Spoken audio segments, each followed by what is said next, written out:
Players fighting monsters in another dimension stop to rest. Meanwhile, something huge is rapidly approaching them, throwing stones around. This is an Mujai, a huge sea serpent that was unable to transform into a dragon due to a curse. The Windblade fighters are told to prepare for battle. This is the most ancient monster from the legends. It is finally here and it is roaring. We need to calm down and get ready to fight back. Only the best of the best are members of the Windblade. He's also part of this raid. We need to add some fire and go ahead. He was a late awakener about a year ago and is a Tier 1 player. His name is Frank Neumann and he is 27 years old. Just 3 years ago, he was an ordinary student.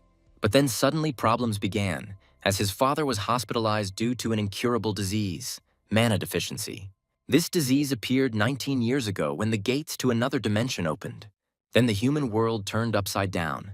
People awakened and received magical powers. However, the gateway to another dimension was both a blessing and a curse for humanity. Monsters from another dimension have caused unimaginable damage to humanity, and incurable diseases similar to mana deficiency have appeared.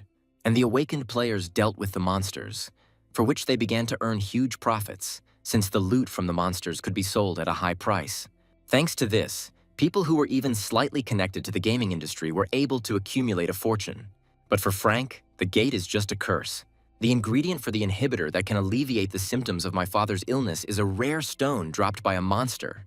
And of course, such a stone can't be cheap. Frank's mother started working 2 jobs.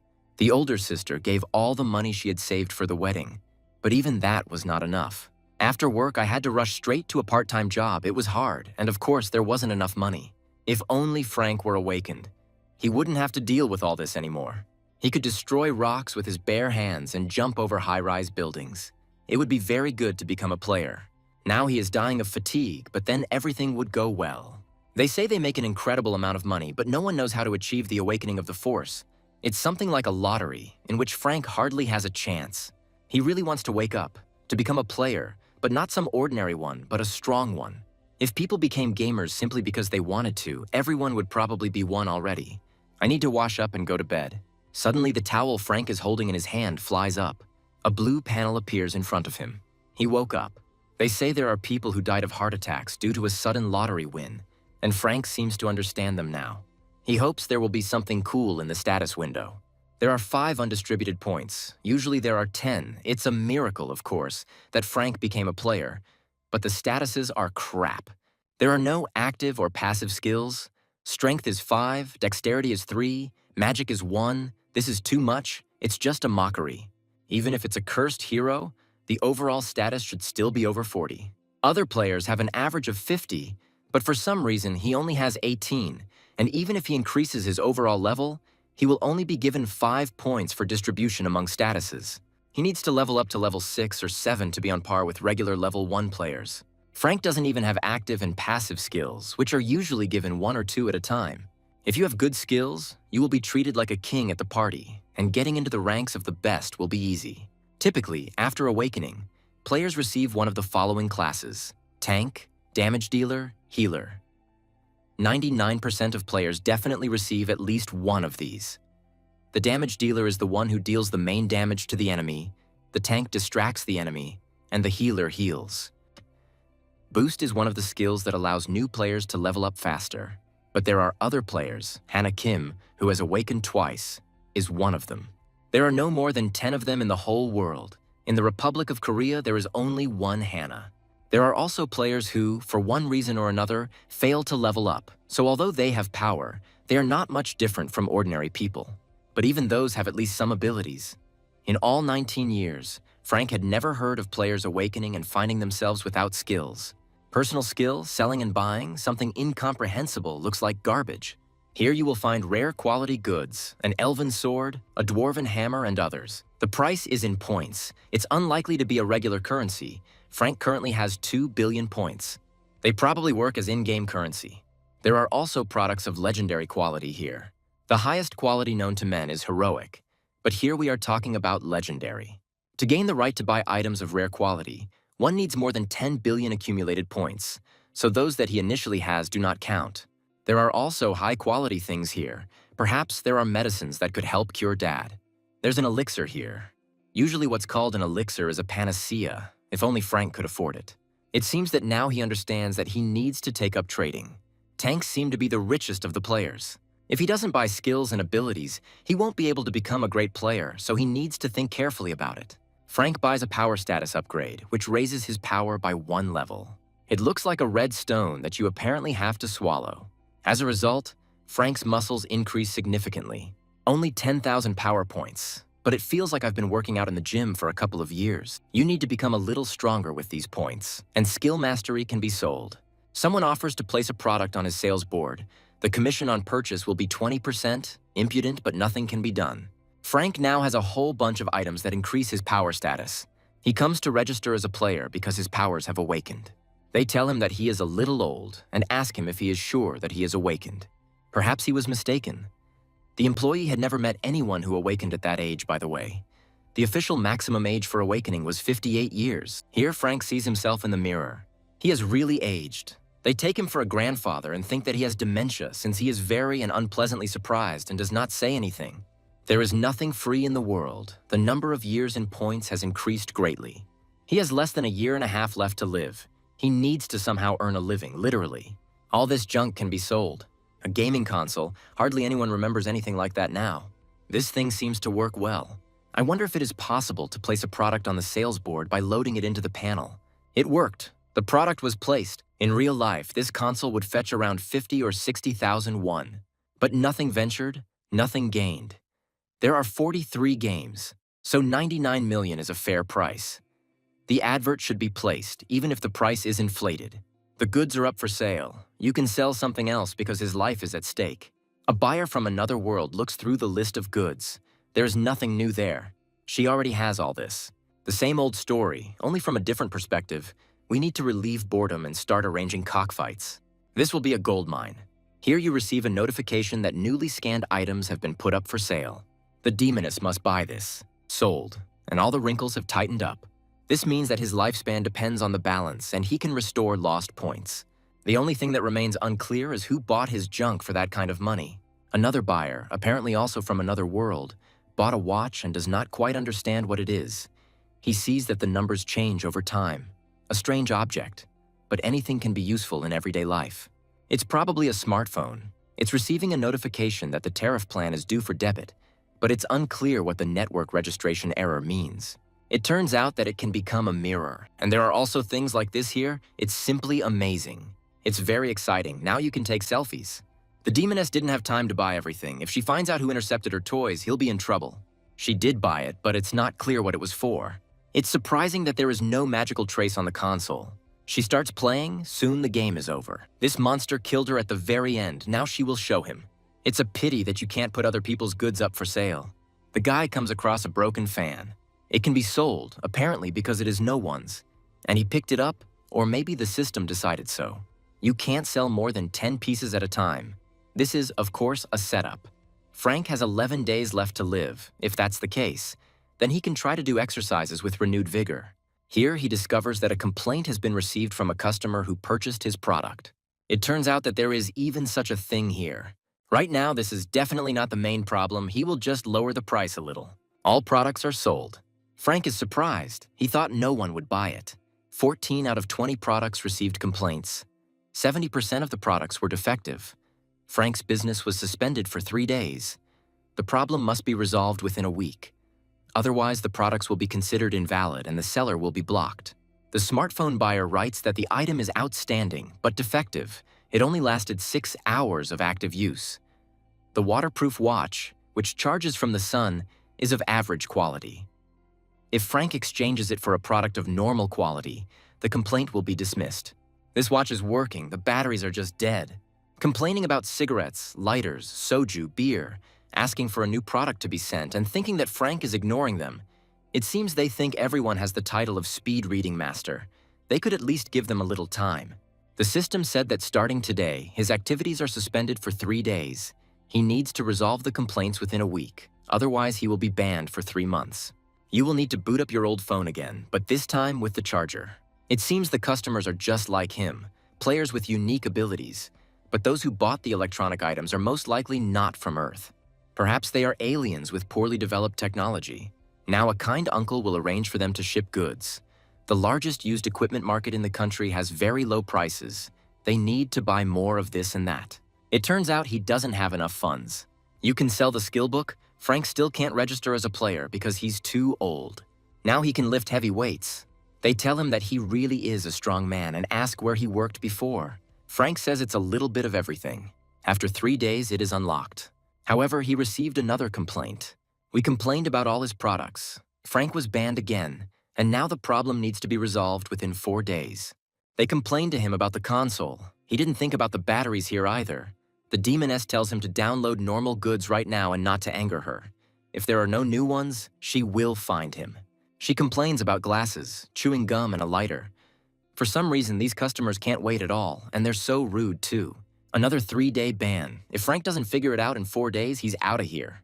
Now he lifts even heavier weights. The person who buys up all his junk just to get a ban will definitely buy batteries too. They are also suitable for consoles. I just wonder how long they will last. They seem old. He was unblocked. All his ads were posted, and complaints were resolved regarding all products. Now he has enough points. That's the power of money. Frank is wondering what to sell next, a game console or an old phone. First, you need to register as a player. To obtain a certificate, you must complete 3 weeks of training at a training center. You can return to training as many times as you like until you manage to pass the exam. If you fail, you will simply be left without a certificate, which means you will not be considered a player. So awakening is just the beginning of a player's development. Frank passed another test. One of the students says he thinks he's a big shot because of his rare skill. It's been like this from the very beginning. 3 weeks later, Frank is invited to celebrate the end of his studies with a drink. He says he has some things to do at home and needs to hurry. They say he has good abilities, but it doesn't matter. They can sit without him. Frank understands that they will not even meet again, so going with them simply does not make sense. Finally, he has a player's ID. Now you can sell the skill book. Maybe you can even pay all your father's bills with hunting. Frank rents the equipment for 714,801. If he is late in returning it, he will have to pay extra. All his savings were only enough for the cheapest armor and sword. If your equipment is weak, you won't even be able to enter the dungeon, and even staying there will require payment of 200,000 an hour. Even in low-level dungeons, there is a high demand for tanks and healers, who are promised rent for the dungeon and security. The danger of dying in the dungeon of the Horned Rabbit is small, level from 1 to 5, but it is still worth playing it safe. Strength 70, Endurance 70, Intelligence 30, Dexterity 70, Magic 30, 12 skills. With these skills, Frank can go to any team, but he will not. His goal for today is to catch the boss alone. He will pretend that he has already obtained all the skills from the skill mastery books. An employee at the entrance to the dungeon notices that Frank is a daredevil and is going alone. Even people with high status rarely go hunting alone. Players usually hunt in pairs. You can't risk your life without reason. If you go alone, you could die or become disabled.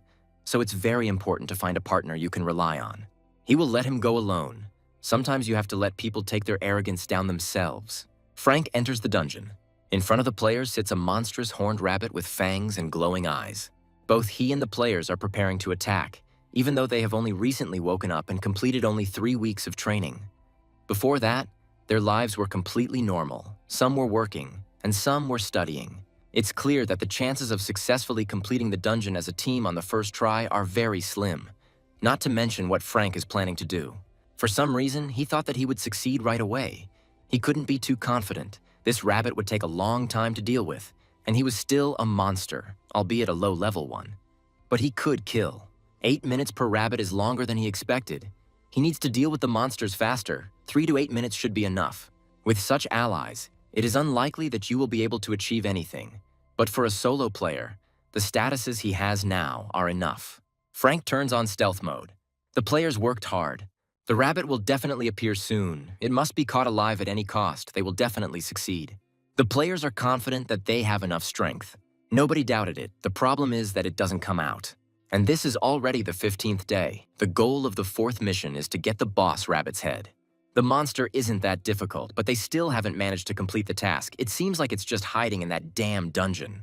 Jane will deal with him in a second, if only she shows up. They turn on the dark curtain to be invisible to the horned rabbits. Lisa hears some sounds. Someone is coming. Probably the commander of the 3rd team and the youngest from the 2nd. They see Frank and realize that he is just a player who is not worth paying attention to. But it seems he came here alone or perhaps lost his partner. It's unlikely, there's not a scratch on him, plus he used the hide skill. Then it's unclear why he's here alone. He's wearing rented gear, apparently a newbie. But a newbie wouldn't come here alone. Maybe he was making a bet, such as youthful ardor. Even with a bunch of useful skills, you need to be over level 30 to take down a monster of this type in one hit. However, this is exactly what is happening. Frank is also in a hopeless situation. He must adapt for the sake of his father, mother, and sister. The monster is dead, but nothing dropped. This is a fiasco. Frank uses stealth mode and lightning strike. Jane decides that he is not a newbie. If the player's level is lower than the monster will drop items and the player will gain experience. But experience and items cannot be obtained from monsters that are 20 levels lower. The magic contained in corpses is converted into valuable items, but the higher the level, the worse the loot will be. And of course, when the difference of 20 levels is reached, there will be no loot at all. Now it is clear that this is his first hunt. I wonder what class he is. Jane isn't sure. I need to keep an eye on him some more. There's nothing to do at home anyway. Frank gets another loot drop. This is already the 5th one, but for some reason it's very difficult to increase the level. But even if Frank hunts alone, given how many he's killed, that should already be enough to raise him to at least the 2nd level. For some reason, experience points don't increase at all. Then he will clear the dungeon within the next hour. 5 hours later, his level still hadn't increased. Frank had heard that the level usually increased within a day or two. Lisa notices that it turned out awkward. He just has catastrophic bad luck. Over the past 10 days, he earned 150 million points selling electronics, and only 100 points here for selling the body of one of the monsters. But this is just the beginning. You need to think positively. Another monster approaches from behind. Frank stabs it with his sword without even getting up. The hunt continues. Frank soon discovers that he has earned the title of Jackrabbit Hunter, having single-handedly killed 300 of these high-ranking rabbits. He saw this on the internet. When receiving special achievements, statuses increase. Everyone can get this achievement. The only problem is that usually everyone levels up long before they kill 300 rabbits. This way you can reach a rare rank, not bad. A most interesting fellow. He killed the horned rabbit with one blow, and if that happened once or twice, Jane would have called it luck. But he immediately cut off the heads of those monsters with one swing of his sword. We need to talk to him. The girls approach Frank. He notices that they are wearing high-end gear. Lisa says they are from the security service. He thought that all the employees remained at the entrance, but they, it turns out, were wandering around here. He didn't notice them. And by the way, they didn't have employee badges. Lisa says they just got back from a mission to protect the gate. Frank probably didn't notice them because of their stealth skill. They used it to avoid the attention of the horned rabbits. But he didn't even hear them breathing. It doesn't look like stealth. Lisa says that she accidentally noticed him hunting and his outstanding abilities caught their attention. She asks what level he is. Frank notes to himself that he is the first, but he has 270 statuses in total. There is nothing good about them noticing him. They just wanted to pass by Frank. But Jane was interested in something, so she still asked. She's from the Soo Guild. There is a big company in Korea that everyone knows about, Soo Group, and the Soo Guild is sponsored by this company. If Frank reveals his status, Jane will gladly help him join their guild. You have to be careful with these ladies, because there is a penalty that will prevent you from leveling up in the future.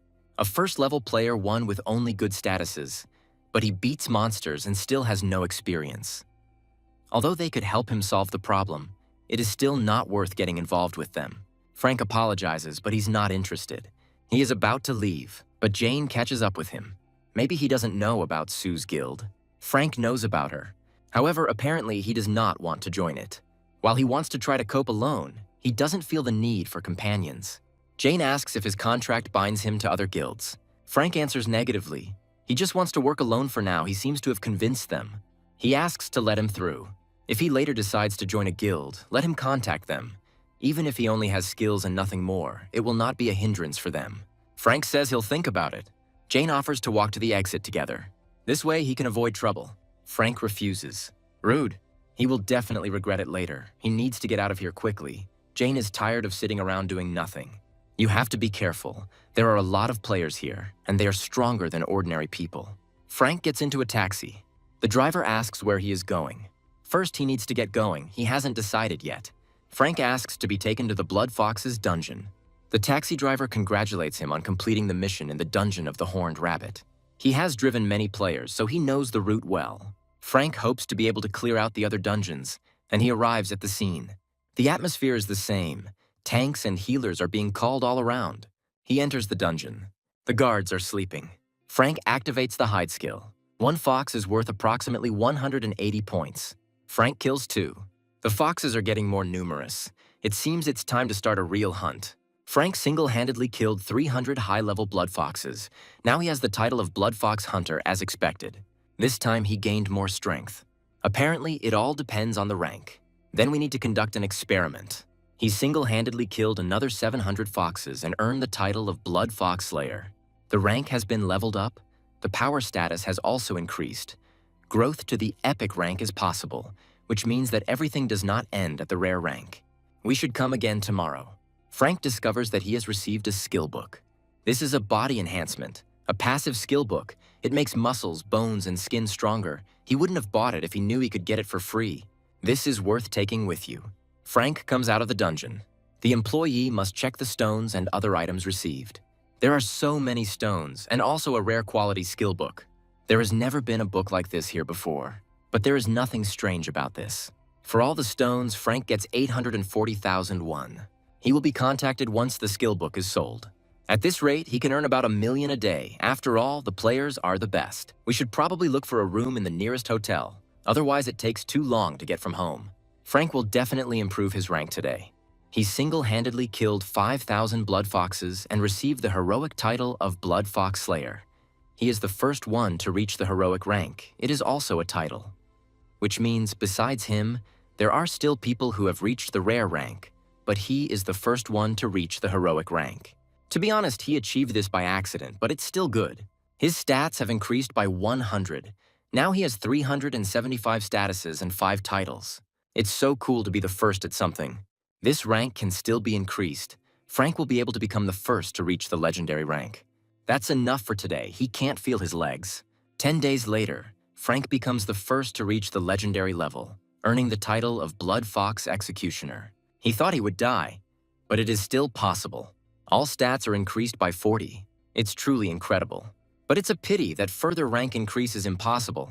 He could get more benefit from it. However, there are still many hunting spots where you can make good money. Frank returns to the Horned Rabbit's dungeon. He could probably handle them with his bare hands. He's already finished, so we can slowly wrap things up. After some time, Frank receives a message that all the goods registered at the auction have been sold. The amount is large, so Frank can only pick it up in person. He needs to go there anyway, and this is the day when money will flow to him like a river. He comes to receive the money. The amount, including tax, is 997,568,001. That kind of money is definitely worth it rather than selling skills for points. We should hunt even harder. In low-rank dungeons, he earned 10 million with just stones in less than 10 days, so he can earn 100 million in 1 month. The points accumulate quite well. At this rate, he can buy the elixir faster than he planned. If you look at it this way, Frank hasn't bought any new clothes since his father got sick. He couldn't afford it, and neither could his mother or sister. Frank will fix that today. His mother finishes working at the factory. Frank meets her. He asks when she became so thin. His mother didn't expect him and asks why he is here. He came to meet her. Frank has grown so much that she doesn't even notice. She asks if he has had dinner. He wants to have dinner with her. She can't go home now. She needs to go to work in the cafeteria. Mother suggests that Frank go first and order some jjajangmyeon for himself, and tomorrow morning she will prepare him a delicious breakfast. She herself hasn't had dinner yet. They need to go eat together since they both haven't eaten. Mother says she can eat at work in the cafeteria, so let Frank go home first. They can go together. He will help her, Mother says. He is tired too. Frank actually wants to tell her something. That's why he came. He woke up. The mother asks what he is talking about. Frank shows her his player ID. Now his mother can quit her job at the factory and in the canteen. She says it's dangerous work. Frank puts safety first so she can quit anywhere. This is not possible. Players do not earn money so easily. She heard that first you need to spend a lot of money. Frank hit the jackpot. He has $1 billion. He shows his mother a receipt. While he was hunting, he found a rare quality skill book and sold it. With this money, they don't have to worry about their father's hospital bills and they can pay off their debts. So from today on, they can live in peace. Frank's mother apologizes, but she has nothing to apologize for, because if it weren't for his parents, Frank wouldn't have been born and wouldn't have grown up so healthy. So let mom rest and take good care of dad. Frank comes into the dining room with his mother. He helps wash the dishes. Thanks to him, the workers finish early today. Frank says he should be thanking them. Then his mother comes home with him. His sister wonders why he came so suddenly. Frank says he has good news so she can relax. He woke up and started earning well. 1 billion, it's unbelievable. But it's true. So there's no need to worry too much and overwork yourself. He will take care of everything. Frank's sister starts crying. She admits that it was very difficult for her. Frank stays overnight with his mother and sister. In the morning, his mother asks if he will really be comfortable staying here. Frank says, "Of course it's convenient because there are dungeons all over the country." Mother asks what time he will come. Frank says he will be home when she returns from work. She asks if it's okay for him to be dressed like that. Frank says he can rent equipment from a nearby store. It's time for him to go. In the evening, his mother waits for him at the hospital. He does not answer his calls. She is worried that something has happened. Frank apologizes for being late. There are traffic jams on the road, so he ran. His mother was scared because he came suddenly. They come to the father's room. He will definitely recover. 10 days later, Frank is promoted to the rank of Rabbit Executioner, having single-handedly killed 10,000. He still has 6 hours to hunt some more. This is the very place he had heard so much about. There really isn't a single player here. It's a vampire bat dungeon. Recommended level is 10 to 15. They say that bats usually live in flocks, so it will be difficult for beginners. It is believed that hunting is impossible without the help of high-level players, which is probably why there is no one here. Frank activates the hide skill. It looks terrifying, with a whole swarm of red lights looking at it from the darkness. It's time to start the hunt. Frank turns on the shield and turns off stealth.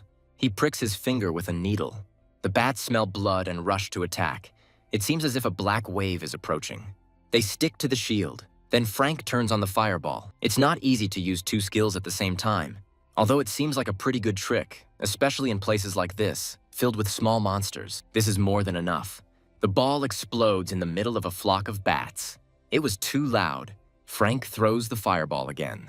He is now a vampire bat killer, having killed 300 high-level vampire bats. If he tries hard, he can reach the legendary rank in the remaining time. A sword appears. Frank doesn't understand what's happening. It looks like the residual magic has coalesced. This is a vampire sword that restores magicka and stamina by absorbing the enemy's blood.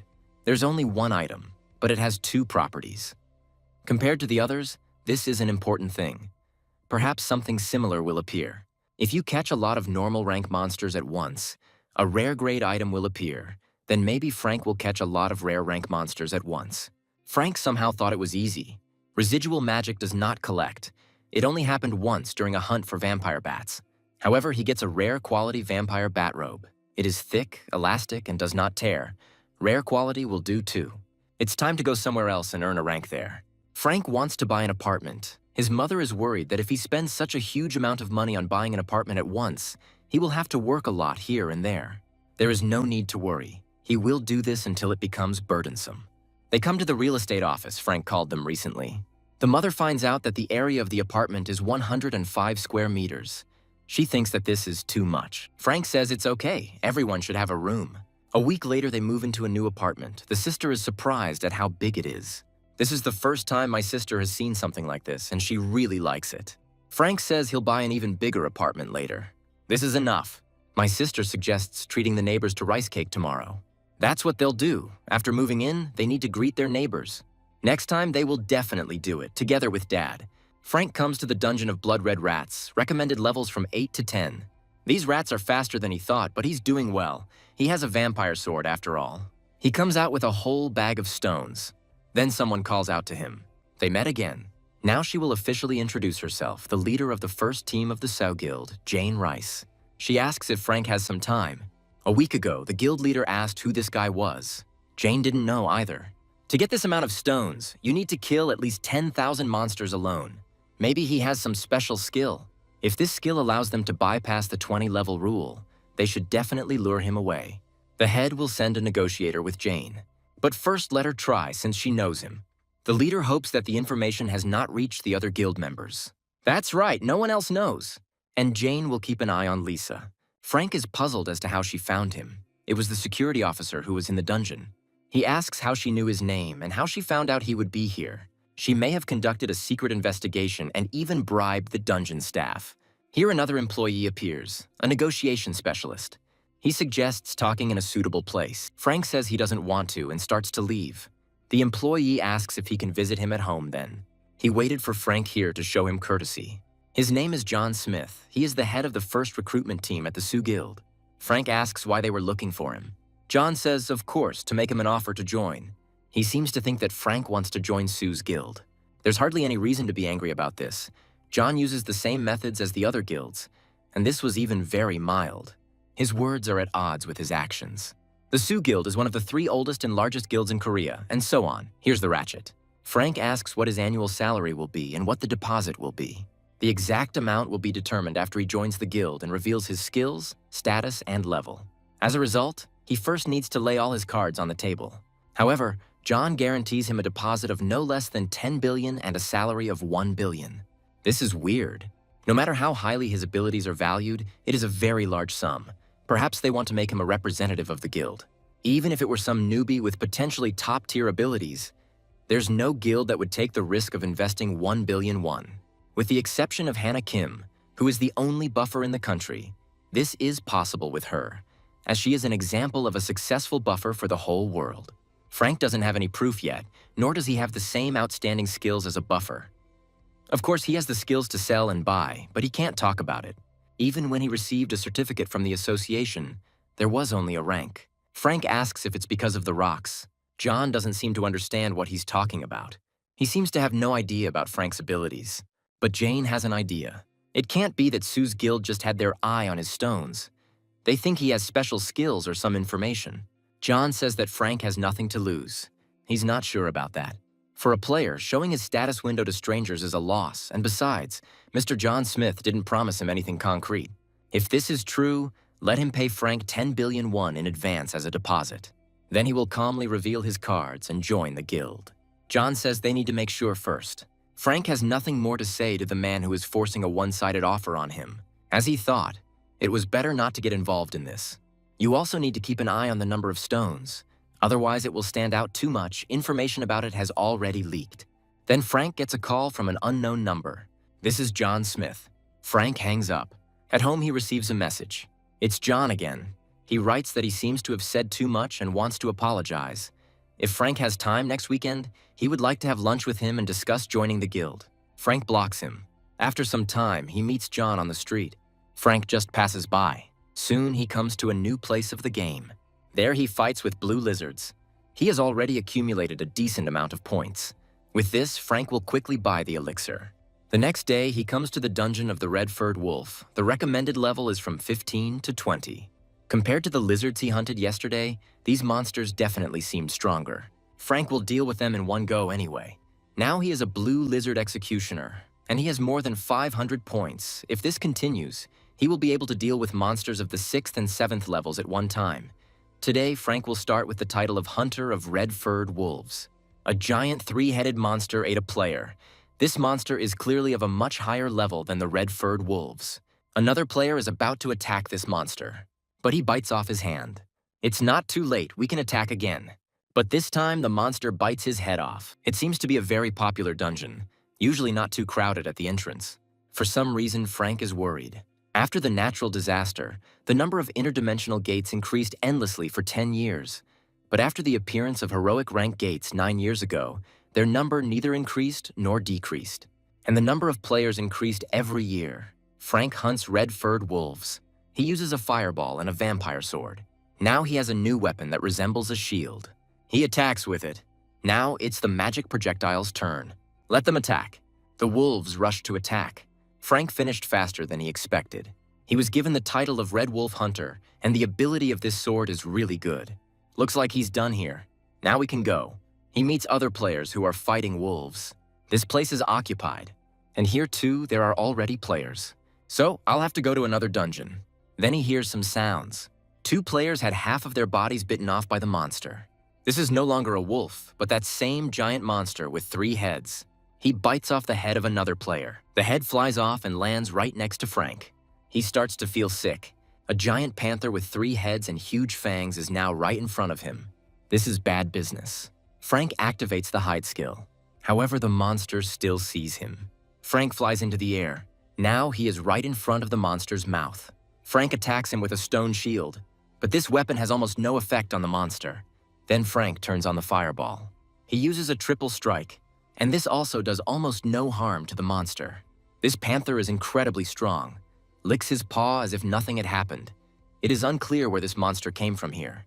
This is a dungeon of levels 15 to 20. Frank is launching fireballs again. The monster attacks.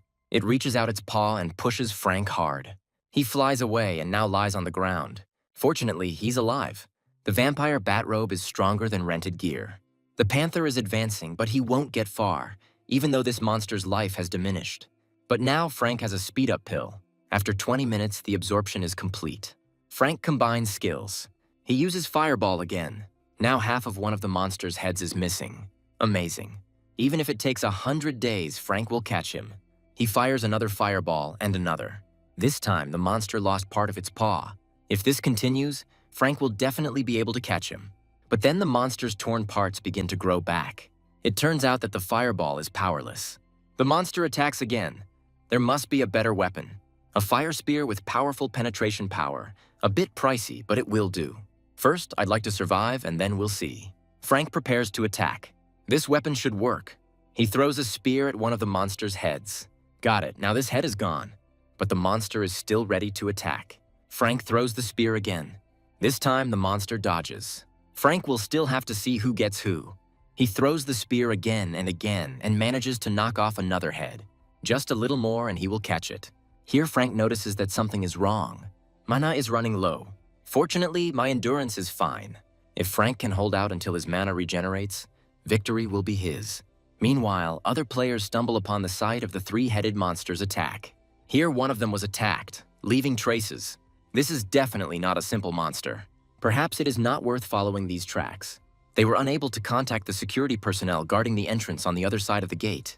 This means that they suffered from the owner of these tracks. There are hardly any other ideas. In any case, they can't stay away. They have to search everything. Then let him go alone. I don't want to die like a dog doing my duty. Another player asks what to do with the players who are inside now. He has no idea. He's not here to fight such a monster. They are so angry that they are ready to fight. Other players calm them down. Now is not the time to squabble among ourselves. Frank's mana is slowly recovering. The monster still doesn't get tired. Perhaps he is like the Hydra of myth, a many-headed monster with one mortal head. We must try to win before his head recovers. If Frank misses, he's dead. In any case, a protracted battle is not an option. The longer it lasts, the better the monster's chances. We must try to finish it all with one spear. It's crazy, but he has to do it. Frank attacks the monster with a fire spear. He dodges again. He tries to crush Frank with his paw, but misses. Frank attacks again. The fire spear leaves a scratch. Now Frank cuts off one of the monster's fingers and jumps on his back. He plunges a fiery spear into the monster's neck. The last head ends up being cut off. Here the monster swings its paw. Frank throws forward a stone shield which shatters. 2 heads are already being restored. And this monster is a tough nut to crack. Now is the time to deliver the final blow. Frank plunges his spear into the monster's head again and cuts off its paw. Then he blows up his torso. The monster collapses to the ground without a head, neck, or paws. Frank killed the 3-headed Graydon, a rare rank named Monster, and was awarded the title of the one who single-handedly slayed the 3-headed Graydon. It turns out this creature also had a name. He was awarded another title, Level 1 Destroyer, for single-handedly killing a high-ranking named Monster. The difference between Witch and him was over 100 levels. Of course, it is good that he received 2 titles, although this is disproportionate to the efforts expended. Frank receives a magical item. This is the Book of Immortality, an item of unique, rare quality. Frank will not die until his head is completely destroyed. And if he does not die, it is possible to slowly recover all wounds. The skill can be developed. It turns out that if you protect your head well, you will become invulnerable. There's a guess as to what slow means, but it's a uniquely rare skill with the potential for development. Frank has never seen anything like it, either for sale or in real life. Tanks will definitely fight over this. This item is rare, but it is equivalent to legendary or even heroic rank. Most importantly, it is unique, one in the whole world. Frank studies the Book of Immortality. Now he has mastered this skill. His scratched hand is healing. It seems to drain your stamina. Luckily, Frank has plenty of it. The first level Destroyer title increases each stat by 5. It's crazy, and this is a normal rank, but at a higher one, there will be a double increase. The title of the one who felled the three-headed Graydon increases stamina by 3. And this three-headed Graydon was a nice fellow. Now it's time to go back. A team of assassins from the Players Association arrives. They were informed about a high-ranking monster that appeared in the red-furred wolf dungeon. We need to leave the dungeon as soon as possible. 2 players are already known to have died. One of the players asks if this is true. Team leader Alice Lair answers in the affirmative. There may be other monsters that are considered high-ranking, but here there are only red-furred wolves. Someone reports that they have spotted players. Alice asks in which direction and how many there are. This is one person. Frank hears footsteps behind him. He turns around and sees a group of people. These are high-level players. Some are too pretentious. Alice asks Frank if he is okay. He says everything is fine. Alice notices that he looks shabby. She asks if he ever met that monster. A high-level monster that simply shouldn't have been there appeared in the Red Wolf dungeon. Frank remarks to himself that he has already killed him. I wonder if the association knows about Graydon's existence. Frank says he met him. Alice asks where he is now, maybe somewhere nearby. She didn't want to scare him. Alice is too pushy towards the one who miraculously survived an encounter with this monster. She offers Frank a healing potion that quickly heals wounds. This is an expensive item. It can be applied directly to the injured hand. Frank has a story to tell about the monster he met. It was a huge 3-headed panther with black fur. Alice had never seen such a monster. It was the size of a house. Frank says that monster went that way. The players leave immediately. Wow, they're so quick. It's good that Frank killed this monster. If he hadn't been able to, he would have destroyed everything here before reinforcements arrived. And the reward was decent. Those people will have to try a little harder. Looks like they're done here. Perhaps the monster came back through the portal. It's quite possible, but then everything will become a little more serious. That monster has already tasted blood. It is unknown when it will appear and attack again. First, you need to report this to the association. Alice asks if they think the guy got out of here safely. He probably lost all his comrades and miraculously survived. Alice says she needs to go. Let them wait here. They ask her where she will go. She's worried about a player who was recently left completely alone, so she wants to find him.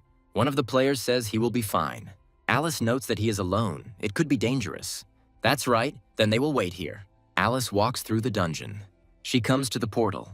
This guy has already left. Alice is still worried and hopes that he should be safe. The recovery effect is better than Frank thought. By itself, it restores slowly, but when combined with the healing skill, the effect is good. Frank is lying on the sofa. He was as tired as a dog. His mother returns from work. She notices that he is early today and asks what is wrong with Frank's face. He spent a lot of points.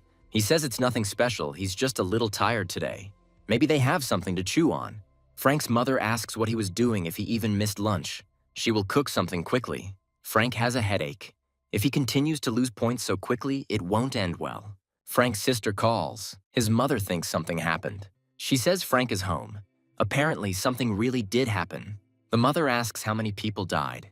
The missing persons must have been identified through identification, checking who entered and who was able to exit. The information should have been updated. So that's why Frank came so early today. He says he didn't even see this monster. As his mother thought, it was a very dangerous job and he shouldn't have taken risks for them. Frank says he enjoys doing it and has a good time. In the dungeon, he kills monsters and becomes stronger. The red-furred wolf dungeon is temporarily closed. 2 security officers died after failing to resist the monster. Traces were also found showing that the monster had left the dimensional gate, but there was no evidence that it had returned. Perhaps Kevin Stone, the monster tracking specialist, wants to say that this monster is still wandering around here, but they have searched everything thoroughly. Kevin also doesn't know what happened here. First, he'll try to follow the trail. Alice offers to go with him. He is glad that such a reliable person as she accompanies him. Alice says it's her job. Here, the monster attacked low-level players who were hunting. Then he headed in that direction. Now this is quite strange. The monster attacked the player, but he did not die, but resisted, and after a fierce fight, escaped. They continued to exchange blows and a battle ensued. But the player fighting here was alone. Kevin still feels the remnants of fire magic. And this player's agility seems to be well developed. Perhaps he belongs to the class of magic swordsmen. They find traces of the monster. Here he received an extremely serious wound and lost a lot of blood. It's amazing how it happened that the security personnel were powerless, but the monster was seriously injured by some nameless player. Kevin thought it was a player from the Magic Swordsman class, but it could just be a mage player with a high dexterity level. He used a very powerful magic skill. This is where it all happened. Kevin thinks that it is still a magician. Here they got into a close fight, and then he killed the monster with some kind of magical skill. No, it was definitely a magical swordsman. Most likely, the monster's residual magic turned into a magic item or mana stone, so they won't be able to find the body. This is simply incredible. Any player of the Magic Swordsman class, with the exception of a few individuals, can be called a universal soldier. Because of this, they cannot stick to any one specialization. And this player fought a monster whose level significantly exceeded the dungeon level alone. Judging by the tracks, the player who fought here was around level 24. Something doesn't add up here. He's not even a security officer. The two who were monitoring the spatial gates were killed instantly. The security personnel working on the border from the land side did not try to catch the monster until the assassination team arrived. This player was clearly not an ordinary player. This could be a person who has not yet renewed their player ID, which needs to be renewed every 2 years. It's still weird. Before renewing your ID, you can at best rise just above level 50. And none of the players hunting in the dungeon that day received support from the guild. It's really strange. Even if it's true and a high-level player did manage to defeat this monster, there's simply no reason for him to hunt in a low-level dungeon like this. Alice asks if Kevin can track down the player who fought the creature. He's a monster tracking specialist, but it's worth a try. Immediately after the battle ends, the player's tracks are lost. It might not be that easy to track him down, and the dungeon's landscape isn't conducive to that. But Kevin was able to find traces of this player's battle with the monster. A monster this big simply can't help but leave traces. No matter what a monster of that size does, it will leave massive tracks that are easy to track, while a light player leaves practically no tracks unless they are in combat. There is also no indication that the player used any skill after the battle. If he had used anything, Kevin would have been able to track him by the residual magical energy. Apparently, Alice asked him for the impossible. Kevin apologizes for not being able to say more. Now it's time to go back. We need to take a closer look at the list of players who entered the dungeon that day. There was definitely a strong player there who killed a level 100 monster and who hadn't renewed his ID because it hadn't been 2 years. If there is such a player, then he must definitely be a member of the Players Association. They cannot give a talented player to other guilds again. The Players Association is controlled by the state. On the other hand, guilds are private organizations. In the first years after the disaster, the association's influence was great. Its staff included an incredible number of players with equally outstanding skills. However, as time went on, the association's influence weakened considerably. On the other hand, the guild's influence grew stronger. Politicians have emerged who have taken up high positions in the Players Association without proper understanding and knowledge of players, monsters, and their habitats. Under the guise of patriotism, they began to force players to work for pennies. Guilds, managed by large enterprises, could provide the best conditions for the development of players. They began to promise them decent pay and a high deposit. In order to attract players, the association began reforming its internal structure, removing politicians one by one, and hiring ordinary players as employees to fill the vacant positions. Following these reforms, players in the association began to receive the same pay as players in private guilds, promising support and decent pay, and they began competing for players. After some time, the association managed to clear its good name. Today, it has achieved prosperity, but in terms of quality, it is still far inferior to the guilds. This is definitely a newcomer with great potential to be a high-level player. Alice would never let him go. Frank must finish hunting the red-furred wolves. He had already visited all the dungeons located near the house. Good. The dungeons of the red-furred wolves are not only here.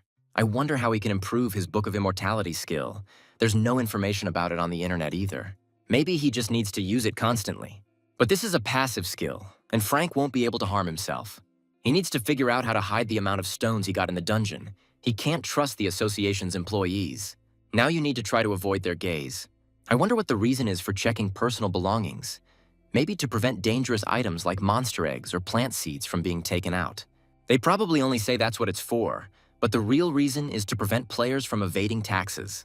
Apparently, the Players Association and the large guilds form a kind of cartel, an alliance of large entrepreneurs created to ensure market dominance and extract the highest profits. There must be a way to hide from them. I think Frank has seen this method somewhere around here. Found this subspace, an active skill of rare quality. The player has the opportunity to open a subspace, which only he will have access to, it is impossible to place a living creature. The price is 700 million points. It's very expensive. But Frank definitely needs this skill. It acquires a subspace and immediately studies it. Frank extends his hand and a portal appears under his palm, an entrance to subspace. It's more spacious here than he thought. It's the same size as the Koshiwan, a small, simple dwelling with minimal amenities that Frank had lived in before. Maybe he should go hunting.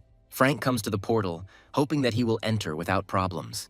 He is wearing a new robe that covers half of his face. In an outfit like this player's, he would look like an aristocrat.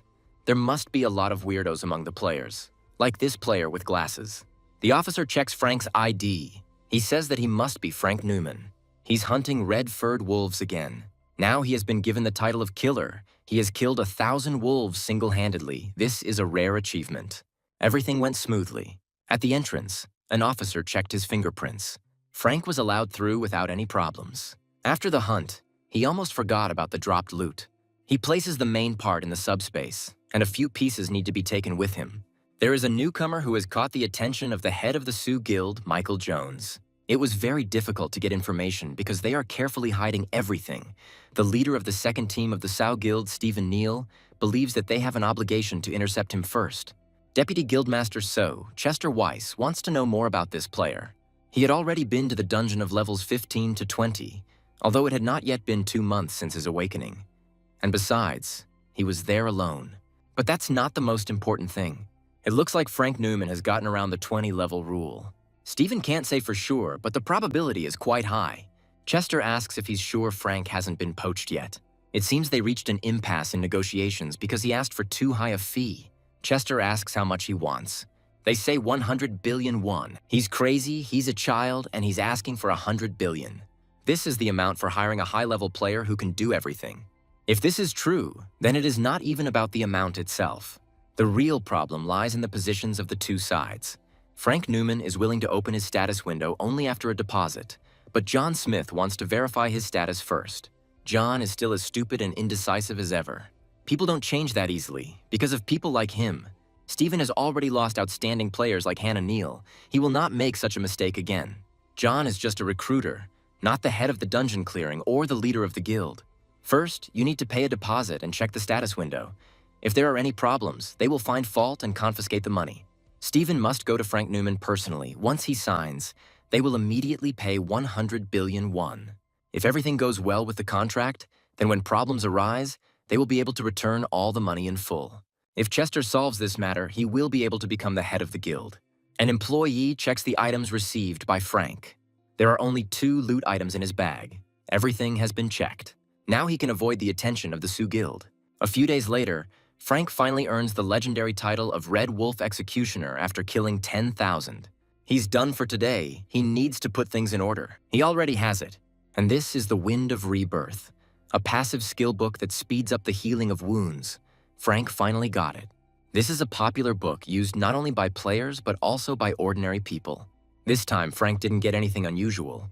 Here comes a notification that it was not possible to read the book of the passive skill Wind of Rebirth. Frank had never heard of such a thing. The passive skill, Book of Immortality of the unique rare rank, has absorbed the skill book Wind of Revival of the normal rank. Passive skill Book of Immortality has evolved. Nothing has changed, but it clearly states that this is a developing skill. It turns out that the Book of Immortality absorbs skills that promote recovery. But it is unknown how much the skill has grown. To test this, Frank takes out his vampire sword. He runs the blade across his finger. The scratch is healing at the same rate as last time. I wonder how many of them need to be absorbed for the skill to improve. This is an expensive book worth 30 million won. A very unprofitable investment. Frank returns to the human world. An unknown number calls him. Frank picks up the phone. They greet him and call him by name. Frank asks who it is. This is Stephen Neal, head of the 2nd Recruitment Department of the Sioux Guild. Frank had told them not to contact him unless they were prepared to accept his demands. Apparently, he's talking about 100 billion won. They accept his demand. Stephen offers to meet in person and sign the contract immediately. Frank asks if this is true. Stephen answers in the affirmative. There is no room for lies in a deal with such a large amount of money. Frank says he's hunting right now, so it will be hard for him to come. Maybe they can send the contract first. Stephen agrees to send it right now. Then Frank will contact him after he checks the contract. Almost immediately, he receives a message from Steven, who sent him the contract by mail and message, and wants Frank to be sure to contact him after he reviews the contract. No peace from this guild. Frank goes to see a lawyer, who looks over the contract and says that the offer is very good and very profitable. However, there are a few clauses that say that in case of unforeseen circumstances, some items will be confiscated. Frank doesn't like these points. For example, this part, if a guild member damages the guild's image, the contract may be terminated. In fact, the decision on this part is entirely up to the guild's top management, which is a bit unreasonable. Also, the contract can be terminated if the abilities and character of the guild member do not correspond to its level. The lawyer doesn't know how much the deposit is, but the penalty is quite high. If the contract is terminated due to Frank's fault, he will be forced to pay a penalty equal to 10 times the deposit. According to the lawyer, if he adjusts the penalty amount to the amount of the deposit and asks to exclude those absurd clauses, then the contract can be signed. Frank gets a call from John Smith. Now they definitely need to talk. Frank tells the lawyer that he will answer the call and come back. John Smith clarifies that he is calling about a contract. He asks if Frank will agree to the sum of 50 billion. Apparently, his demands were too high for them. He asked for a deposit of 100 billion won, not half of that amount. John knows this well, but Frank needs to think more realistically. Even though Sue's guild is a top guild, paying them such a sum would still be problematic. The amount that John had difficulty obtaining permission for from management was a maximum of 50 billion. Frank says he'll think about it. Before that, he would like to look at the contract. John promises to send it right now. Frank returns to the lawyer's office. He asks if he can take another look at this copy of the contract. Frank seems to be a truly exceptional player. The lawyer is reviewing the contract. He asks if it was made by the same guild as the previous one. Frank wonders how he found out. In general, the content of the contracts is the same, but some parts differ. There are fewer strange clauses here, but overall they are similar, and the fine for violation here is only 5 times the amount, which is somewhat more reasonable. Frank asks the lawyer if he knows why one guild would send different contracts. There's probably some kind of internal conflict going on in the guild that wants to hire him, and a very serious one at that, since they sent him the contracts separately. But for Frank, it is beneficial. If he acts wisely, he will be able to choose the contract with the most favorable terms. Frank asks if the lawyer can make a new contract based on the first version, but after excluding all the unfavorable terms, the lawyer answers in the affirmative. Guildmaster Michael Jones and Vice Guildmaster Chester Weiss appear to be in competition with each other. Frank decides to play a little. He calls Stephen Neal. He asks if he has made a decision. Frank thought about it, and it seemed the deposit was still too small.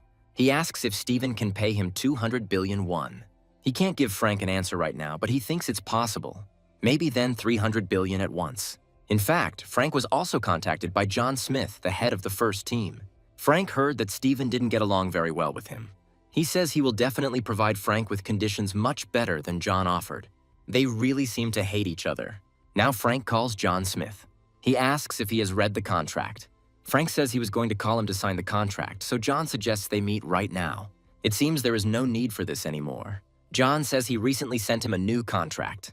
Let him look at it first, and then they can continue the conversation. John asks to wait a little. He looks over the contract. Next time, he should solve his internal problems and send one contract.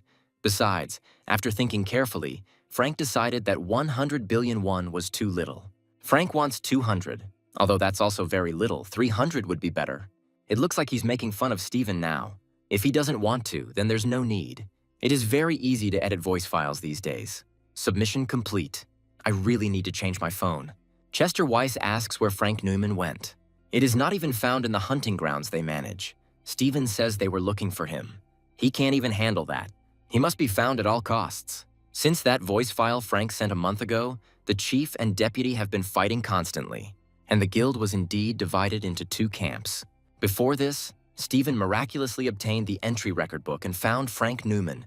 No matter how big the Sioux Guild is, they can't look through these records whenever they want. Because it's hard to share information with each other in the guild these days, it also makes it hard to find, but that's not a problem right now. The problem is that Frank Newman has disappeared into thin air. Chester asks if he could join another guild. Stephen doesn't think so, and he dares to tell him this. Chester tells him to get out. He doesn't want to see him. Because of the damn fabricated file and contract, most people sided with Michael Jones. We need to find Frank quickly. The points he gets from hunting also come in handy. He earns around 600,000 won in a day alone. If you collect bit by bit, you can collect a lot. But there is one problem. The sales window is too small. Every time a product is sold, it needs to be added and registered again. It would be nice if it were possible to add and register everything in huge quantities, like in games. He can't even remove other electronics from the sales window. I wonder if anything will change if Frank levels up his personal skill.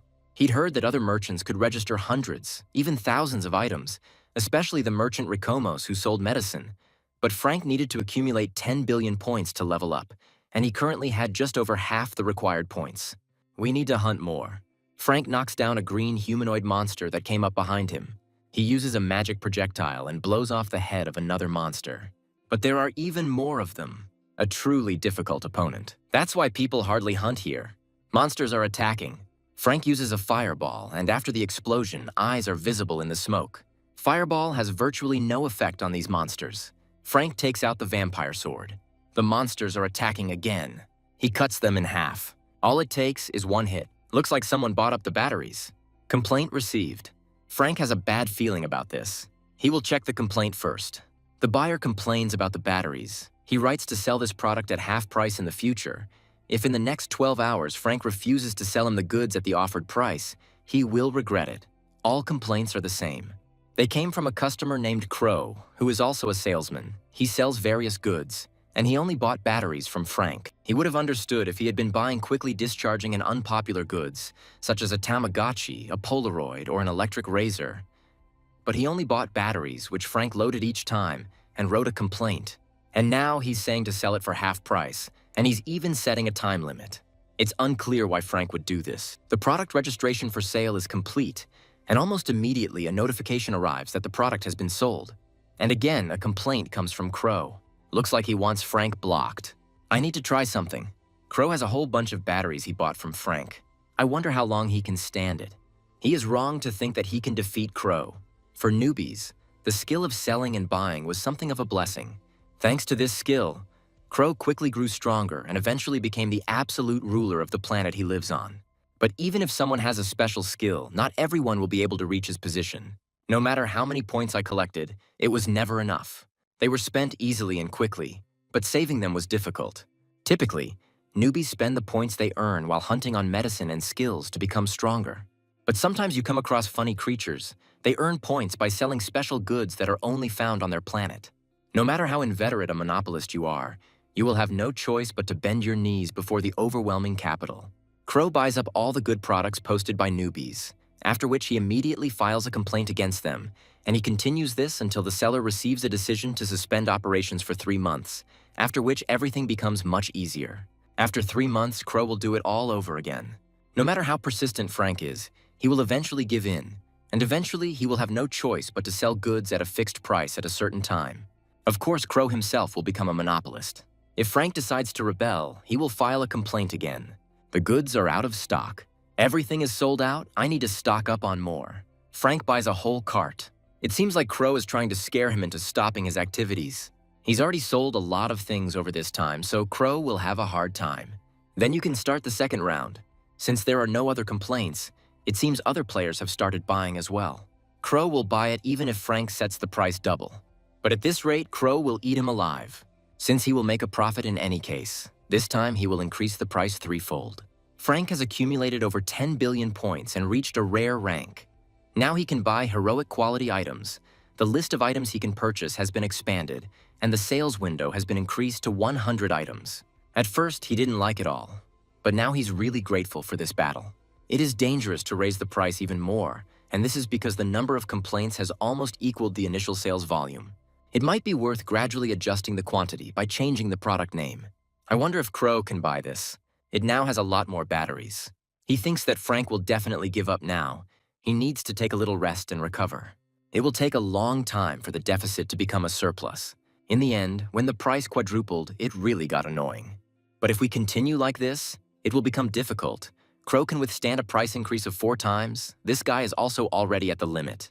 Here, Crow discovers that Frank has put a high-capacity battery up for sale. It turns out that he has a similar technique. He registered more than 70 batteries. If Crow buys them all, it will come out to about 2 billion points. But after the purchase, Frank can download more. Perhaps it wasn't worth spending so many points. If Crow had been confident of success, he could have invested not 2 billion but 100 times more. There's one problem: he doesn't know how far Frank will go. It's better to end here. Since there were no more complaints, it seems Crow gave in. It looks like the high-capacity battery was purchased by someone who had already purchased something from Frank. Crow has put more than 20 batteries up for sale, but it's unlikely anyone will buy them now. Because of this guy, Frank had to put the trump card up for sale earlier than he planned. Since regular goods are becoming more and more popular, it would be a good idea to stock up some more. The Demoness discovers a home arcade machine and a compatible cartridge in the product listing. It is unknown how good it is, but you can try to buy it. I wonder how much the new skill level differs from the original. To increase the level to Heroic, you need to collect 1 trillion points, but for some reason the difficulty level has jumped up significantly. Frank's path is long and difficult. He will only be able to purchase the elixir after he raises the skill level to Heroic. Perhaps there is something else besides the fact that now you can add up to 100 positions. Reviews of his products are found. Many reviews from a customer named Bartuk are quite harsh on the electric razor and the large capacity battery. Although there are products that can be used continuously if a magic stone is used as an electric drive, the cost of such a thing, even on Earth, turned out to be exorbitant. Frank can't sell it, and the reaction to the slot machine isn't that bad. Now you can just take a look at the new products. There's a red dragon egg with a built-in seal of submission for 300 billion. The dragon hatches immediately after purchase and obeys the first person it sees. Bartuk also left a review here. He writes that this dragon is extremely difficult to raise, and if you relax too much, it can attack its owner, so it requires special attention. If you put in enough effort, the pet will serve you well when it grows up. Bartuk is told that 300 billion points is too expensive. He says that this is no place for beggars. It seems that for these players, pets are more of a luxury item than a practical use. It's scary to imagine how expensive a legendary rank elixir is. Then Frank gets a call from his mother. She asks if he knows Stephen Neal from the Sioux Guild. Frank says he's not sure. He is the leader of the second recruitment team of the Sioux Guild. This man came to their house. He is now at the entrance. His mother asks if she should let him in. Frank will call him now. He asks him not to open the door for him under any circumstances. The mother believes that Stephen came with good intentions. Frank says he'll explain everything to her later. The mother asks not to overexert herself because of them, and not to do anything to her own detriment. Frank assures that he will solve everything. He calls Stephen and asks why he came to his mother's house. Frank seemed very worried, but Stephen came with only good intentions. He is aware of Frank's father's condition. It must be hard for him to cope with everything alone. So Stephen just wanted to tell his mother the whole truth. He wants to sign a contract not with Frank's mother, but with Frank himself. This is, of course, true, but it is better to make such a serious decision after first consulting with your family. Frank says it's none of his business, and he is very stern. They offered him the desired amount. It is not clear why he is stubborn. It's surprising that Stephen is asking this after sending such a contract. Frank consulted with a lawyer, and it wasn't just a matter of minor inconsistencies. Stephen says it's just insurance against unforeseen situations, and if Frank is truly the talented player they need, there won't be any problems. And if he is not who Stephen thinks he is, then his status window will be opened in vain. Stephen suggests thinking carefully. They are Sioux's guild after all. If there hadn't been an open status window clause in the contract, Frank would have signed it. But it seems like the Sioux Guild will never be able to accept this. If that's all Stephen wanted, Frank disconnects. And immediately after that, he changes his phone number so Stephen can no longer reach him. And if he bothers his mother again, he won't get away with it. Self-confident kid. They have located Frank's location. It is the territory of the Osen Guild. Stephen says to contact the Wuhyun Guild and tell them they're starting. They won't kill Frank, but if they scare him enough, he'll come running to them. He needs to buy as much as the sales window currently allows him to. Frank leaves the store with 2 bags. This should be enough. Now it's time to hunt. Frank attacks the green humanoid monsters. He cuts off 2 heads at once with his vampire sword. He then uses fireball. Frank finished earlier than he thought.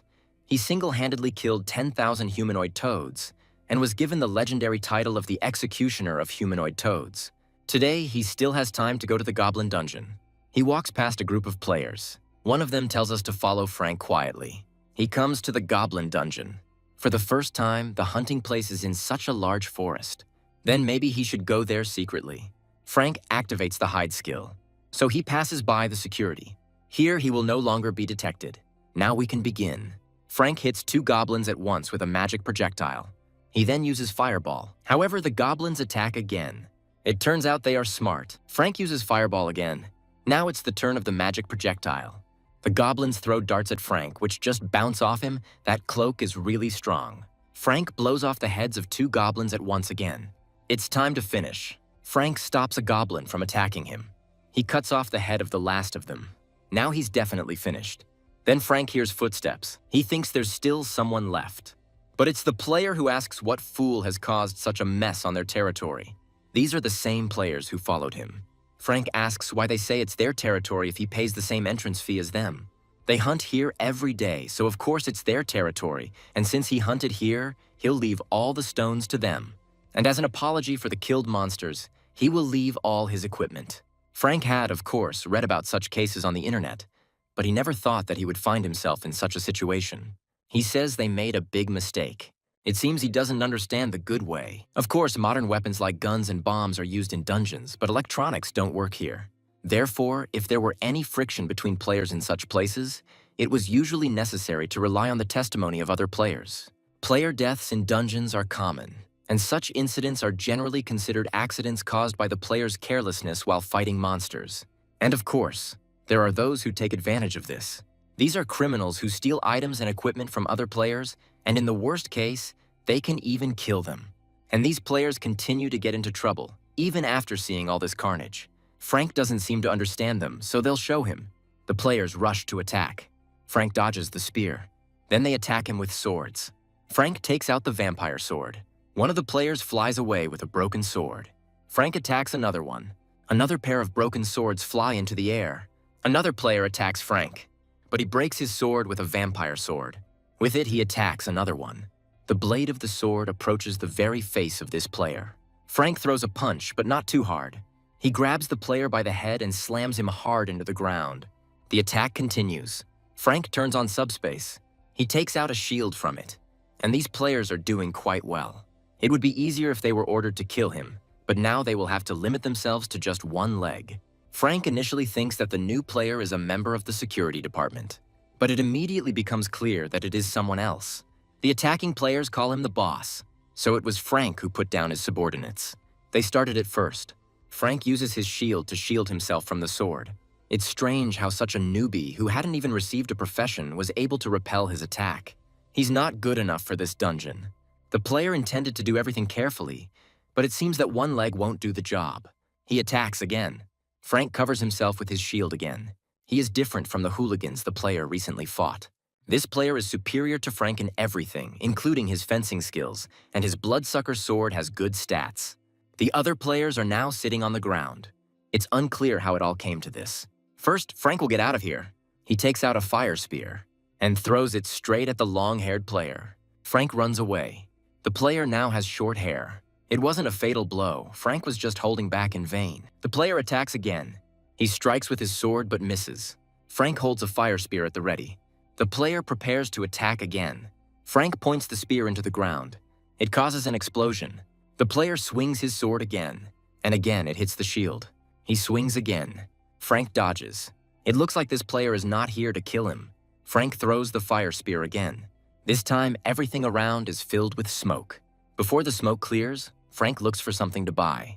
Survival Instinct, a passive skill book. In all life-threatening situations, all stats will be increased by 50% for 60 seconds.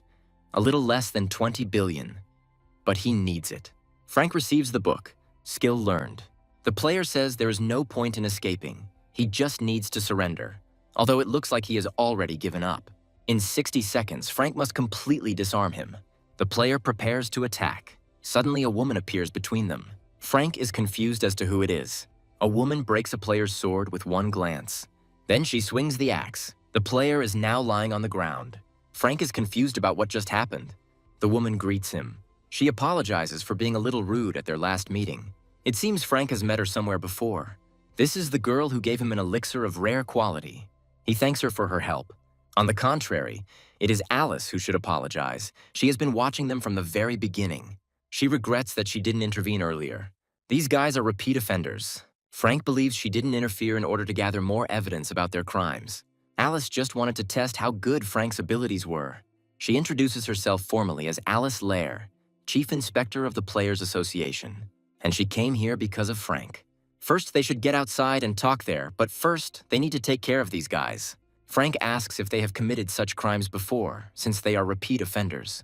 There is no evidence, but in most of the places where players disappeared, they were the suspects. They have not yet determined whether these were disappearances or murders. They didn't seem to have any intention of killing him. Alice thinks so too. Then it's not clear what all this is about. Now they need to find out. Alice knows the downed player is conscious and tells him to get up. She didn't want to resort to extreme methods. Alice hits him with an axe. If he had stood up in a nice way, then she wouldn't have hit him. Alice asks why he attacked Frank. He was only trying to protect the guild members who were being unfairly attacked. It is unacceptable for the association's leadership to attack innocent players like this, and even attack those who were unconscious. He will tell the press about this incident, and he will also report it to the police. I wonder how he knew Alice was the association's representative if he was lying there unconscious. He is obviously a fool and does not understand his situation. This is a dungeon. If Alice kills him here, there will be no evidence left. He doesn't think that Frank, whom he attacked, will report him to the police if Alice kills him. If he doesn't want this dungeon to become a grave for him and his comrades, he'd better tell everything frankly. He can stay alive as long as he is useful as a witness. The player says that an association representative cannot kill a law-abiding player. It seems like this guy still hasn't come to his senses. Alice asks Frank to leave them alone for a moment. That's what he will do. We need to make sure that none of the unconscious people escape. If even one of them goes missing, problems cannot be avoided. Frank leaves.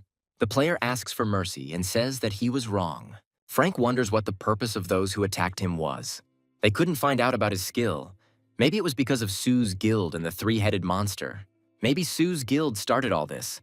Alice might ask how he dealt with that monster. He must become stronger. Sue's guild will definitely not back down. Frank thought that if he became a player, he could solve all his problems. Alice heard that this guy received an order from the Sue Guild. He was tasked with putting pressure on Frank Neumann.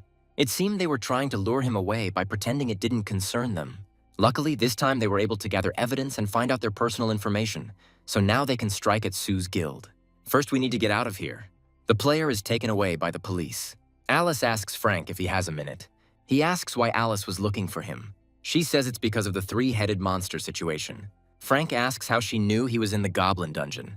They looked at the records. They know who entered there and when. They have the right to request any information about the players if necessary. Frank understands the whole essence of the situation with the three-headed monster since he defeated it. It was an unofficial investigation, so Alice planned to secretly enter the dungeon and assess his abilities. But then the same situation happened, and she once again apologizes for not intervening immediately. So she wanted to evaluate his abilities. Alice was convinced of them when she saw the skills Frank used at the end of the battle. That's why he killed the three-headed monster. Frank asks if it's a crime that he killed that monster. Alice replies no. They were looking for him to reward him for his work. Good pay is due for the massacre of the three-headed monster. They also have one proposal for him.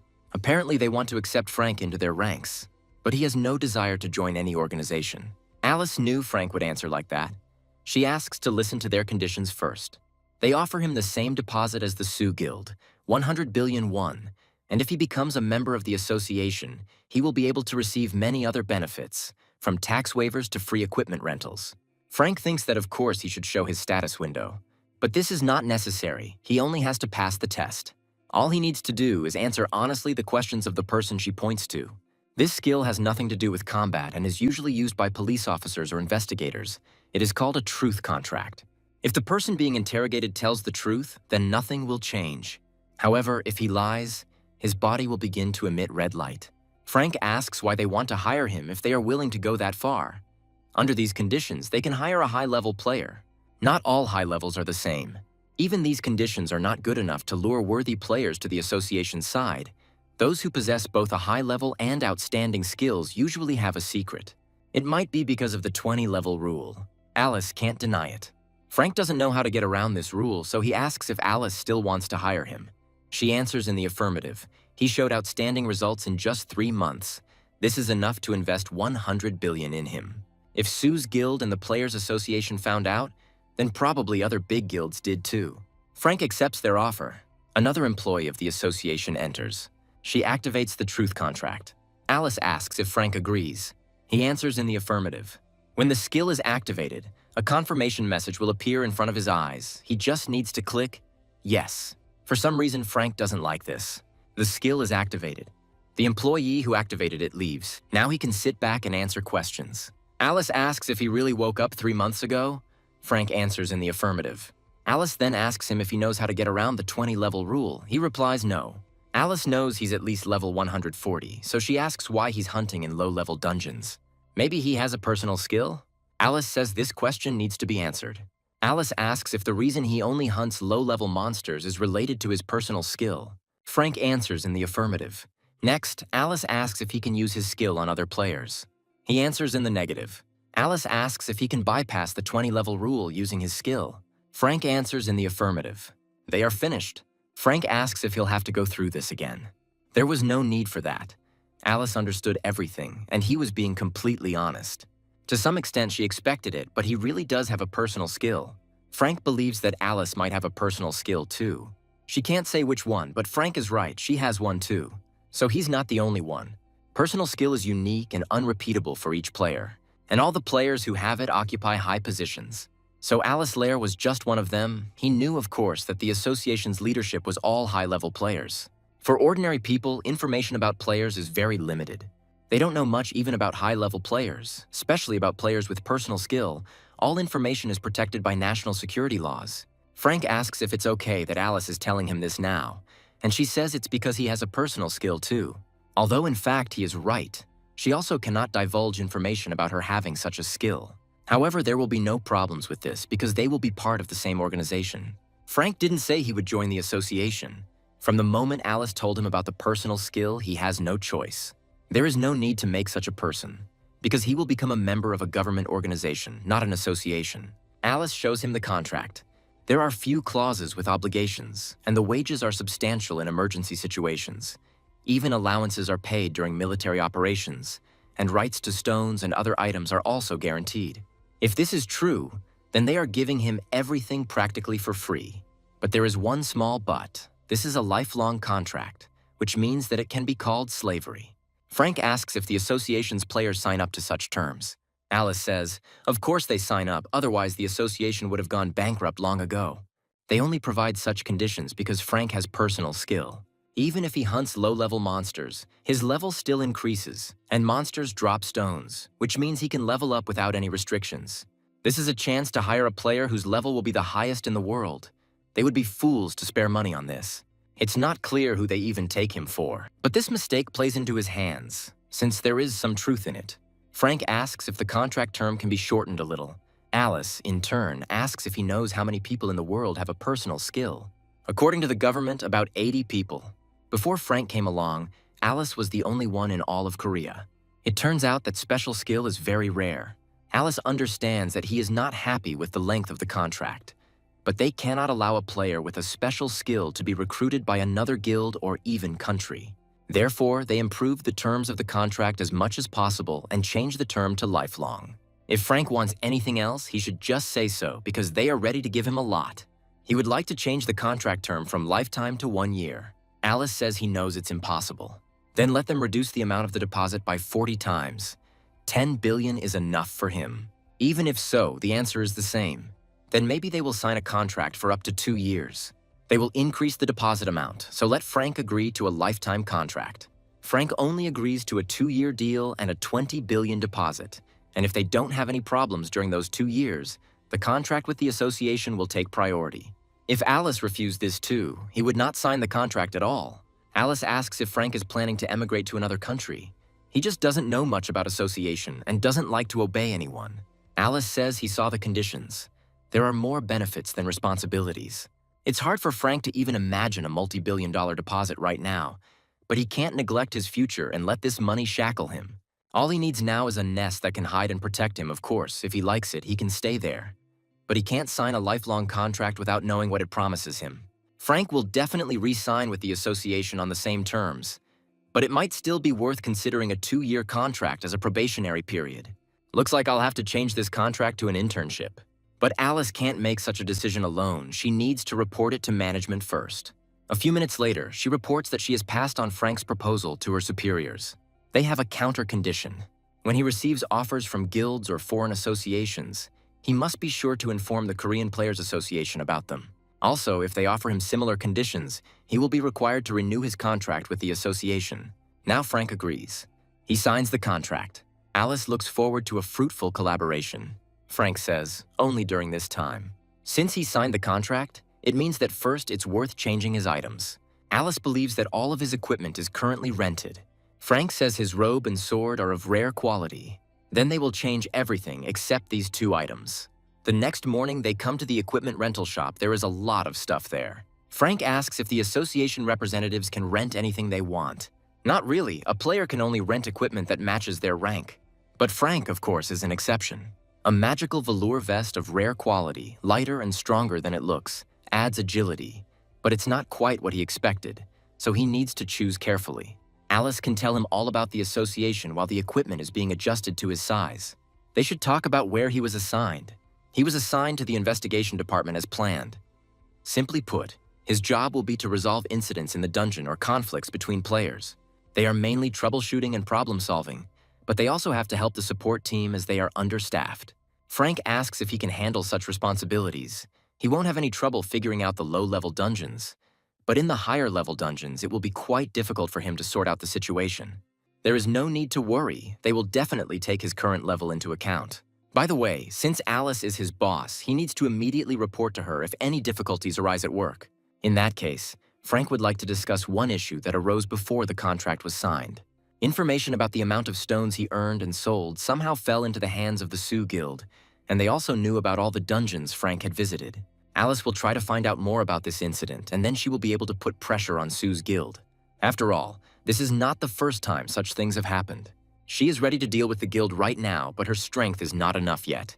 The association will also provide Frank with a place to live. He says he leads a nomadic lifestyle, so he doesn't need it. This is a bit difficult as they need manpower due to emergency unscheduled work.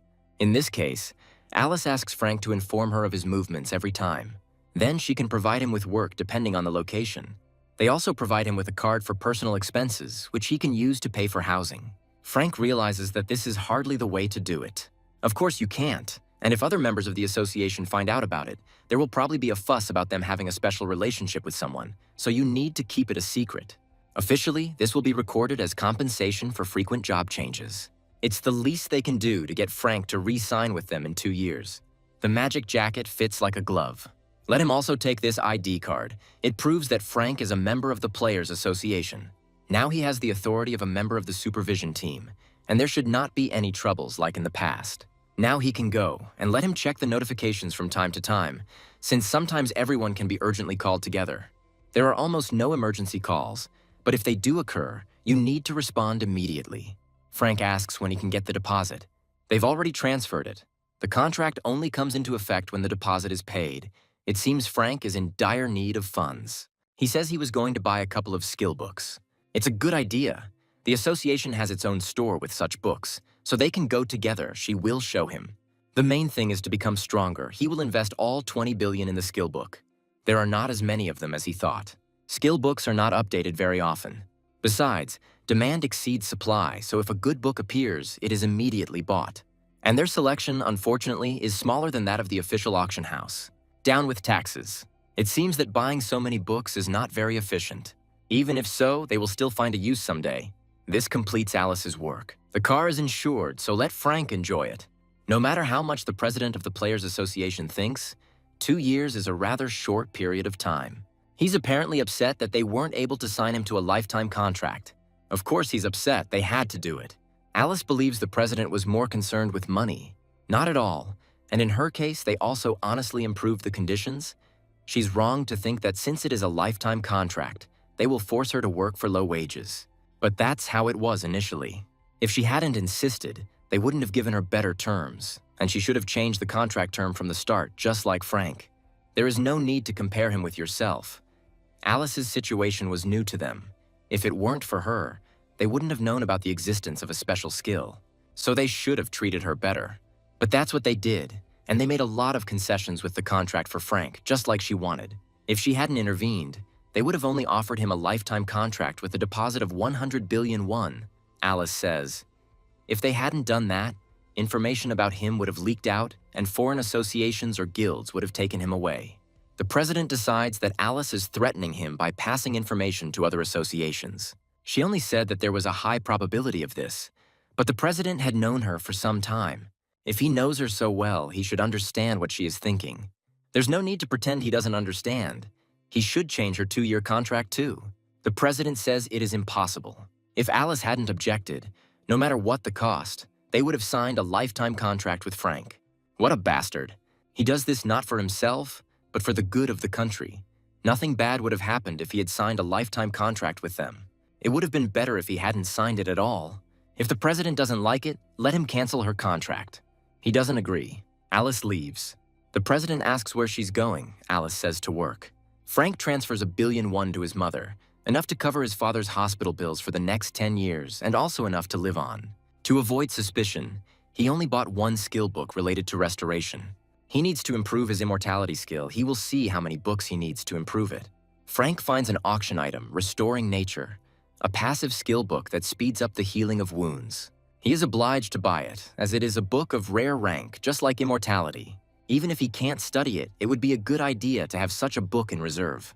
According to Alice's advice, passive skill books are always up to date, so everyone buys them, while active skills are most often ignored and not used. You need to buy everything that is of rare rank and higher. And he spent a decent amount. Maybe it's worth spending the extra points. Frank sold so many things. The game console and laptop were popular. Cosmetics and perfumes were also sold out, and even the watches sold out unexpectedly quickly. But still, nothing can surpass this thing, a high-capacity battery.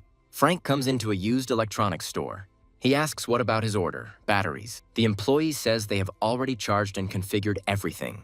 Frank will have one more request. They will, of course, be able to prepare the same volume of goods with a full charge. He can rely on them. They gave Frank a discount because he always pays with points, so if he needs anything, he just needs to let him know. Frank decides to spend it all. There are about 3 billion left. A weak increase in various statuses costs 5 million and a small one 10. To improve all indicators to 200, you need about 5 billion points. Increasing stats affects all skills, so it's beneficial to invest in upgrading statuses. He will spend the remaining 5 billion points on books. The description of the Book of Immortality no longer says that wound healing is slow, so Frank decides to test it. He runs the blade of the sword across his finger. The cut heals immediately, leaving no trace. Then Frank gets a call from Alice. He asks what's the matter. They had evidence of the information they had received earlier, so they reported the leadership of the Sao Guild to the police, and they will arrest everyone today. Great. Otherwise it would have been a pain to deal with them, Alice says. Even though the Sioux Guild has close relations with the prosecutors, they won't get away with it this time. On the contrary, they say that the investigation was more stringent this time. Frank believes this is due to the factional conflict. Indeed, the head of the Sioux Guild, Michael Jones, not only did not hinder the investigation, but also provided all the internal documentation, as if he wanted them to be caught faster. Frank asks what happened to Chester Weiss. The order for his arrest has not yet been received. But he won't be able to flutter for long when the player attacked by Alice was arrested, and all the murders and attacks that had been committed became known since the customers were close to Chester. Alice asks if Frank can turn on the TV now. He turns it on. Chester Weiss, the Vice Guild leader, has been expelled from Guild X and is currently being sought by the police and the association. Strange semi-censorship, the name was published, but the name of the guild was not. He won't be able to avoid arrest. Now everyone, even those who were kind to Chester, turned away from him. Frank thanks Alice for sorting this out, and Alice apologizes for not doing it sooner. Later, he will treat Alice as a token of gratitude. If this is not empty chatter, then she will wait for his call. Frank needs to find the book. This is the last one.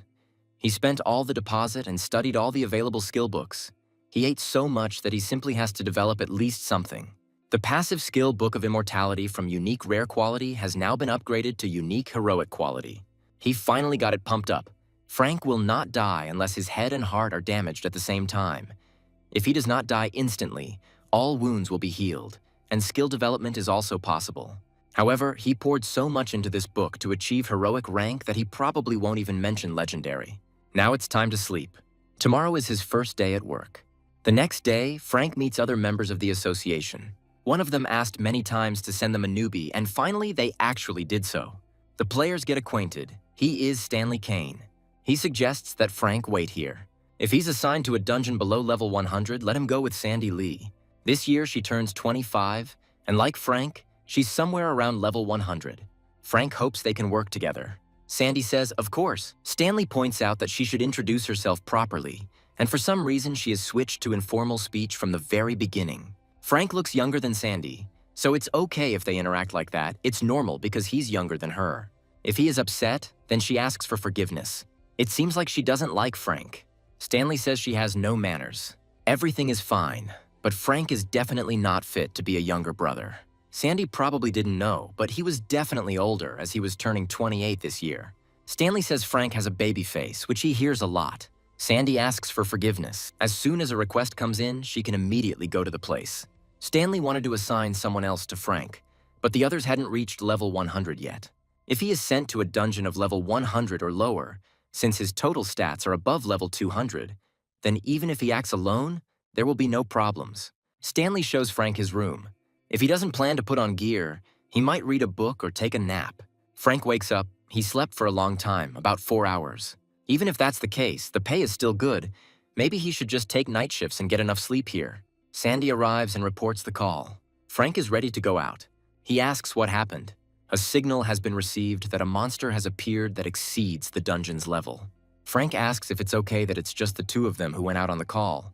Sandy says there's no need to send more people. They can handle it on their own. A werewolf of level 70 to 80 has appeared in the Horned Turtle Dungeon, level 60. There have been no casualties yet, and none are expected. This is probably because the difference is only 10 levels. Most often, calls come precisely for incidents in dungeons above level 50. It's probably because there are no security personnel there. Players who reach level 50 and receive their first profession usually go to work as security officers in low-level locations. And then, starting from level 50, there are no more security officers in the dungeons. Problems begin with players who are accustomed to being under constant supervision. When various situations arise and there are no security personnel nearby, their survival skills deteriorate dramatically, and this becomes a huge problem. Sandy seems to find this amusing. Of course, because this challenge will give her a salary increase. In any case, the more challenges, the better the salary. They arrive at the scene. Frank believes that finding the werewolf will not be easy. Sandy tells him not to be surprised by what's about to happen. She grows the spotted skin of a predatory cat. Sandy now has the paws, claws, ears, and nose of a predator. Frank asks if she is a cat. Sandy is offended. She's not a cat, but a leopard from the feline family. If Frank hesitated, she would leave him behind, so he had better keep up. Sandy is making very good progress. She uses 4 paws, after all. Soon they find a werewolf. Frank is surprised at how big he is, Sandy says, like a hunting dog. But his sense of smell is much better than a dog's. Sandy climbs a tree and the werewolf howls. Sandy pounces on him. Frank is impressed by her attack. Now the monster is killed. Frank notes that the gear is very flexible. Sandy says it couldn't be any other way, although it is expensive. Now we can go back. Suddenly Sandy senses something. This werewolf is not alone here. It seems that before his death he managed to call his flock. And indeed, a pack of werewolves appears and heads towards them. Werewolves look huge and very strong. They have red eyes. The other players run away from them. Frank asks if this happens often. Sandy says it doesn't happen often, but it does happen. However, when this happens, the name and level of that dungeon changes. First, we need to deal with these monsters and prepare a report. Sandy is about to go first. Frank turns on subspace. He takes out a vampire sword from it, one of the most reliable weapons. The werewolves roar, preparing to attack. Sandy cuts off the head of one of them with her giant paw. Frank attacks the werewolves with a bloodsucker sword. Suddenly, a piercing howl is heard. Not like the roar emitted by a pack. It seems that this is the king of the werewolves. He is stronger than them all, and with this howl, he calls other werewolves who serve him. Sandy says she'll take care of it. This is a monster of about level 100 or 101, so hopefully Sandy doesn't act too recklessly and there won't be any problems. The werewolves continue to attack. Frank deals with them using a bloodsucker sword. It seems like it will all be over soon. Indeed, the werewolves are defeated one after another. Frank stands among the corpses, but it looks like his colleague is still not finished. All this time, she has been fighting the Werewolf King and continues to fight. This is truly a battle of the leaders, the strongest of the werewolves and the snow leopard. But it seems Sandy is having a hard time. The werewolf has hurt her, and more than once. It might be worth helping her, but the werewolves are still closing in on Frank too. One of them looks absolutely gigantic and makes a terrifying roar. Frank wonders what kind of magic this is. These monsters are huge, but not that big. Another werewolf is ready to attack him. While Frank is fighting this pack, the werewolf that Sandy took on is winning and is about to kill her. He grabs Sandy by the throat with his teeth and is ready to bite him. Frank launches a fire projectile at the advancing monsters. The werewolf king still has Sandy in his teeth. She no longer looks like a predatory cat, and blood is coming from her mouth. Frank attacks the werewolf king with a vampire sword. He lets go of Sandy and Frank picks her up. He asks if she's okay, but Sandy can't answer. Frank uses the healing skill. It's not entirely clear if it works, but it does seem to be healing the wounds. The werewolf king wants to attack Frank from behind. However, he cuts off his claws with his sword. And this monster is smart. He first dealt with Sandy, and now he's taken on Frank. Perhaps he sent his servants ahead to stall for time. Now the werewolf king attacks Frank. He dodges the blows of the vampire sword. The werewolf continues to attack. Then Frank kicks him. The werewolf flies away a considerable distance. He howls again. This summons other werewolves, who immediately appear and surround Frank. At first glance, things are bad, but in fact, this situation is, on the contrary, for the better. He will act step by step, casts a magic projectile, ice projectile, fireball, and fire spear. Frank uses all of these weapons at once, hitting the werewolves with multiple beams of different colors. He won't even need potions. Now Frank uses the vampire sword. The werewolf king dodges the beams. He has good reflexes, just like Frank thought. This werewolf is not like the others. Frank will see if he can dodge the rare rank skill. A wall of ice rises in front of the werewolf king. He realizes that it is too late to do anything. Now Frank is ready to hit the monster with all his weapons. He understands that the end has come for him. The ice wall explodes. The werewolf king has been defeated. Now Frank will see what items he dropped. The heart of the werewolf king, a rare quality item, allows you to transform into the werewolf king for 60 minutes. During the transformation, strength, agility, and endurance will increase by 30%, after which the indicators will decrease by 10%. The item must be consumed. This means that the appearance will change, but compared to the increase in indicators, the fee for use is much more serious. First, we need to go back. Frank sits next to Sandy, who is now lying in bed. Stanley asks if she's okay. All external injuries have healed, but to be sure, it's better to take her to the hospital. If it weren't for Frank, something bad would have happened. He is also on the team, so helping his comrades is the order of the day. Frank will come back when he's sorted everything out. After a while, Sandy thanks him for saving her. Of course he had to help. That goes without saying. Frank notices that the others are wearing the same clothes as yesterday. Stanley says that after they dealt with yesterday's incident, he went hunting and then came here. Frank got some rest and earned some money, which was a great option. Initially, Stanley thought that Frank lived in a luxurious house and had a lot of money. It was rare to see so many rare things on one person. Frank says he was a laborer before he woke up. Stanley believes that his situation is dire. Frank's father fell ill and was hospitalized. His family worked hard to pay the hospital bills. Stanley says they were actually given orders to take good care of Frank, which is why he thought he was from a rich family. They seem to think he was born with a silver spoon. Apparently it was Alice Lair who did this, but Stanley didn't even know that Frank knew Alice. He says that she hired him. He must really have outstanding abilities, since Alice personally hired him. I should sort out my things before going to bed. Sandy calls out to Frank. She says she's really sorry. There was a misunderstanding and she behaved rudely towards him. Sandy developed prejudices because of a man she met one day while on a call. Frank asks what happened. Due to the reckless behavior of the high-ranking official's son at the scene of the accident, the team members were seriously injured, and he, being the culprit of the incident, did not even receive any punishment. But the team members got it in the neck, after which Sandy always tried to be the first to respond to calls. Frank says everything is fine. He doesn't pay attention to such things. Sandy seems to be quite kind.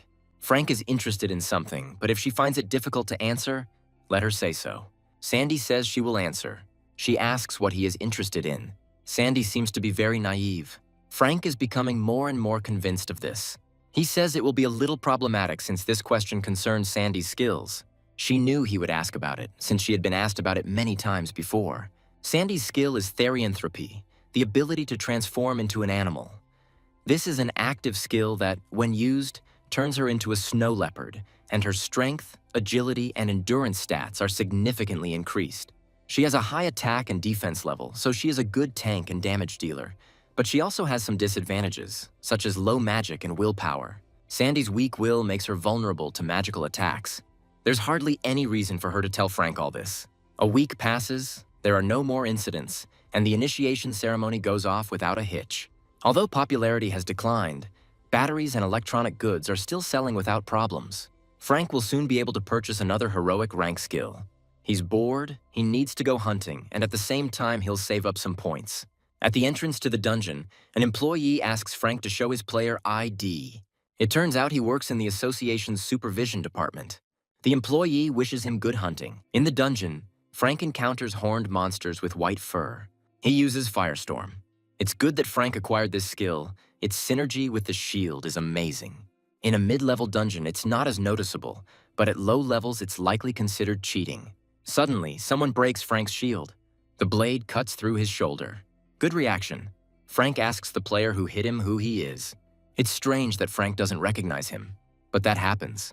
So he is interested in who he is. Of course, it is worth knowing at whose hands you will die. He is Chester Weiss, and until recently, he was the deputy head of the Sao Guild. He's considering taking his anger out on Frank.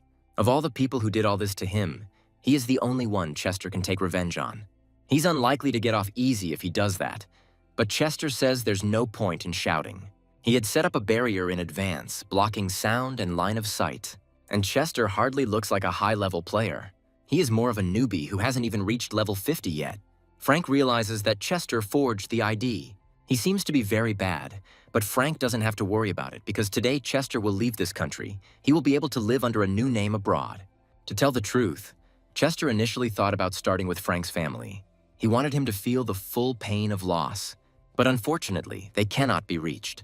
It would have been easy to eliminate both Frank's guards and his family. But then it would have been harder for Chester to leave the country. That's why he targeted Frank when he entered the dungeon. If he hid the body well, it wouldn't be discovered for at least a few days. His wounds are healing too quickly. It seems he has acquired quite a good skill. Chester knew Frank was trying to buy time for treatment by talking him down. But he is wrong to think that he can defeat Chester, even if he fully recovers. Frank decides he's finished. Chester attacks. He didn't think Frank would be able to block his punch, but he was thinking of cutting off his left hand so that he wouldn't have time to recover as before. Frank activates subspace. He takes out the heart of the werewolf king. Chester didn't know that Frank had received the transformation item. After eating a werewolf's heart, he turns into a monster. It seems Frank has improved his status a lot. He rushes away. From a distance, he prepares to launch a fireball at Chester. Frank starts it. Chester, as if nothing had happened, appears from behind him and touches him with the tip of his sword. Frank is wrong to think he can escape. Chester grabs him by the hair. Frank flies far to the side. He turns on the fireball again. But this weapon has no effect on Chester. Then Frank is going to attack him hand to hand. But his huge paws hit the sword. Frank still hopes he can handle it. Chester swings his sword. Frank dodges the blow with lightning speed. He punches the ground and it explodes as if from an explosion. He's truly incredible. Chester asks if Frank knows his nickname. He has a lightning sword. Chester throws lightning bolts at Frank, causing wounds. He cuts off his hand. If Frank had listened to Chester then, everything would have ended differently. And then Chester would not have regretted giving him even more than some 100 billion. Frank is enveloped in a cloud of cutting lightning. They inflict wounds all over his body. Maybe Frank wants to tell Chester how to get around the 20-level rule. Or it would be nice to know how he was able to become so strong in a short time. If Frank tells, Chester might let him live. He's wrong to think Frank will believe it, Chester says. It's clear he doesn't even trust himself. But it would have been possible to give Frank an easy death. Chester plunges his sword into his back. It seems that regeneration is not the best assistant during torture. It's more of a disadvantage because Frank will feel all this endless pain, and the executioner won't have to hold back, especially for a newbie like Chester. It's too painful. Maybe I should just tell him about the existence of a special skill and beg for mercy. This psychopath doesn't want revenge. He gets pleasure from tormenting Frank. He asks to just kill him. He won't say anything. It looks like he'd rather die than be of any use to Chester. And since he needs time to get rid of the body, he will do everything cleanly, as Frank asked. Chester cuts off his head. Now it would be necessary to assemble the remaining parts. Suddenly, the werewolf king's paw pierces Chester through and through. He doesn't understand how this is possible. Chester falls to the ground. Frank gets his head back. Chester is still alive. Sound and visibility blocking is broken. Frank returns to his human form. His body moved even after his head was cut off. However, it is not entirely clear how he dealt with Chester. No one outside should know about this. Even the Players Association would be dangerous to tell. If word gets out that Frank killed ranker Chester Weiss, the association will question his level and abilities. Frank turns on the fireball. There is no need to reveal your secrets. Chester's body disappears. Something appears in its place. It turns out that items don't just drop from monsters. This is a heroic rank lightning breath, an active skill that creates a protective electrical barrier around the user. All skills and actions are enhanced by lightning, temporarily paralyzes the enemy's body, and has no cooldown. Frank learns a skill. Now he is enveloped in a barrier of lightning. It activates a magic projectile. Now his power is greatly increased. This is a real scam. The skill level has changed completely. Frank defeated a player more than 100 levels above him and was awarded the title of First Rebel of the normal rank. He also defeated a player more than 200 levels above him and was awarded the title of First Rebel of the rare rank. It turns out that players also receive titles. Frank was awarded another title, First Rebel of the heroic rank. I wonder if he could have beaten Chester now before he cut him up. Frank must become even stronger. In addition, he should refrain from using ranged skills in combination with lightning breath, as it consumes too much magicka. A few days later, in a review of a game console Frank had put up for sale, a user wrote that the seller seemed to be jacking up prices too much lately, especially for high-capacity batteries. Such a battery would last 2 or 3 days at best, and it costs 30 million points. The battery's power is even less than the energy from a single low-level stone. A user believes that the price of a product should be reduced and organizes a boycott. Starting tomorrow, he will ignore this product for a month. Those who want to join him should leave a comment. Several users join the boycott. A month later, Frank is looking through the list of goods and is wondering what he should buy. The Ancestral Instinct or the Vampire Ball. He would buy both items if he could. But there are only a few points, and in total, it comes to 60 billion. Frank will think about it tomorrow, but for now, he can watch TV. After all, today is his only day off this week. On the screen, the guild leader tells the female player that he likes her and wants to date her. They show a battle with monsters. So, this is the drama they filmed for the 20th anniversary of the Cataclysm. They seriously donned expensive gear for it. They all suffered that day. On the 20th anniversary of the disaster, the whole world was on edge, fearing that something would happen. But as on the 10th anniversary, nothing serious happened. Some journalists write fake news that the number of dungeons has decreased, but this is just internet chatter. Frank is thinking about what else to buy. Then he hears some sounds. At first he thinks it's an earthquake. It turns out that monsters have infiltrated the human world. Frank charges forward with a bloodsucker sword and a fireball. One of the monsters is chasing a woman and is ready to attack her. But Frank attacks the monster. He strikes him with sword and fire. The monsters are advancing. Frank uses Firestorm. But the problem is that the monsters have mixed with people, and they attack. Other players come to the rescue. They leave a dimensional gate on Frank. Then he thanks for the help. Martial law is declared. The military enters the battle. The association president orders that all players within the country be notified. From this moment on, a general mobilization of players is declared. Frank tells Alice that he is near the Red Tarantula's dungeon near Sinchan Station. The gates suddenly opened, and now he is fighting the orcs that crawled out from there. Luckily, their level seems to be low, and players from the surrounding area have joined in the cleanup. Frank is appointed as temporary commander. After clearing the area, he must redirect everyone to Namyan Station, where the gates have also opened, but they are catastrophically short-handed. Frank shouldn't worry about his family. Alice was informed that they, along with other residents, were sent to a bomb shelter. Alice asks to hurry. Frank will do so. There is no time to think. He buys a vampire ball. This is an active skill. It converts the properties of mana into properties of darkness, increases the power of attack-type skills, and decreases the power of healing-type skills, restores health and mana by absorbing enemy blood, increases stamina and mana recovery speed. Frank learns the skill. He will finish it faster and move on. It activates a wall of fire. Now it's time to make an announcement. Frank tells the players to gather, following the emergency mobilization order. It is clear that this will not be easy. The minimum number of players required to defend the territory remains here. The rest move towards Namyan Station. Since everything at Sinchan Station is already destroyed, we only need to take care of the gate. One of the players has a question. He asks in how many places the gates have opened. The exact number is unknown at this time, but they appear to have opened all over the country. Near Namyan Station, monsters attack ordinary people. They have horned heads, similar to horse skulls, but with glowing eyes, they are humanoid lizards. The player attacks one of the monsters. Other players are waiting for reinforcements to finally arrive. A wall of fire appears from somewhere here. She absorbs monsters. Reinforcements have arrived. The situation is serious. There aren't many dungeons here, so there aren't many players. It's time to begin. Then a giant monster appears, apparently the leader. We need to figure this out as soon as possible. Frank throws fire at him. The monster covers himself with a shield. Frank flies right over him. This monster is not that strong. Frank cuts off his head with the bloodsucker sword. But it turns out it wasn't a boss, but an ordinary monster. Frank turns on the firestorm. However, this does not kill the monsters. They seem to be fire-resistant. Frank attacks the monster with a shield. He strikes them. Here some unfamiliar weapon appears, like a spear. It causes Frank's shield to become covered in ice. Now there is a truly gigantic monster standing in front of him. Apparently, he is the boss. Frank arms himself with a bloodsucker sword. 3 ice tridents hang above the Lizard King.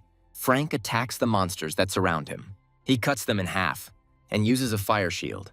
The Lizard King breathes ice. It turns out he can use ice breath even at that distance. An icy wave rushes towards Frank. Now is not the time to save mana. Frank uses a lightning strike, but it didn't seem to have any effect on the Lizard King. The monsters are still ready to attack. Frank must defeat them at any cost. Besides him, there is no one here who could cope with even the normal mobs. If Frank does not stop them, they will all end. The lizards are attacking from all sides. It's good that they go to Frank themselves. It's much less of a hassle. He attacks. An hour later, only the Lizard King remained. It's time to put an end to this. The monster attacks. Frank dodges and flies into the air above him. It's good that no one is getting in the way, one-on-one right now. Frank touches the Lizard King's mouth, filling his mouth with lightning. Half of the monster's head is blown off. Finally, he is defeated and cut in half. But it's not all that bad. I hope this monster drops something cool. This is something rare. White Lizard King's Ice Breath. Rare quality, active skill book. Mana consumed during use, quite a good skill, can come in handy. Frank feels his strength and mana gradually returning. The rest did him good after all. Namyan Station has been completely cleared. It looks like the mission is accomplished.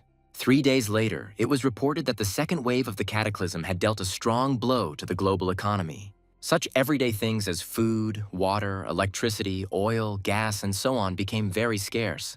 The South Korean government began constructing defensive camps around major cities and evacuating residents of suburban areas, the essence of which was to reduce the amount of protected territory in order to prevent a possible increase in the number of casualties. However, this completely slowed down logistics and trade turnover, and in conditions of food and water shortages, industrial production became simply impossible. The last stock of goods that Frank had placed in the sales book had already been sold out. Now he doesn't really have anything to sell. It seems that now it will be much more difficult to increase the strength parameter at the expense of points. It's time to get to work. We need to deal with the second wave of the cataclysm as quickly as possible and resume sales. Frank is in the helicopter. They arrive at the scene. First, we need to clear the streets and then deal with the rest. Frank asks the players if they are all familiar with the areas they are responsible for. He reserves the right to command for each of the leaders. Then Frank will go first. Trolls emerge from the spatial gates. Frank jumps out of the helicopter, ready to attack. He uses a firewall and attacks the trolls with a sword. Meanwhile, other players are also attacking. So far, so good. Trolls flee from the wall of fire. Something is wrong here. They run away immediately after the first attack. Frank mustn't miss them. It activates the breath of lightning. It will be much easier if you combine this weapon with a fire spear. Frank flies towards the monster with lightning speed. He throws a fiery spear at him, and it blows off his head and half his body. This is the 15th. Frank hopes it's the latter. Suddenly, a monstrous paw with claws emerges from the spatial gate. Frank is puzzled as to where this monster came from. It is clearly above the 350th level and even above the highest, 400th. This is the strongest monster of all that exist. A blue dragon, a heroic level monster. Alice hopes that this is the end of it, but there are currently around 100,000 players in the Republic of Korea, including around 5,000 high-level players who have completed the 4th stage. For now, low and mid-level monsters can be stopped with military firepower. However, as the number of gates increases, More and more heroic tier monsters appear each time, and at the same time, they are completely lacking heroic tier players. The emergency alert system is activated. Alice asks what happened. An emergency situation has occurred. Another gate to another dimension has opened at Seoul Station. Alice asks what rank the monsters are. They try to find out. It turns out that there is a whole group of wyverns there, and again a heroic level monster. This station must be under the control of the TS Guild. They need reinforcements. At the moment their main forces are concentrated in tanks and nearby damage dealers, it is likely that they have a hard time dealing with the flying wyverns. Alice asks if they can contact other guilds nearby, and is told that there are mages from the Yuhua Guild near Yongsan Station. We need to tell them right now to send reinforcements immediately. Another gate has opened in the Dunsan district of Daejeon. A large gathering of harpies has been observed, and reports have come in that ogres have begun appearing at the gate of the Orc Dimension in the Yongsan district of Busan. They were only told that a blue dragon had appeared near the Troll Gate in Osan City, Gyeonggi-do. After all, Frank Newman should be watching these gates now. That's true, he himself reported it. They also requested reinforcements. All operations in Osan City have been cancelled at this time. All players must leave the city immediately. Frank hears this message. But now is not the time to retreat. The blue dragon destroys buildings and throws their debris to the ground. Frank jumps right under his paw. But the dragon only crashes into the ground with it. It was a diversionary tactic. Frank is hiding in the building. It's strange why this monster is only after him. The dragon approaches the building where Frank is hiding. He sees it and stretches his paw towards the window glass. Entire buildings fly into the air. The dragon is even taller than the multi-story buildings. Frank throws a ball of fire at him. He hopes that there is still a little bit left. The dragon's head is smoking, but it doesn't even look like it's charred. The fire just distracted him. The dragon is chasing Frank again and is ready to catch him. Frank turns on the ice wall, but it collapses. The dragon's paw touches his head. It's unclear how this monster even caught up with him. Apparently, there is no other way out. All that remains is to fight. Frank activates his lightning breath. The dragon attacks again. Frank is about to attack him with the bloodsucker sword. However, the dragon's scales prove so strong that the sword flies off. This monster must have one weak spot. This is his stomach, Frank wielding a sword. Then he lowers himself to the ground. There's not a drop of blood on the dragon.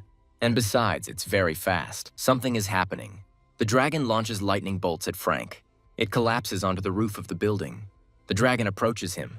He bit Frank in half and swallowed him. Frank can't just die like that. His father needs medicine, and his mother and sister need his support. He grabs the sword. It's time to get out of here. Frank plunges his sword into the dragon's abdomen. It seems that his body parts are slowly starting to regenerate. The passive skill Book of Immortality has been upgraded to the only heroic rank. At this rate, Frank will never get out of here. He begins to tear the dragon's flesh with his teeth. Alice is informed that Frank Newman appears to be dead. She doesn't understand how this could happen, since she gave the order to leave the city immediately. Frank was in charge of closing the interdimensional gate and was very close to the blue dragon. After Alice announced an emergency evacuation, he tried to return back, but apparently he was unable to leave the city. Alice asks if they told his family about this.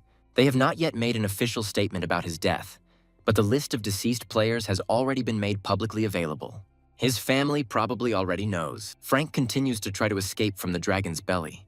Finally, he no longer loses his strength. There was a lot of blood flowing here. Seems pretty good. However, something is wrong again. It doesn't look like Frank is able to cut through the peritoneum. He keeps trying. The dragon roars in pain. The players are confused about what is happening to him. Blood begins to flow from the dragon's mouth. He knocks down the building with his tail. It almost falls on the players. By this time, Frank's arm had recovered and he seemed to understand what to do. Here it is, a blood vessel. Frank activates the fire blade. He cuts the vessel. The dragon's roar is heard.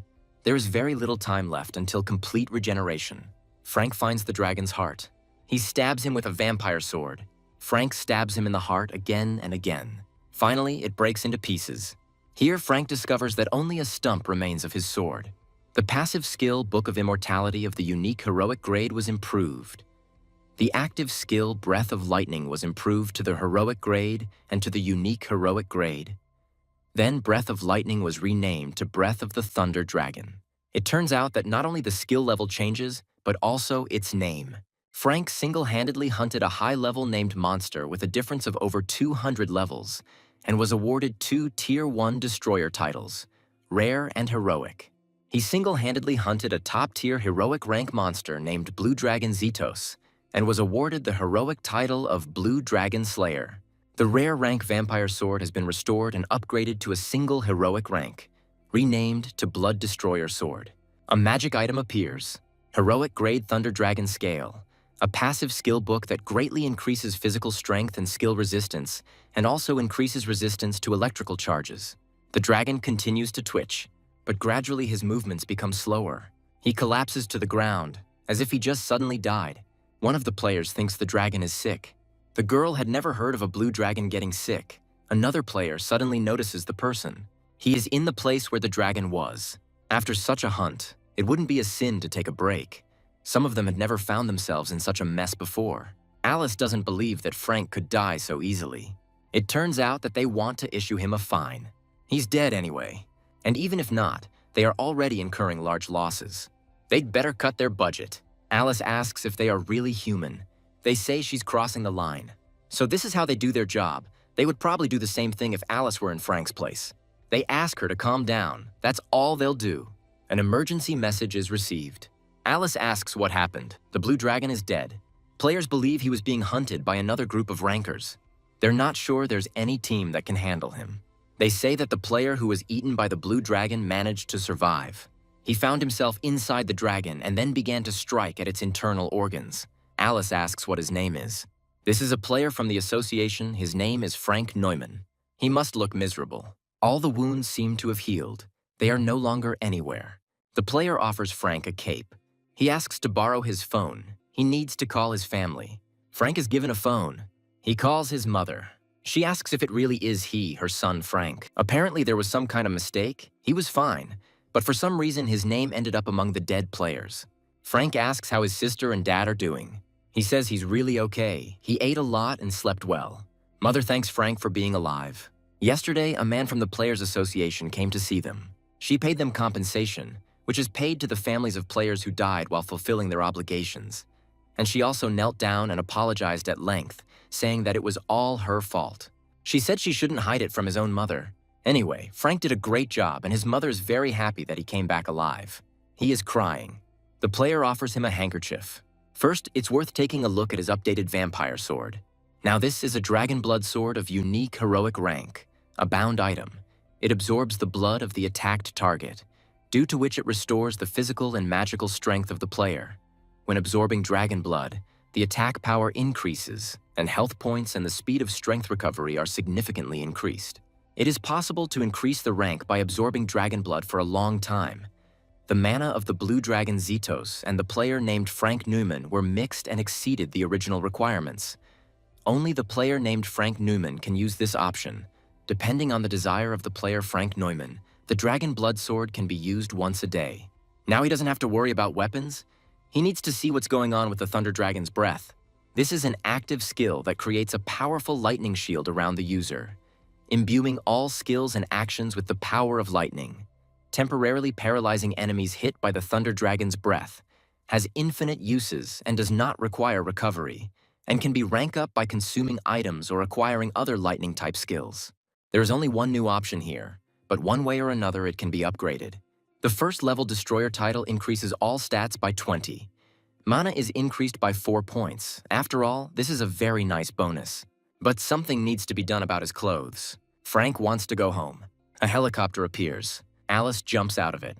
She's so happy to see Frank. It's such a blessing that he's actually alive. Then Alice realizes that he has no clothes on, only a cape. All his clothes dissolved in the gastric juice. One of the players brings Frank some clothes. What a touching reunion. He was truly surprised. He didn't expect Alice to like younger guys. Apparently this man is her boyfriend, whom she was hiding. Alice says, "Don't joke like that." She asks why they came. She told them that the plan was canceled, so they can go back and rest. One of the players came here because she was curious. Frank is really her type. She asks if he has a girlfriend. Alice grabs her hand. He's the one who was just on the brink of life and death. They need to stop joking.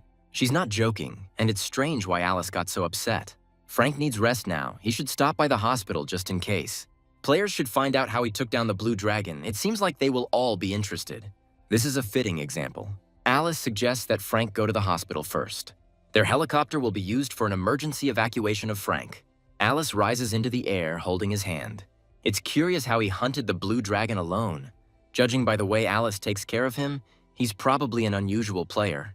He will ask Frank about it later. User Makawas has no new products for sale, and it has been more than 15 days since user Dashat's stocked battery died. Makawas must take responsibility and sell the batteries he has stocked. One of the users thinks about catching Makawas and asks if anyone knows what dimension he is in.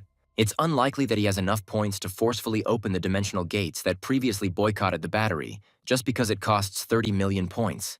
Even if the location of Makawais is known, the user does not have enough points. They should rather catch the seller Frank Neumann. But it has been less than a year since he was active. This is the protection period, so the gate will not be opened. Frank Newman's level is low, so he can't see the posts here. Come to think of it, it seems like that idiot Makovis is acting like this because he's jealous of Frank's success. Makovis's main selling items were hobby items. It turns out that when Frank first showed up, Makovis's sales plummeted. In other words, this guy was deliberately encouraging a boycott to stop Frank. He might have even filed a complaint and gotten him removed. They will boycott the products sold by Makawas and complain about them. This bastard played with them. Makawas writes that the boycott began with good and sincere intentions. He could not have done this if he mistook this newbie for a competitor. Other users write that they need a much stronger movement to address the complaint. It was clear that this would happen. Korea suffered great damage. However, having suffered significantly less damage compared to other countries, the country prevented a second cataclysm. South Korea rebuilt the destroyed infrastructure and began research using newly acquired monster carcasses and mana stones. Society is a little unstable, but in any case, everything is starting to return to normal. Frank comes to the store's warehouse. There's quite a lot of stock here. Luckily, their store wasn't damaged. After the electrical installation was restored, the first step was to charge the batteries. Frank decides to buy everything. Supplies are still tight, so he should raise the price even higher. A notification about the completion of the sale is issued. So it's for sale, even if he raised the price. Another sale has been completed, so it appears the price can be raised even higher. A few days later, Frank comes to the store again. The employee only ordered the amount he usually buys, so there are no more. Then he will immediately make an additional order. He heard that the factory has started working as usual, so this will not interfere with the production of goods. In the meantime, the store employee will immediately send the goods to another department. If Frank leaves his contact information, they will contact him once the item is back in stock. He says he'll just come back again tomorrow. This is an ideal option for making a direct deal with the factory. Frank called them before the second cataclysm, but they hung up saying they didn't do any personal business. He called again and promised to make a large order, but they said they don't take orders at all unless it's a corporation. Frank is considering whether he should register as a business owner and buy a warehouse, or he should open an electronics store. He chooses the second option. There are a lot of people in his store, despite it being a weekday. As Frank thought, it was good to leave it to his sister. She's the manager and he's the general manager of the store, so he should be fine. In any case, his sister had sent the batteries to the warehouse some time ago, and they might have arrived by now. Frank says he'll check it out, and his sister asks if she should order anything else besides batteries. It depends on the circumstances. His sister suggests they have lunch while he's here. Frank wants to eat something expensive. Sounds good. It seems like everything is slowly ending now. The speed of sales has almost stopped. But his goods were selling like hot cakes. Now you can slowly spend points. Frank is considering what to buy. He currently has 5 heroic level skills and only 1 active skill, Thunder Dragon's Breath. It creates a powerful protective membrane of thunder around the caster. All skills and actions are enhanced by lightning, temporarily paralyzing the bodies of enemies. The skill has no cooldown time, and growth is possible through the absorption of skills and items with the Thunder attribute. If you think about it, it's the only offensive skill, and it also deals point damage and has a continuous attack ability. He needs a skill that can be activated freely, or a skill that can move through space to avoid dangerous situations. Frank will buy both. Compared to passive skills, active ones are cheaper. The skill of moving in space is quite expensive, 700 million, but it is worth it. It seems that only when you are promoted to heroic rank can you teleport another person. There are a lot of limitations, but it's still pretty good, and it's quite convenient to read reviews about the product. Flicker, an active skill book, can teleport as far as the user's field of vision. Power consumption depends on the distance traveled. Cannot teleport to a place where the mana flow is unstable or too dense. This is the best option. although it costs 40 billion points. Perhaps this skill is worth testing. Frank activates the flicker. It teleports him to the other end of the warehouse. This skill is really worth it. Later, he will test long-distance teleportation. Frank looks through the list of products again. Flame attribute skill, wind attribute skill, ice attribute skill, thunder skill, and so on. He can't find the perfect one. Here he sees an active skill book. Black lightning, heroic rank. It brings down powerful lightning on the target. Consuming mana and stamina at the same time, it is a skill with the dark attribute. Reviews say this skill is 3 times more powerful than skills that only use mana, but you need to be careful because it uses both stamina and mana at the same time, so you can end up exhausted without realizing it. If you don't have enough mana, you can make up for it with stamina. Frank buys a skill. He ends up absorbed by the active skill Thunder Dragon's Breath. As expected, he's able to absorb, even if it is a dark attribute. Frank hopes that things will change the way he expects. It worked. Even the protective membrane that absorbed mana, activating automatically, changed in such a way that it could be controlled. Frank goes underground. There he fights with crocodile bats. He activates Black Lightning. Frank now feels better after using up all his points. After 5 hours of hunting, he earns the title of Heroic Rank Crocodile Bat Killer. That's enough for today. He returns to his shop. His sister still hasn't left, and Frank apparently was hunting all this time. The batteries are stacked in the warehouse. He can go and have a look. 30 minutes later, Frank's sister still hadn't left. Frank suggests going home together. Sister needs to talk to him. Frank realizes that's why she waited. This is about what happened at the time he was declared dead. Mom fainted when she heard Frank was dead, and she cried for days after she woke up. The real problem came after that. Notice of loss of leased equipment and penalty for failure to perform contract. The sister protested more than a dozen times, but each time she was told there were no legal problems. There was only one answer: file a renunciation of the inheritance. She consulted a lawyer, but he said there was no other choice but to file a complaint. They said that Frank must vacate the rented apartment immediately. They even said that they would take away the money he sent to the family as living expenses as illegal gifts, because they even sent a report on the legal reserves of the inheritance. Of course, after that, everything got better. A girl named Alice Lair came and apologized to her on her knees. She said that there was a mistake in the process. But it seems that this is not a simple mistake. Frank says he'll find out. Mom told me never to tell him about it, but it seems like he's somewhat stable too. She told him because she thought he should know it happened. Frank thanks his sister for telling him. He has an appointment with Alice Lair's manager, but is told she hasn't returned yet. Frank contacted her in advance just in case, and she told him to wait for her in the office. The administrator says that he will take him there then. She offers him a cup of tea. Frank refuses. The administrator leaves. It's time to begin. Frank activates psychometry. He's looking for his code. Alice said Frank appeared to have died at the scene. She asked why they did this to Frank Neumann's bereaved family and was told that it was the rules. Alice ordered these instructions to be canceled immediately and was told that she had nothing to do with it. So this is what they do for a player who gave his life fighting for his country. Perhaps they would accept such things, even if it was Alice who died in battle. If the decree was not revoked, she would leave the association. Such an absurd treaty of subordination would hardly be accepted by the national community, the minister said. Perhaps Alice is now going to fight with the Korean government. She seems to be very angry. The minister will contact her later. Frank has this man to thank. He seems to know who it is, the Minister of Spatial Gate Management, Henry Lee. Alice comes in and apologizes for keeping him waiting. Frank says he came early himself. Alice asks why he came so suddenly. He didn't even tell her what was wrong. It looks like he'll have to break his contract. He knows everything that Minister Henry Lee was going to do. Alice apologizes for him. She has nothing to apologize for. It's all thanks to her. At least everything was fixed later. Frank should say thank you. Alice asks if he can just let it go for her this time. She will definitely change the rules so it doesn't happen again. There's one thing Frank wants more than that. He would like to meet the minister personally and receive an apology. The minister finds out about this and is outraged. This impudent fellow is behaving so importantly and insolently only because he has this unique skill. It looks like he doesn't understand the world because he's young. The minister was only performing his duties properly. They should immediately protest. That's right. Henry Lee was just trying to do his duty according to the rules. It's unclear why he should apologize to such a brat. After all, he didn't do anything. Henry has shown generosity. Frank is acting arrogantly, ignorant of grace. He needs to be taught a lesson. Henry asks how he should do this. This news even reached the ears of VIPs, so it is unclear how he can teach Frank a lesson. His subordinates have no plan, but they are chatting. Henry tells me to tell Frank to come here quietly. He's not going to go to that brat's house to apologize to him. He's busy at work, so if he wants an apology, let him come in person. The subordinates rush to convey this to Frank. Henry can't go to him. He told Frank to come later than he thought, which wasn't so bad for him. This means that this is a real hotbed of corruption among large guilds and dungeon access managers. All the employees are ordinary people. That's even better. A ministry employee invites Frank to go with her. The minister was looking for him. They enter the minister's office.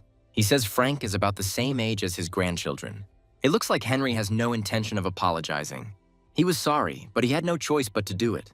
As a person performing official duties, a minister cannot perform them based on his own considerations. It seems like all the people involved in Frank's case were in cahoots with each other. Henry says he was just trying to do his job legally. Frankly, instead of doing it legally, he made more than 1 or 2 claims. If Frank is referring to the damaged equipment claim, then it was obviously something that happened while Henry was on duty. Frank died in battle while fulfilling the terms of his contract. He was killed while doing what he was told.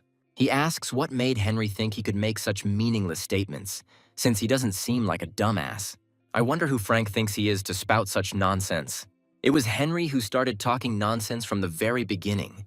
It's strange how the minister can be so ignorant. Frank doesn't dare talk to him like that.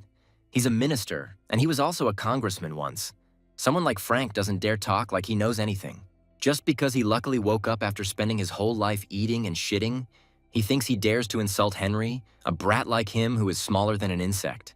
Maybe Frank should just finish him off. From now on, Henry should live with a little more common sense, and when he wants to open his mouth, let him think carefully before saying something out loud.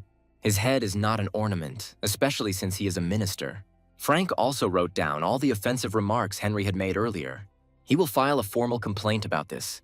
He has heard that it is possible to sue for such insults. Then they will see each other in court. Frank leaves. This ability has proven to be very useful. Rage, a skill that provokes an opponent. When a person is overcome with rage, he begins to attack without sparing his own body, and his fighting strength increases. This is definitely a scam against the public. A few days later, Minister Henry Lee's corruption ledger began circulating online, initially among ordinary players. But recently, small and medium-sized guilds have become the center and are going on collective strike. Heroic rank psychometry allows viewing information from the past embedded in an item, offers holographic videos and audio recordings. Information from a month ago cannot be viewed. Information from the past cannot be extracted from objects with mana embedded in them. And there will be many things in the future that can be used. Frank gets a call from Alice. She asks if they can meet now. Frank answers in the affirmative. She asks to tell her his current location. She will come there. Frank says she can go to a small coffee shop near Sangdo Station. Alice will arrive in about half an hour. She wants to ask directly whether the scandal with Minister Henry Lee is Frank's doing. Alice believes that he is the only one who could do this. Government officials are very sensitive and he is suspected of this, so he should be careful. If Frank is found to be the one doing this, he could be arrested for trespassing and theft. Frank says he would be subject to aggravated punishment under the Special Players Act. If that were to happen, he would have to rely on public opinion. That would be nice. But Frank isn't to blame for this, so he hardly needs to worry. Alice says he has to be careful. Some people in power don't want to share it with the players. But after such an incident, they should have taken it as a warning. They made a lot of enemies after this incident. Their wariness of Frank has also increased, so it's best for him to lie low now. Frank says this story has nothing to do with him. But since times are changing, he believes it's better to stay on the bottom. He also doesn't want to attract doubt. It's a good idea. It's better to avoid unnecessary suspicions. Meanwhile, fighting is taking place in North Korea. The military is attacked by an imugi, a giant sea serpent. He spews out a fountain of saliva, which acts like acid. Imugi crushes everything in its path. Alice says she will go first. Frank shows her a message from the association. An emergency call has been made for rankers and high-level players. They will go together. Alice will call headquarters first. It's all over the news now. Pyongyang gone, North Korea's regime collapsing, the possibility of a high-ranking imugi making it to South Korea. This is more serious than he thought. Although the news article has already been published, the situation is a little more serious. Pyongyang is now in a state of collapse, as is the North Korean government. Since all the rankers and high-level players were wiped out during the fight against the imugi, waves of monsters appeared at all the gates of the country. Numerous refugees and defeated soldiers are now rushing to South Korea, so the monsters are also moving south along with them. This is the entire report on the current situation. The association president will now explain why only rankers and high-level players were summoned. Their job is to defend against monsters coming from North Korea, in preparation for the defense against the emoji from the front lines to the south. 10 days later, in Gyeonggi-do, players fight against orcs. Severed heads fly into the air. I wonder how long they'll have to deal with this little thing. This looks terrible. A werewolf wants to attack Frank. He cuts it in half without even looking. Sandy attacks other werewolves. Frank asks how long they will do this. Thanks to his sister, he replenishes his supplies here. To be honest, he feels a little awkward. An orc attack occurs in Dandong, China. They are shot by the military. The red dragon appears. He is being attacked by players. Fire doesn't do much harm to the dragon.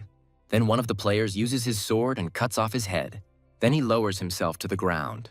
It is said that the emoji is currently moving here at high speed. This is a monster whose rank cannot be determined, which destroyed Pyongyang.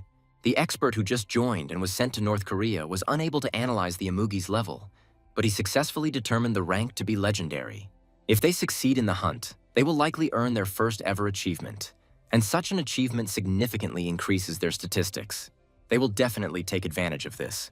The number of rankers stationed at the border is 181 in total, and there are about 3,000 high-level players who have changed 4 jobs.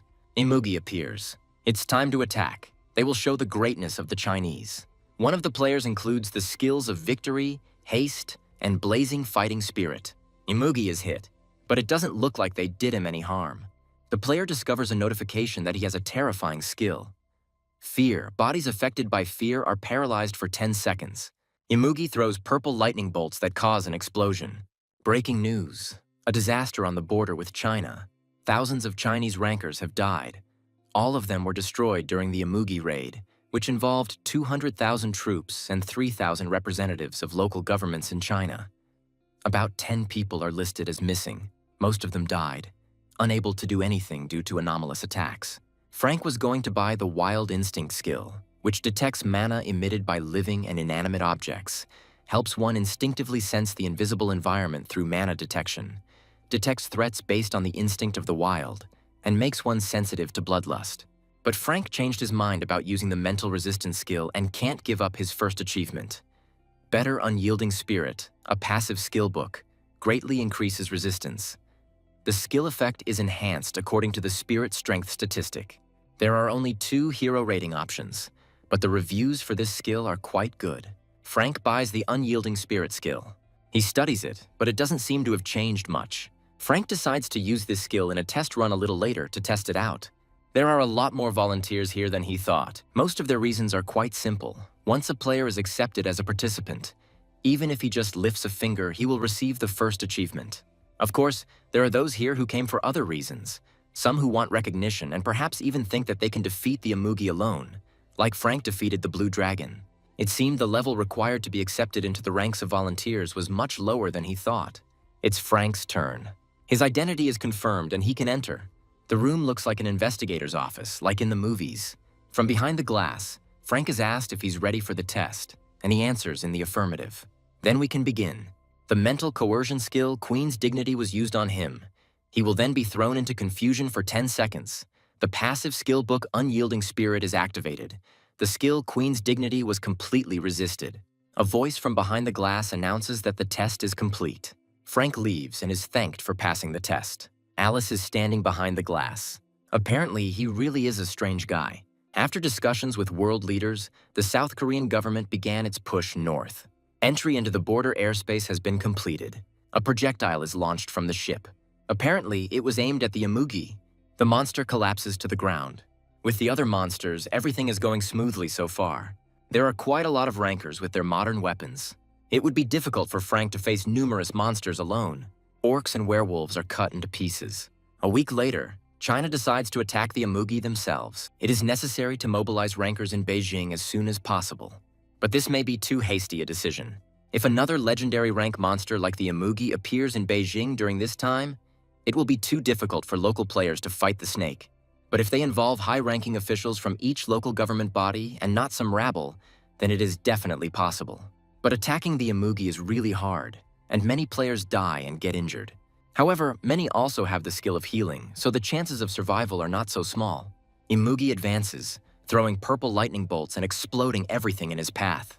One of the players covers himself with a shield. The Imugi are fired at with a variety of multicolored projectiles. However, this does not cause him any harm. He attacks again. Only 10 people remained alive. So, it's time to move on to Plan B. One of the players is preparing to shoot a bow. Another player holds a fire spear at the ready. The Imugi attack again with multiple weapons, but this time they don't try to kill him. One of the players orders him to drive towards South Korea. Breaking news: Imugi is moving deeper into China. The latest location is being revealed. According to CATV, China is currently recruiting rankers in each region. Perhaps the serpent has already entered their waters. For some reason, everyone looks a little disappointed. The coffee in Frank's mug suddenly starts to splash as the ground is hit hard, shaking everything around it. The players think it's an earthquake. Maybe they would like that. It is reported that the Imugi is moving towards them at high speed. They should prepare for battle. It's strange why he's coming here so suddenly. Maybe this means they can catch him. It's definitely time for Frank's first achievement. Now is not the time to enjoy this situation. It has become known that the Chinese rankers have suffered another defeat. Currently, some of the evacuated Chinese players are luring the Imugi to their camp. These psychos were hunting, but they didn't succeed, so they decided to lure him to them. It's a crime. They literally drive the monster into another country. Alice tells them to calm down and prepare for battle. A player appears with a severed arm, announcing that the Imugi is almost here. Here the player finds himself right in front of the snake's mouth, which was much closer than expected. Imugi eats the player. A detachment of volunteers is ready for battle. The giant snake is advancing. The mental skill of intimidation was used. Fear. The body permeated with fear will be paralyzed for 10 seconds. The passive skill, unyielding spirit. The skill of Imugi, fear, completely overcome. Everything is as expected. Players attack the Imugi from all sides. We must watch the storms around his body. The enhancement skill is quite good. Hannah Kim also uses this skill.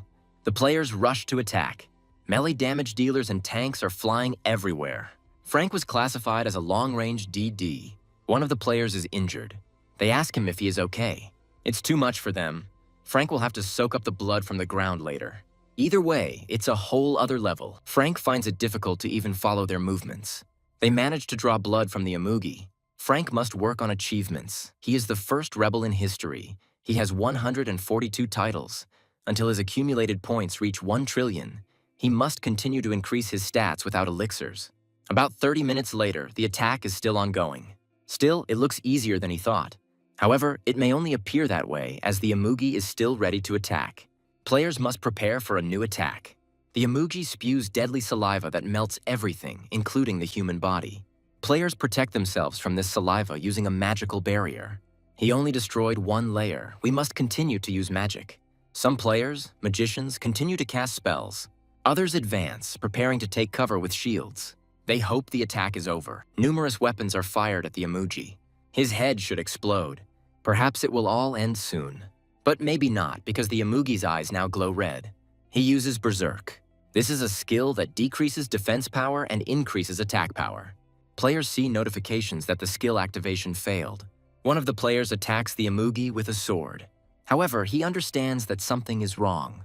At first, there were cuts on the Imugi, but now there is not a drop of blood on it. It looks like nothing is over and we need to run. Imugi slams into the ground with all his might, attacking the players. This creature ignores their attacks and simply pursues mages and healers. Frank runs ahead of the Imugi. It activates the flickering. He was captured by the Imugi's field of vision and will fall into a state of fear for 20 seconds.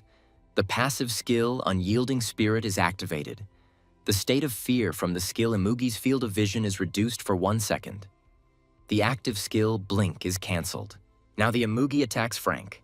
He knocks him away with his tail and Frank falls. This snake is much bigger and faster than he thought.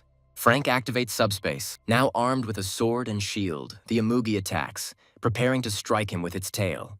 The shield splits. Frank is dealt a crushing blow.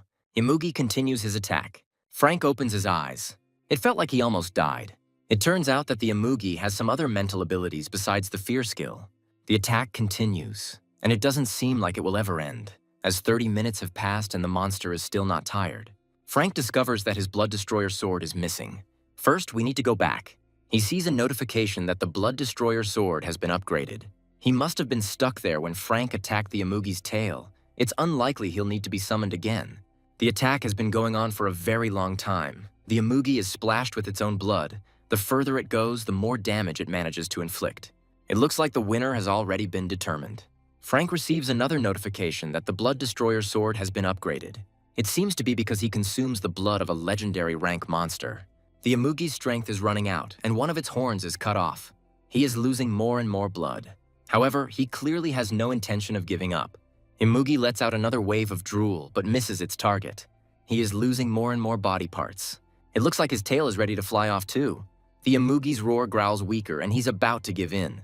Alice realizes that their victory is near. She deals the finishing blow to the Amugi. Finally, the monster collapses to the ground. He continues to be attacked, but it looks like it's really about to end. They were the first to hunt a legendary rank monster and were given the title of Legendary Rank 1 Monster Hunt Participant. Finally, they won. Amugi begins to dissolve into thin air. The vampire's sword, stuck in his tail, flies into the air. He falls and hits the ground. Frank takes the sword. He was the first to win a legendary rank weapon. He was given the title of the one who obtained the first legendary weapon, and he was also the first to obtain a legendary rank skill. Now his Bloodsucker sword looks different. I wonder what has changed in it. The Blood Destroyer's sword restores the owner's stamina and mana by absorbing the blood of the attacked enemy. If the absorbed blood belongs to a dragon, the attack power increases, and the speed of stamina and mana regeneration increases sharply. By constantly absorbing dragon blood, an increase is possible. The mana of the blue dragon, the Amugi, and the player Frank Neumann has exceeded the original limit. If the skill is used by someone other than Frank Neumann, the option will not be activated. According to the player Frank Neumann's wish, the Blood Destroyer sword can be summoned 3 times a day and dragon blood can be used. This is an active skill. You can use flying claws made from dragon blood. It can only be triggered by dragon blood. Frank must hold the Blood Destroyer sword in his hands to activate this skill. Now it makes sense why he needed to get the first 3 achievements. He didn't even know that there was such a thing as achieving a unique rank, which meant that there must be other players besides him who have unique skills or items. They did a good job. Frank is the one who contributed to the first raid of legendary rank monsters. He is the participant who took first place. All stats are increased by 10. It's incredible that he's in first place, thanks to the Blood Destroyer sword that was stuck in the Amugi's tail. I wonder how the goods will be distributed between them. They are usually paid in cash based on their contribution, but revealing Frank's contribution will only bring him losses. There is no need to get carried away with greed. With the defeat of the Amugi, which had appeared for the first time in human history, the world's attention was focused on Korea. The list of players who participated in the raid and the hunt itself were kept secret, but it was certainly a subject of curiosity, as was what items or skill books the Amugi left behind. However, the Korean government kept everything related to the raid a closely guarded secret. From the player list and the hunt process to all item and book drops, the government announced through a spokesperson that they decided to keep all information related to the raid a secret, considering the possibility of information about prominent players leaking to other countries. However, requests to sell goods continued to come in. Some foreign rankers recklessly bought plane tickets and flew to Korea. It was the result of a combination of the desire to get another first and the desire to become stronger. It will probably be difficult to buy items now, although he can participate in the Amugi raid item auctions with some benefits from being on a raid team. The reward for hunting the Amugi was 300 million won. But even if the items weren't legendary, they could be worth hundreds of billions of points. There is no need to be greedy. This is enough. Frank gets a call from Alice and asks what she's calling about. Alice noticed that he always got straight to the point because she could call him for no reason. Frank says he's sure Alice called him for a reason. He's right. She wants to ask him something. Alice asks if Frank is interested in legendary rank items. There are hardly any players who are not interested in them. Alice can help Frank buy one of the legendary rank items that are up for auction this time. Frank understands that there must be some condition for this. Of course, there is a condition, and Alice is sure that what he thinks is correct. It's probably a lifetime contract. The government will do everything in its power to acquire the items dropped by the Amugi, and there is hardly a player who can surpass the government's financial might. Only those who participated in the raid are qualified, which is why Alice called him. And currently she and Frank are the only players among the raid participants who are in the association. Frank says that then Alice could simply monopolize all the goods for herself. She thought so at first too, But one of the skills really doesn't suit her. She thinks it would suit Frank better than her. Frank asks if he can check the product first before buying it. Alice says it's possible, but it would be difficult right now. It was decided that information about the goods would be disclosed to the raid participants the day before the auction. To be fair, Frank would also find out about it at the same time. He notes that this is a rather limited period of time. If the information is disclosed too early, countries may try to get their hands on the participants who have the materials.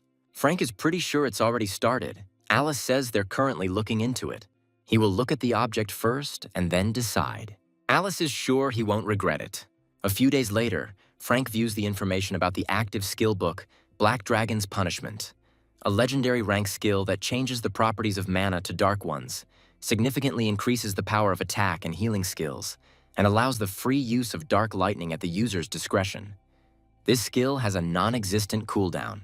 Technically, it's just the ability to use dark lightning, but it can be used at any time and has no cooldown. It's unknown if a heroic rank skill can absorb a legendary rank skill. Frank asks Alice if she's sure she doesn't want this.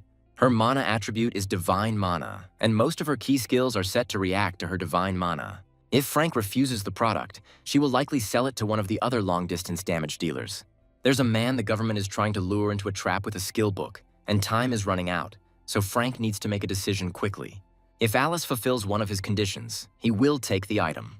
He asks to be allowed to terminate the lifetime contract when he later pays the same amount as the initial payment for the goods. Alice says that this is perhaps too convenient a condition. If this is not possible, Frank will reject the offer.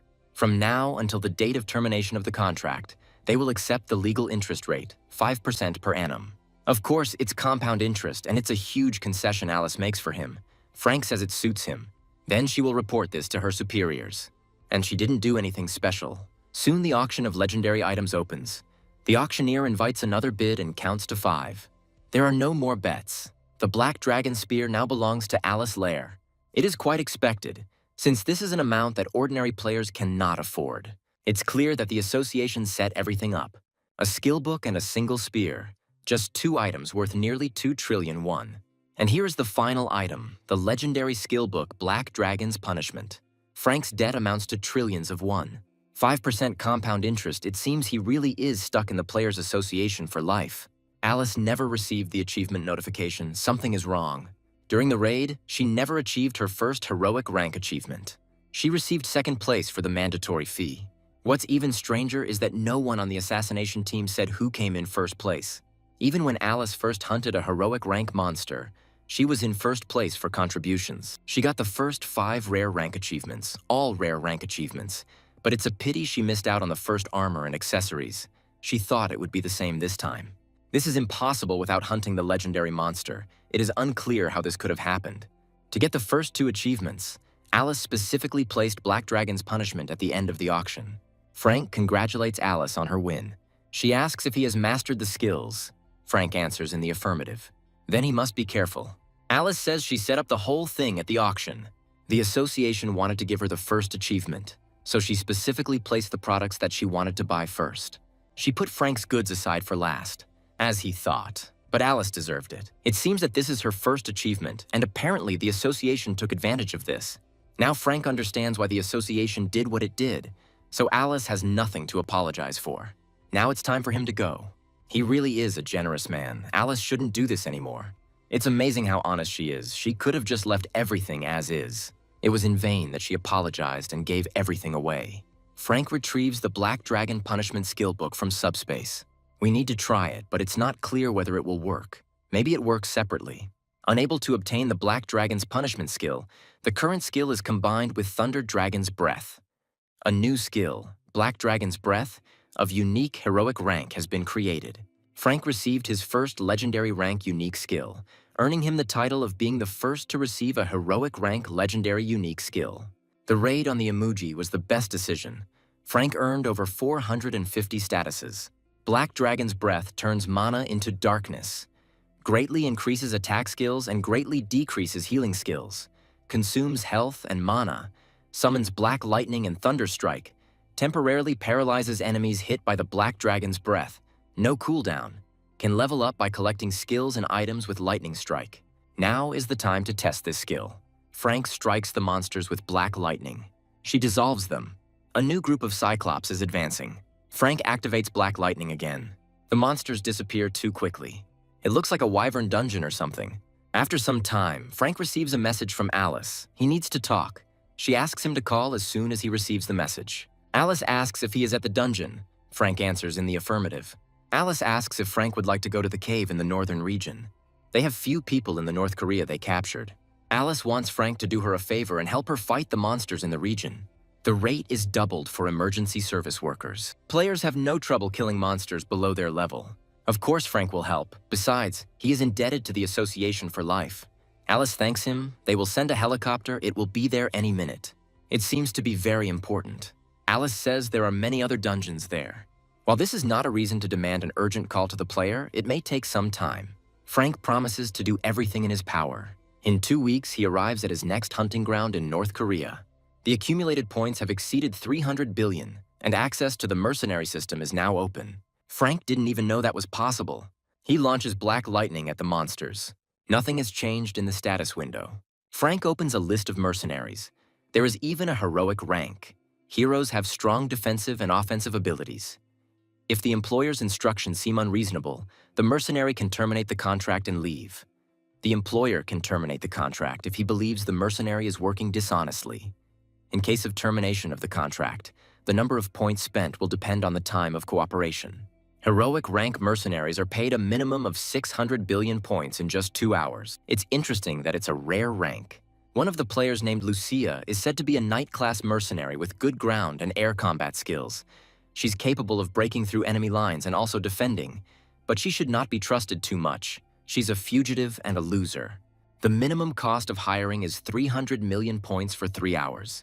Frank is intrigued by the strange words in Lucia's profile and hires her. Lucia appears and thanks him for his trust, saying that she will fight with all her might. She asks who their enemy is. Frank says no one yet. He hired her to ask a couple of questions. Lucia realizes that this is Frank's first time using the mercenary system. He says he just unlocked it. Don't be shy about asking. Lucia will tell you everything she knows. Frank asks who is behind the mercenaries. Lucia says they are the same players as he is, so to speak. She is a player with similar unique skills, which is the skill of selling and buying. Frank asks if Lucia's world is also attacked by monsters, and where these dimensional gates come from. The world Lucia lives in is also attacked by monsters. But she doesn't know where the gates come from. If Frank wants to find out, he should hire a mercenary of legendary rank or higher. Even the heroic ranked mercenaries she met knew nothing about it. In Frank's world, 20 years have passed since the appearance of the spatial gates. They have survived 2 cataclysms. But now, everything is more or less stable. Frank asks if Lucia knows when the next cataclysm will happen. She says that as far as she knows, this was the last one. Cataclysms are not predicted for the next 20 years or so, and she cannot make any promises beyond that. In the world Lucia lives in, 40 years have passed since the first cataclysm, because it was completely captured and destroyed by monsters. She knows that her job application labels her as a runaway and a failure. Frank asks if she knows why it says that.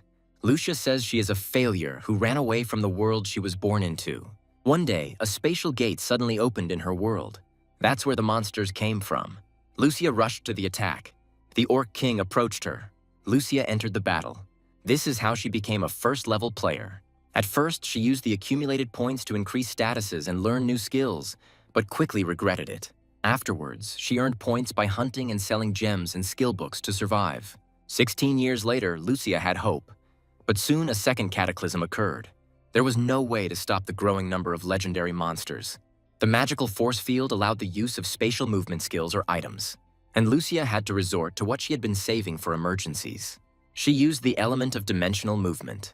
There was a risk of being lost forever in the interdimensional continuum, but she had no other choice. Her fears came true. She was stuck in an interdimensional continuum, in the empty black space between dimensions, in the space of nothingness that does not exist. However, her salvation turned out to be the mercenary system. In the unique trade skill panel, you can see a window called Mercenary System. Lucia registered there as a mercenary and began to wait, but everything turned out to be not so simple. She once tried to reduce the cost of her employment for the employer. In return, she asked for permission to live in his world and was refused.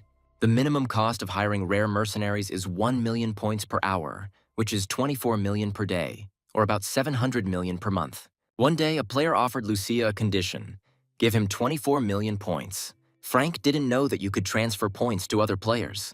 They can only be transferred to players with similar unique skills. 10 billion points are available for exchange. Frank asks if it is possible to increase the number of accumulated points by constantly sending them back and forth. This cannot be done if players exchange points with each other. Their accumulations decrease accordingly. The same applies to recruitment. Lucia refused the condition set for her. The Nimnik system works the same way as selling items. It is entitled to 20% of the cost of the hired work. Things were getting worse, so that player hired her again. By hunting monsters, she earned points to earn the required 24 million. She could hunt all day and still lose 4 million points, unable to change anything. All Lucia did was hunt monsters, taking breaks only to sleep and eat.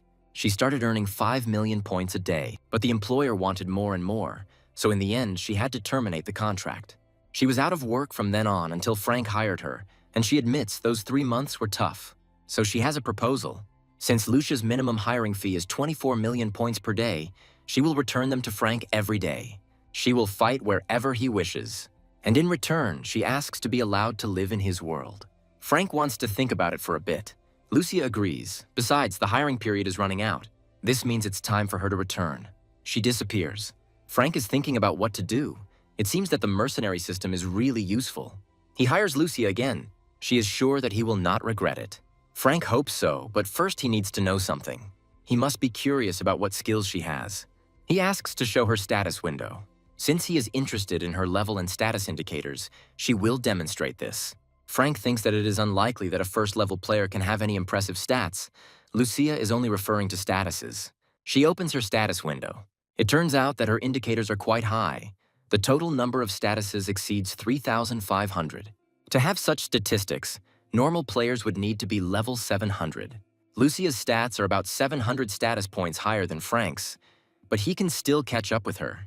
She should have a lot of legendary and heroic skills. It's amazing how strong the monsters must be if even the best players can't cope without the help of mercenaries. Lucia asks if Frank is satisfied with her performance. He will start with a temporary hire. They will go into the dungeon together, and after the hunt, he will complete the hire, and of course, he will grab them some food. So Frank will hire her every time he hunts. Lucia agrees. She thinks they can handle it easily. After some time, she fights with horned white monsters. Lucia uses a defense of transparent shields that surround her like a wall. Frank activates black lightning. It turned out to be even easier than he thought. Lucia has a slightly different tactic. She uses her sword very actively and cuts through monsters. They worked well together. The monsters are defeated one after another. It seems they are finished. Lucia says this is a great place for hunting. In the worlds of other employers, it was more difficult. There was too much competition. And the best hunting grounds were located in the Lord's estates, for visiting which a large fee was charged. Lucia thinks that Frank is one of the lords of this world. He says he was simply tasked with dealing with it and asks if she can continue fighting. Lucia answers in the affirmative. Then Frank calls her later. She says she will wait. Over time, Frank began to earn achievements faster. He earned tens of millions of points from yesterday's hunt, and now he's getting 3 times that amount, all since he paid 300 million to Lucia last week. He's very lucky to have her, and she looks so happy to have earned only 300 million points in a week. It's even a bit awkward, considering that he makes hundreds of millions a day on equipment. Lucia wants to ask a question. She's afraid that it will sound a little rude, but she will ask anyway. She noticed that Frank was fighting monsters at close range, and she wondered if he planned to continue this tactic. Frank thinks so. However, it seems that he did not receive proper sword training. That's right. In this regard, he only has the sword knowledge skill. In that case, he should hire a swordsman and master the sword thoroughly. Frank asks why he needs this. He's too clumsy with a sword. Maybe he doesn't see it as a problem now. But when he starts fighting heroic monsters, his attack will fail him. Frank isn't sure it matters. Lucia asks if he can fight her without using active skills. She suggests this because she needs to assess his abilities. Frank agrees. They start the battle. Lucia doesn't even use her power. Frank attacks her from behind. She points her sword at him. 3 minutes later, Frank is almost exhausted and falling far behind Lucia. He lost. As Lucia suspected, he has very poor swordsmanship skills. In some ways, it's more important than other skills. Whether they're active or passive, from a player's perspective, it's a power that appears suddenly. It's not enough to just know how to use it. Frank asks if this skill can appear automatically. It's not that simple. For example, take the same skill of horse riding, When you master this skill, you can gallop, break, and move freely. However, this does not mean that you have mastered the art of horse riding. Depending on the skill level, combat power can vary greatly, and players who have mastered the same skill have different strengths. It's not just about passive skills like swordsmanship. One of Frank's key offensive skills is the Thunder Punch. Depending on the skill level, the damage dealt to enemies will vary significantly. Even if gamers play the same characters, the difference between how Frank plays and how professional gamers play will be immediately noticeable. Even though the level is not shown in the status bar, it actually has a big impact. Frank asks if Lucia can help him improve this skill. Of course, she will be only too happy to help. High-ranking players sent to North Korea gradually cleared dungeons overrun by monsters. But this only made them bored. Players from large guilds who came with the goal of cooperation began to become lazy over time. They expressed their desire to return to South Korea once they had completed the low-ranking dungeons. As it turns out, low-ranking dungeons are managed by players closely associated with the association. Unsurprisingly, this caused discontent among other players. Even if the fee was double the usual, the losses were still too great. It was not possible to level up by gaining experience points, nor to obtain items or jewelry. There were also many inconveniences in everyday life. We had to sleep in tents due to the lack of other shelter and make do with the few food supplies we had. This continued for several months. The players from the association were there too, but instead of joining the others, they seemed more intent on the hunt.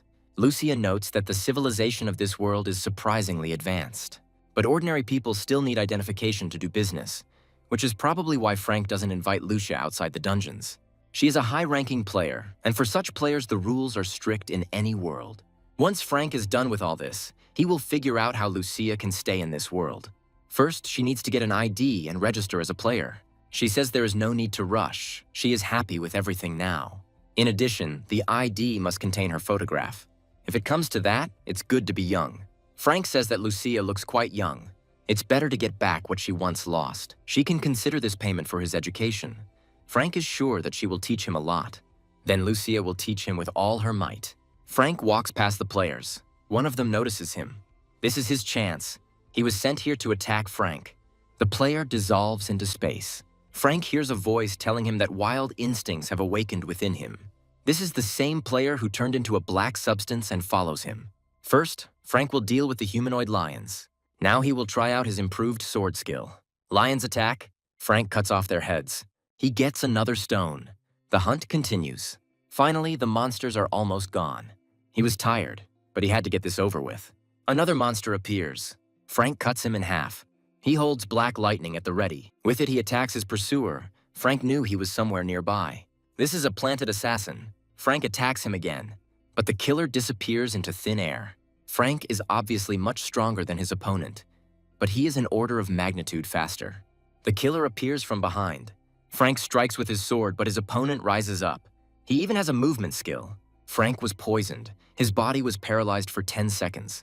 The Book of Immortality was activated. The poisoning was neutralized. He fires black lightning again. The killer appears again. Frank uses too much energy to use attack skills. In this case, there is only one thing left to do: not make a mistake. The killer understands that he has to get out. He failed his mission. It doesn't look like this guy woke up just a year ago. Frank attacks the killer with a sword. It looks like he's about to escape. This is exactly what the killer is trying to do. Frank uses the glow. He stabs the killer with his sword. Now is the time to deliver the decisive blow. The killer disappears after dodging, and he appears again right in front of Frank. He's too fast. The blade of his sword is about to pierce Frank. He activates black lightning. Now his enemy is defeated. An object appears in its place. This is a heroic rank Shroud of Darkness, an active skill book that hides the caster's visibility, as well as their audibility and emitted magical power. There are 2 more items: the Dark Elf King's Dagger and a Protective Blessing. The dagger gives a 5% chance of poisoning a wounded enemy, increasing damage dealt and inflicting a curse of decay. The Protective Blessing significantly increases resistance skill. A passive skill, the Guardian's Shield, is also available. This skill reduces damage by 50% when attacking with a resistance skill. It was all about this skill, but it was unclear why this player attacked Frank. Failed to activate psychometry, and he cannot access the history of magical items. It's worth discussing this with Lucia first. She notices that Frank called her later than usual. He tells her what happened. In this world, players do not openly attack each other. Frank asks why this player attacked him. Perhaps he held a grudge against Frank for some reason, or was interested in his rapidly growing abilities. Perhaps he was trying to find out the reason for this. Frank asks if it could happen again. Perhaps, if this attacker belongs to some organization, Frank thinks it is very likely, but according to the rules of this world, you cannot attack a player directly. He should be on his guard in the dungeon. If there is an enemy there that he cannot handle alone, he should call Lucia, and if he has enough points, he can hire another mercenary. Frank walks towards the helicopter. Someone is looking down on him. This girl understands that the assassin who was sent to kill her failed in his mission. In the dungeon, she activates Hunter's vision. She can see traces of someone who recently passed here. She's on the right track. The killer passed by here. The girl activates the memories of the Earth. Now she sees the two who fought here, Frank and the assassin. It looks like he decided to run away. Then she sees Frank pierce him with a sword. It is now clear that he is dead. The Minister of Japanese Dimensional Gate Management is informed that the information about Chester Weiss appears to be true, and that Frank Newman has also been revealed to have killed Derek. In that case, there is a high probability that he killed Chester too. A player who awakened just a year ago broke the 20-level law. Apparently, he beat a ranked player, and it happened twice. Breaking the 20-level law is not the end. They believe that Frank has a 99% chance of having unique skills, which is why the Korean Players Association wanted to sign him as quickly as possible. I wonder what kind of unique skills it takes to grow like that, in which case they'd be better off removing it right away. The minister asks how many secret agents they can send right now and is told 5. They have to go to North Korea, and there is no need to pretend that his subordinate can't hear him well. This time the goal is the same, but there is something else. If the mission fails, Frank must be killed at any cost. This stupid bastard doesn't trust the Korean government. Frank has new equipment. He tries to activate the magic projectile, but it doesn't work. Frank thinks he could have succeeded if he had concentrated more. Lucia doesn't think it's anything to be upset about. They still have plenty of time. Now it's time to practice some more. Frank is going to attack first. It approaches at lightning speed. However, Lucia is faster again and he falls. Lucia brings the blade of the sword closer to him. They continue to fight. Finally, Lucia says that's enough for now. Now they can move on to the next dungeon. Frank hopes that he has already improved his skills. Lucia says he's become faster at striking a moving opponent. But when he dodges attacks, he makes a lot of unnecessary movements. To be honest, Lucia didn't expect him to level up so quickly. Frank would like to learn to defend himself better. Lucia says that this doesn't suit him. If he wants to get better at using the shield, he should learn patience. He immediately attacks the enemy as soon as he sees him. At that moment, the shield only gets in the way. Frank tries to be more patient, but it's not that easy. That's all he is. Besides, it will be more difficult for him to defend himself with a shield and a sword at the same time. He will move much easier only with a sword. The metal armor that he is currently wearing is enough to protect his left hand. They're done for today. Lucia disappears. So, now it's time to move on to the next dungeon. Then Frank notices a darkness ahead, glowing with red lights, as if a monster with red eyes is hiding there. Frank realizes that he's not alone here, and he is smart. This man speaks Japanese. That's right, he's from Japan, and Frank better not resist, but just follow him. Frank asks why this man wants him to go with him. He can't say anything and offers Frank a choice. Either he resists, or he surrenders. Apparently this man is in cahoots with the killer who attacked him. Obviously they wouldn't attack at the same time. Maybe we should call Lucia, but perhaps now is not the time. As he tries to repel the attack, Frank draws his sword. So he chose resistance. But the one who came for him wanted the best. He takes out a katana. Frank activates Black Thunder Dragon's breath. A player from Japan approaches him from the opposite direction. Frank activates the spatial movement skill. Then he fires Black Lightning again. The Japanese is still ready to attack. You need to conserve your stamina and mana and try to use your improved sword skills. Frank once again launches Black Lightning, but the Japanese dodges it. Now he is ready to attack Frank with a katana.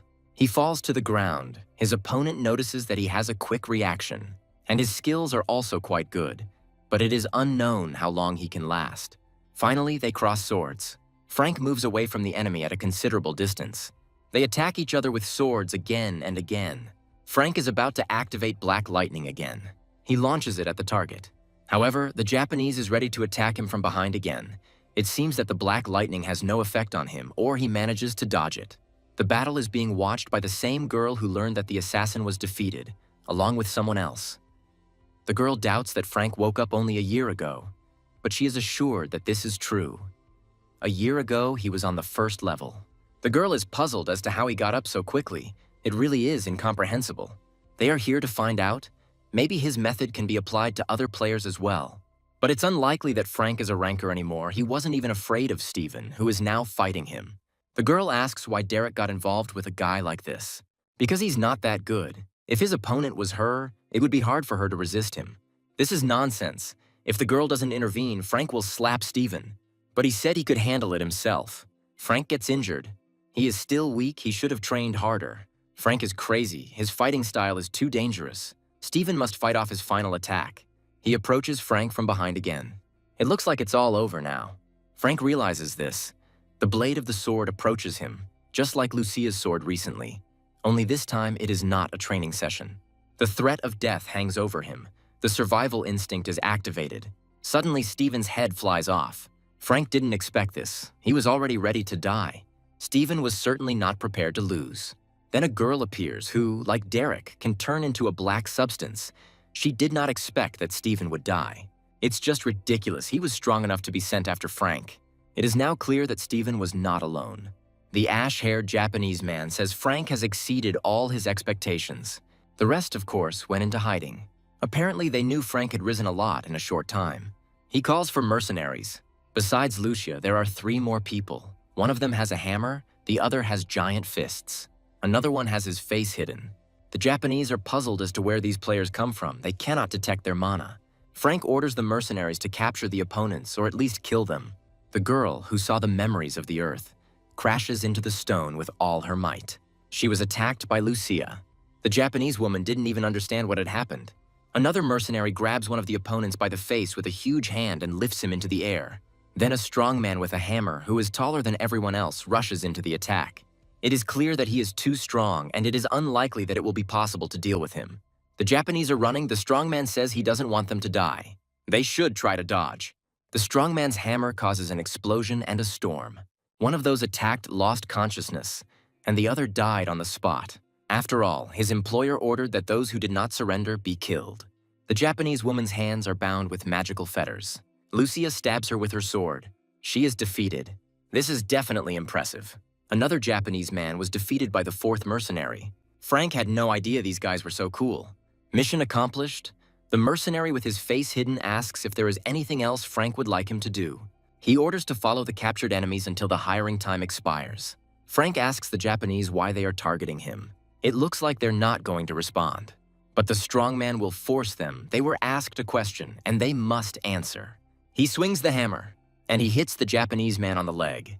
Then the strongman asks who else doesn't want to answer. Maybe a gray-haired Japanese man. The strongman counts to 3. On the count of 3, he swings the hammer.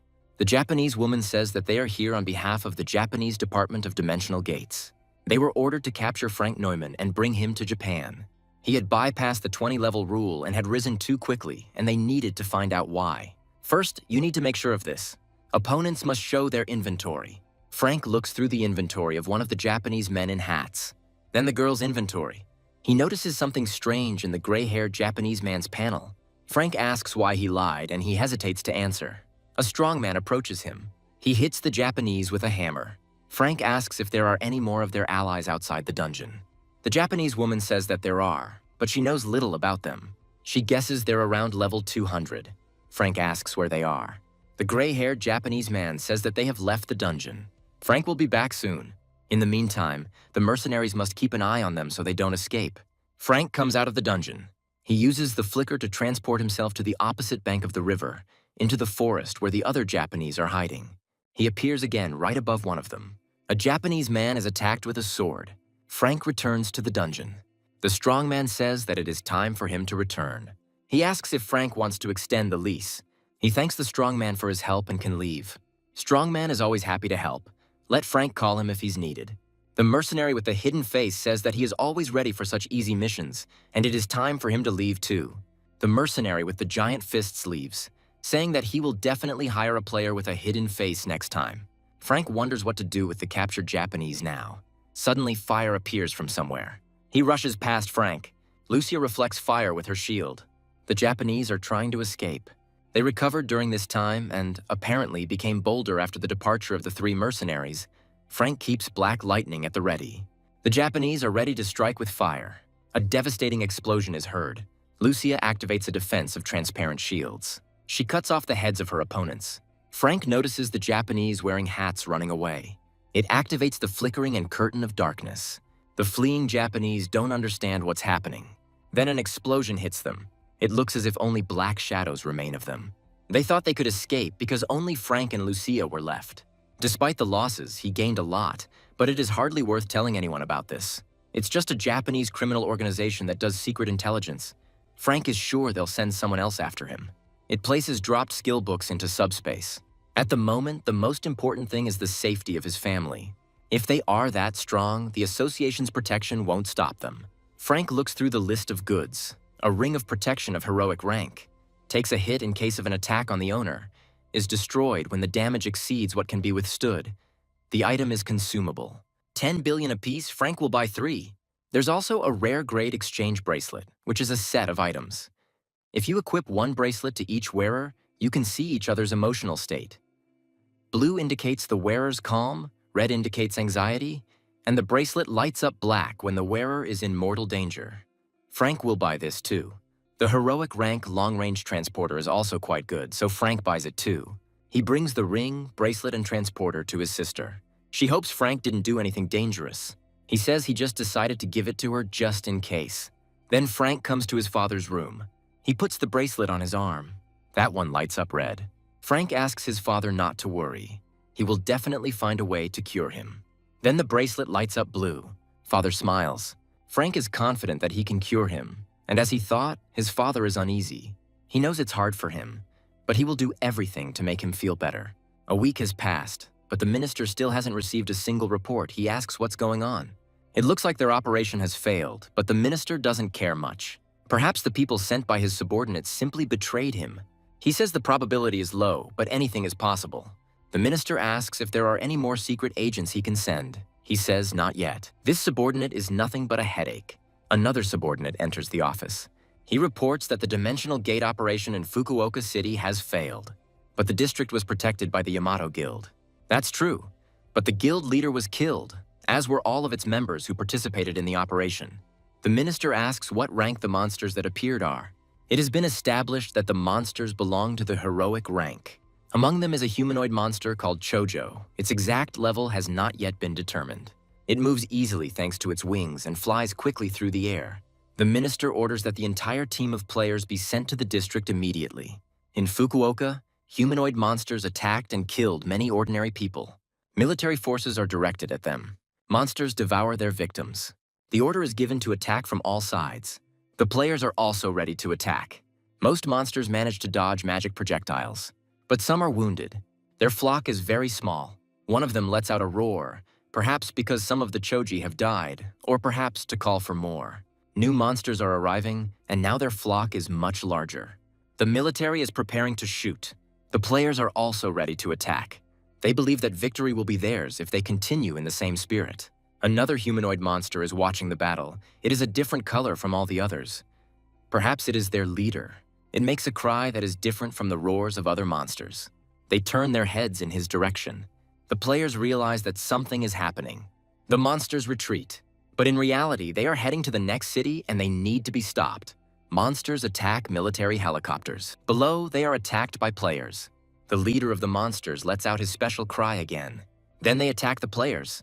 There are rows of humanoid monsters on the buildings, and their number keeps growing. They use something similar to the players' skills. Monsters also throw lightning, causing explosions. One of the players is able to summon fire. He launches a column of fire at the monsters. Other players attack them with swords.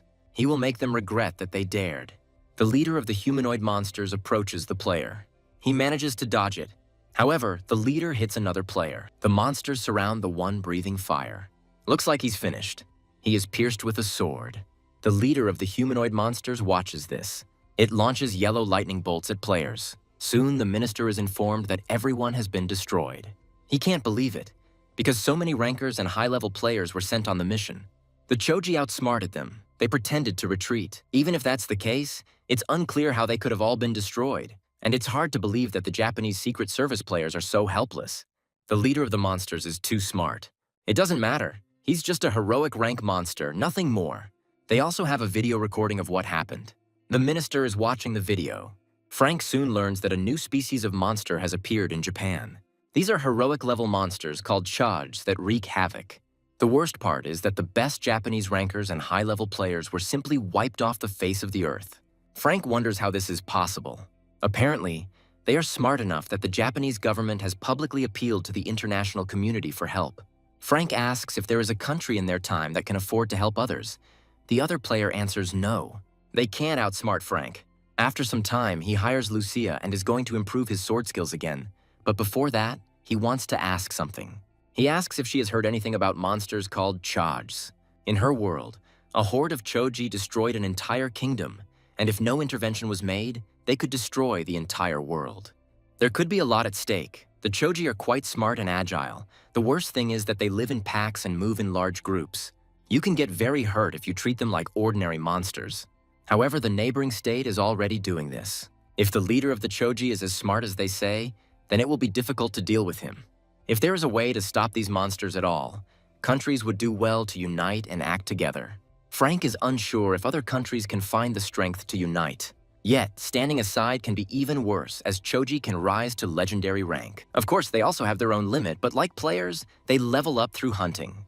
Their level skyrocketed when they won such a big battle. They probably absorbed a lot of magic stones and skill books and became even stronger.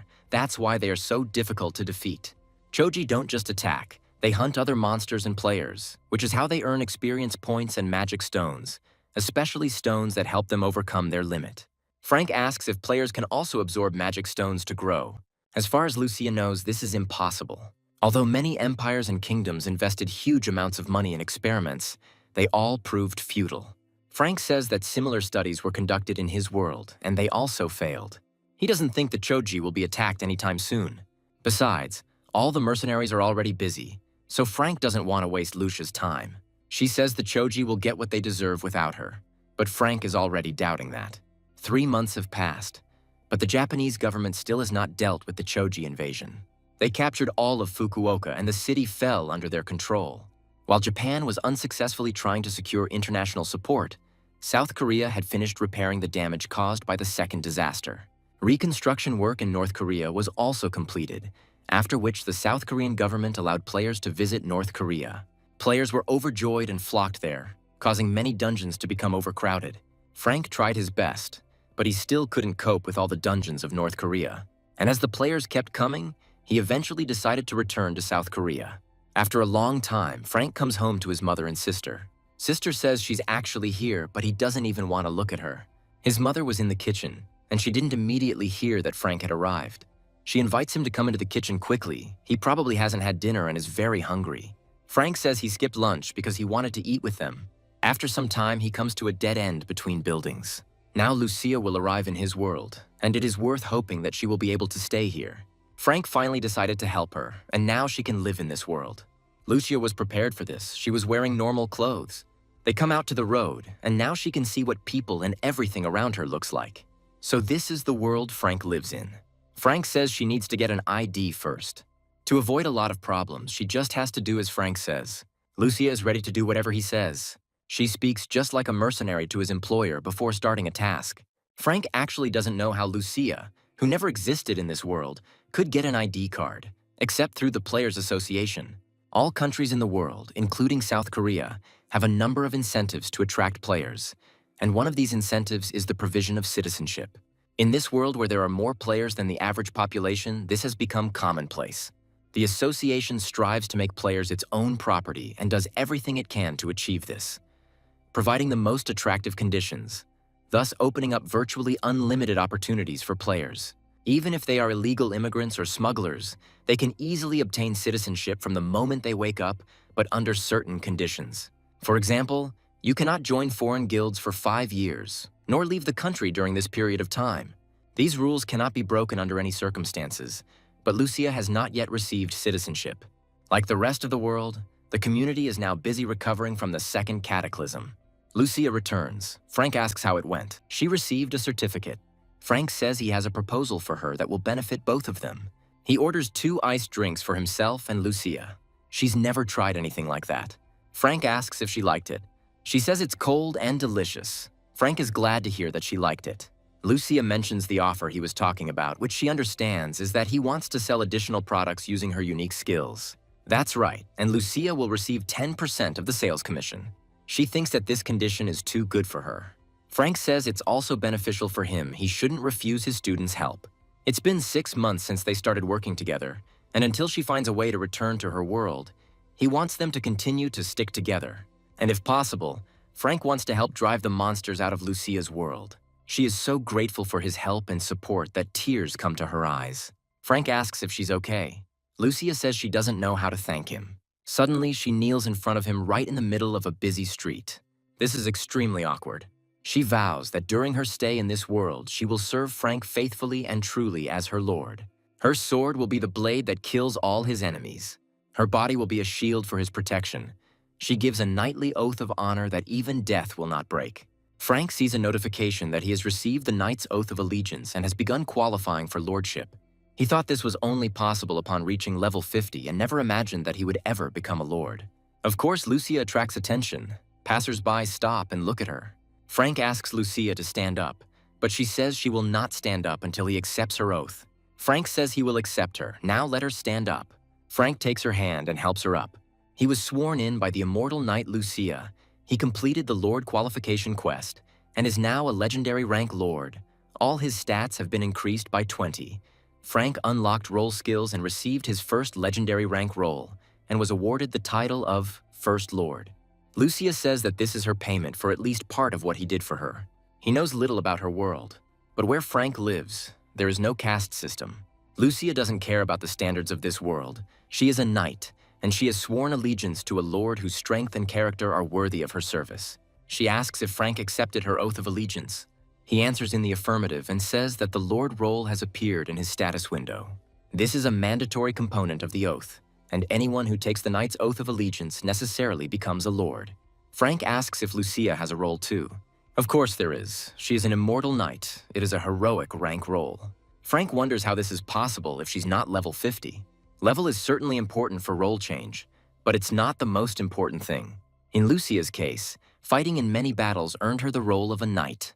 Perhaps her lifestyle and combat experience also influenced this. After this, you can open similar role quests if you fulfill various conditions. Lucia apologizes for not telling Frank about this earlier. In fact, she only showed Frank her level and statuses to hide her role. That's why her strength and endurance were higher than other statuses. They increased with the change of role. Frank didn't think he'd ever get the role. Lucia believes that even if it weren't for her, he would have succeeded anyway. Frank asks how long it took her to get the role after waking up. Lucia says about 15 years. First, he must test his professional skills, because before he can use these skills, he must master them. Frank opens his status window. He sees that he has the role of a lord and role skills such as authority and lord's banner. As his role increases, role skills may become more numerous. In Frank's case, it depends on the number of servants under his command. Role skills can be increased to higher ranks. He didn't know that this was possible, and he also acquired role statuses and leadership. Lucia says it is determined by the sum of all the statuses. There are 60 missing. This is because she is the only one under Frank's command. Depending on the number and level of players under his command, the amount of leadership points increases or decreases. On average, this difference can increase tenfold, after which it does not increase, even if the player changes roles. This means that Lucia changed her role 5 times. Frank looks at her status window. She is an immortal knight of the heroic rank. Among her skills are the block with a shield of the heroic rank and the iron body of the rare rank, as well as unique skills of the knight's sword class and others. This is Frank's basic ability, because he can only command his subjects if he has a good understanding of their abilities. The Knowing the Lord skill includes the stats of the Lord and his wards depending on their number. Frank only has 1 ward, so this skill is useless for now. The Hiring skill hires a ward and spends leadership. The Exile skill releases the ward from the Oath of Allegiance, after which the ward disappears from the faction. The skill does not restore lost leadership, and the penalty for exiling the Lord is quite large. For the ward, the fine is also not small. Depending on how long he served the Lord, a new one can only be found within the same period of time. As a result of exile, the ward's level and stats are reduced. But this is temporary. It is possible to regain everything by increasing the level and using skill books. Frank asks if Lucia knows how much the ward's level is dropping. As far as she knows, all levels, stats, and skills that players gained while being the Lord's wards are lost. If the knight himself wants to leave, there is such an opportunity, but the penalty will be the same. Frank asks how many men are needed to make the Lord's banner work. There must be at least 10 people, and it will take time before the skill can be used. Frank thinks he might never use it at all. It's still too unexpected for him. Lucia says that this is not so, because he is worthy of leading hundreds and thousands of knights. After some time, the Choji attack begins again in Japan. The orcs will attack with them, and perhaps the Choji will also attack them. The leader of the Choji, as before, sits on the roof and watches, preparing to give orders or join the battle. The monsters flock together in huge flocks, preparing to attack. They are filmed live. The Minister of Space Gates asks if there are already any results from cooperation with the UN. He is informed that everything is almost ready, including America, Europe, and even some Asian countries. They insist that the Choji be captured first. The minister says that they have already spent a lot of money, and other countries are not going to interfere. It seems they have their own ecosystem there. The main thing is to hold out a little longer, and everything will be over. Even if they want to advance further, it is better to retreat and avoid conflict. He will do as the minister orders him. He says it all has to end. It's been going on for too long. The Choji engage in battle with the orcs. They kill and devour them. The leader of the Chojas clearly has something on his mind. It quickly flies into the air, causing an explosion. The leader rushes like a bullet somewhere to the opposite side, to the territory surrounded by water. The Chojis watch his flight. They understand that they must follow him. Frank notes that today is not a particularly good day either, with no outstanding achievements. Lucia says there is no need for him to rush. He can become stronger little by little. Frank gets a call from Alice, who guesses that he has just left the dungeon. Frank answers in the affirmative. Then Alice asks if he would like to go to Japan. He wouldn't say he's absolutely burning with desire, but Alice says it's not necessary. She just thought it would be a good opportunity, so she called. Frank says he plans to take a break in the South for now. It seems like he's really been busy lately. Frank thinks that Alice is probably going to Japan. She says she has to, since their government made a very generous offer. That's why she called Frank, because it would be a shame to miss such an opportunity. Frank gets into the car, continuing to talk to Alice. He wishes her a good trip and says that safety comes first. Alice asks when he is going to fulfill his promise and treat her, because he said that he would do it not just for the sake of it. Frank wanted to thank Alice, and she believes he couldn't forget about it. Now she decides that he only promised her this for show. Frank assures that when Alice returns from Japan, he will treat her very generously. Alice says she will wait and hope that they will see each other again. Lucia understands that Frank received a call from the Players Association. He says they asked if he could go to Japan, but he is not going to go to the enemy's lair. Lucia, on the other hand, thinks it's a good opportunity. Only if Frank is guaranteed complete safety, of course. The tiger can only be caught by entering its den. If Frank's safety was guaranteed, then that would be a great option. He could fly to Japan and deal with whoever was targeting him. Frank says it won't be easy, but he doesn't have to make a move himself. He can use Lucia. She will easily get rid of his enemies. Frank doesn't think it's right. He doesn't need to get rid of them right now. Lucia says that even if the Japanese continue to send assassins after him, it will most likely bring him profit. A few days later, Frank comes to the level 60 Horned Turtle dungeon. He thinks that he could have cleared this dungeon a long time ago. He hopes that Lucia is in class now. Frank attacks the Horned Turtles. It seems that finding them is more difficult than killing them. He notices another player fighting turtles while shirtless. He doesn't even have a shield, and it doesn't look like he's level high enough to hunt in this dungeon. Another player asks the healer how long it will take to heal an unequipped player. The healer says about 3 more minutes, but she has already spent half of her mana. This player is called a useless bastard and is said to have shitty statuses. He's just an idiot, so there's nothing surprising about that, but he could at least change classes one more time. If he hadn't changed classes, he wouldn't have been any use at all, but it's still worth considering that it was luck.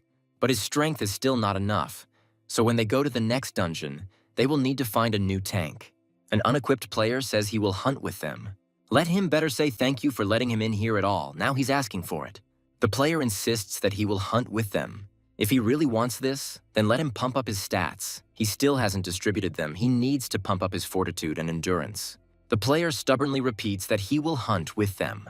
Trying to negotiate with him isn't that smart. He would definitely be stronger if he had normal statuses. It's not clear why he doesn't have them. The player continues to persist, and finally they give in and agree to hunt together. Frank guesses that they forced him to remove his equipment to avoid paying for repairs. They are treating this player like an object. They cannot be allowed to continue to abuse him. He activates a veil of darkness to approach players undetected. They fight the horned turtle again. Suddenly, one of them sees Frank appearing unexpectedly from behind. He uses black lightning and knocks down the monster. Frank approaches the player without equipment. He's very tall, taller than everyone present. Another player is outraged why Frank stole their loot and calls him a bastard. Frank asks to repeat what he said. The player says he stole their loot. It was they who fought this monster. Plus, he dropped a rare skill book. Frank says that it seems that Murphy's Law is at it again. This book never fell out when he was looking for it, but now it just up and fell out. But it was a monster they fought, and that means this book belongs to them. They'll take her for themselves, and Frank would be crazy to go against them all. Frank asks the tall player if his body is okay and why he is not using his armor or shield. Apparently, they ordered him to do this. One of them is holding a shield, and the other is holding armor, and this equipment clearly does not belong to them. Frank wants to know how much the player gets paid for hunting. He doesn't answer. He is clearly afraid of these players, although he wants to hunt with them. First, Frank took their loot, and now he's also trying to find out the salary of one of them. Frank says he looks at their group and knows something is wrong. Anyone can tell. The player tells them to stop bothering them and get lost, unless, of course, he wants to get into trouble. Looking at Frank's equipment, the difference is at most 10 levels. No matter how experienced he is, he won't be able to defeat them all. Then Frank shows his ID. He is from the Player Oversight Association, which means he has every right to interfere in the affairs of their group. The player understands that things are bad.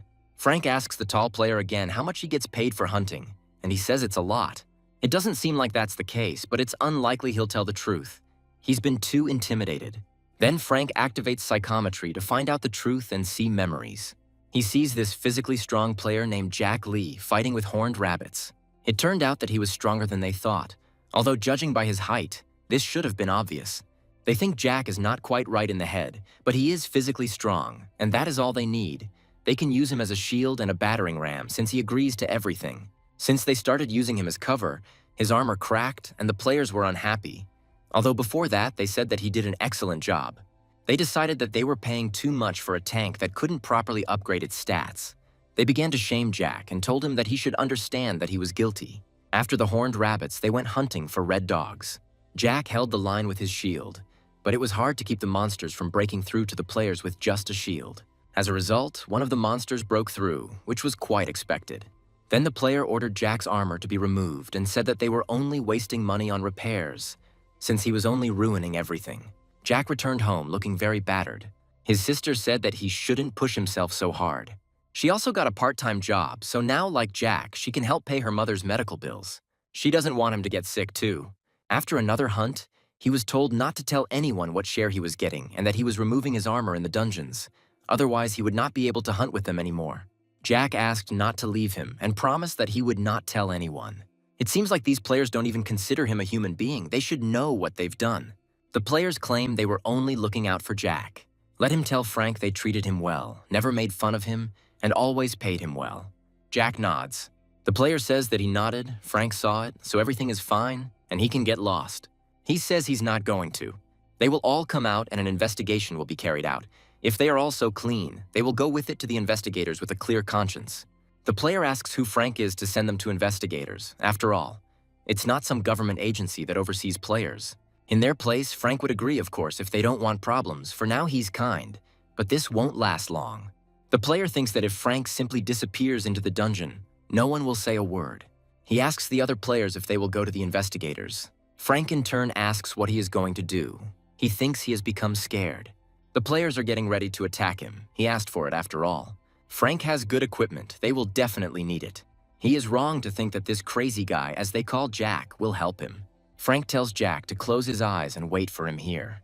If he does this, he will be able to pay his mother's medical bills and buy his little sister a ton of goodies. Frank casually cuts off the hand of one of the players. He cuts off both hands of the other. It is now clear that they were very wrong in thinking they could deal with Frank, and there is no point in trying to resist. He asks the player who bullied Jack the most why they don't attack. He falls to his knees and says that he will go to the investigators. Frank knocks out his tooth so he doesn't get off so easy. Soon, all the players are arrested. Frank comes to the hospital to see Jack's mother, and his sister is there too. Jack says that he will definitely repay Frank for his kindness. He thinks it's no use, but Jack definitely wants to repay him. Frank came with Lucia. She says that she will go back to the dungeon. Jack still needs to earn a lot of money. Frank asks to show him his characteristics. Jack belongs to the normal rank shield bearer class, and his unique class skills include the unbreakable body skill and 3 others: the active skill area provocation, the passive skill steel body, and 3 others. Frank shows Jack's status window to Lucia. She says that his characteristics are enough to become a knight. If Frank gives him to her, she will make him an excellent knight, and not just a shield bearer. Jack's initial stats are amazing, and his unique skills are very useful, especially indestructible body, which is on par with heroic skills in terms of usefulness. If developed correctly, Jack can become one of the best. However, it will not be able to develop without the necessary characteristics. Lucia asks Jack if he wants to be the best, and he answers in the affirmative. Then let him become a subject of her lord. Frank is confused that Lucia suddenly brought this up. She says it will be good for both of them. Jack will become stronger as a player, and Frank will get an ally he can trust. It might be worth a try. Jack says he wants to be the best. Frank asks if he's ready to become his subject. A notification comes that Frank has offered Jack to become his subject. Jack answers affirmatively. He accepted the invitation. 20 leadership points were spent. First, you need to upgrade its characteristics. Frank gives Jack a power status boosting item that is absorbed by swallowing, and Jack swallows it. He also has to learn this. Frank gives him skill books. Now he is much stronger. His physical strength, endurance, fortitude, agility, and magical power have increased tenfold. It should be more beneficial for him to hunt alone, Lucia agreed. Since he is still at a low level, he will be able to easily get several achievements. Sooner or later, Jack will get them all, but for now, it's better to invest in endurance. But before they send him out hunting, his abilities need to be tested. Lucia and Jack enter the Vampire Bat Dungeon with a recommended level of 10 to 15. There, Lucia tests Jack's attack skills. She notes that his stance is incorrect. Very soon, he is defeated. Lucia tells you to follow the trajectory of her blow and repeat the attack again. 2 hours later, Jack is completely exhausted. Lucia says that he is fun to teach. He has excellent muscle memory, so he remembers everything easily. With a little more practice, he will be able to fight in serious battles. His class will change very soon, but Lucia will try to train him so that he becomes a knight, not a soldier. Frank asks if it's that easy. Changing your class depends on how you fight. If you do everything right, it is possible. Lucia tells Jack that he has been resting for a while and his stamina should be back up by now. It's time to get up and continue training. Jack doesn't seem to have fully recovered, but he agrees to continue. Meanwhile, in Japan, a surprise attack is being prepared against the Choji, and the monster devours its prey when the player approaches it. He attacks Chojo while hiding behind his shield. The player activates a skill that causes a red light to glow. It envelops the monster, who realizes he has been caught off guard, but it is too late to resist. The other Choji are attacked in the same way. They explode. Their surprise attack worked. Out of 1,500 monsters, they were able to kill 400.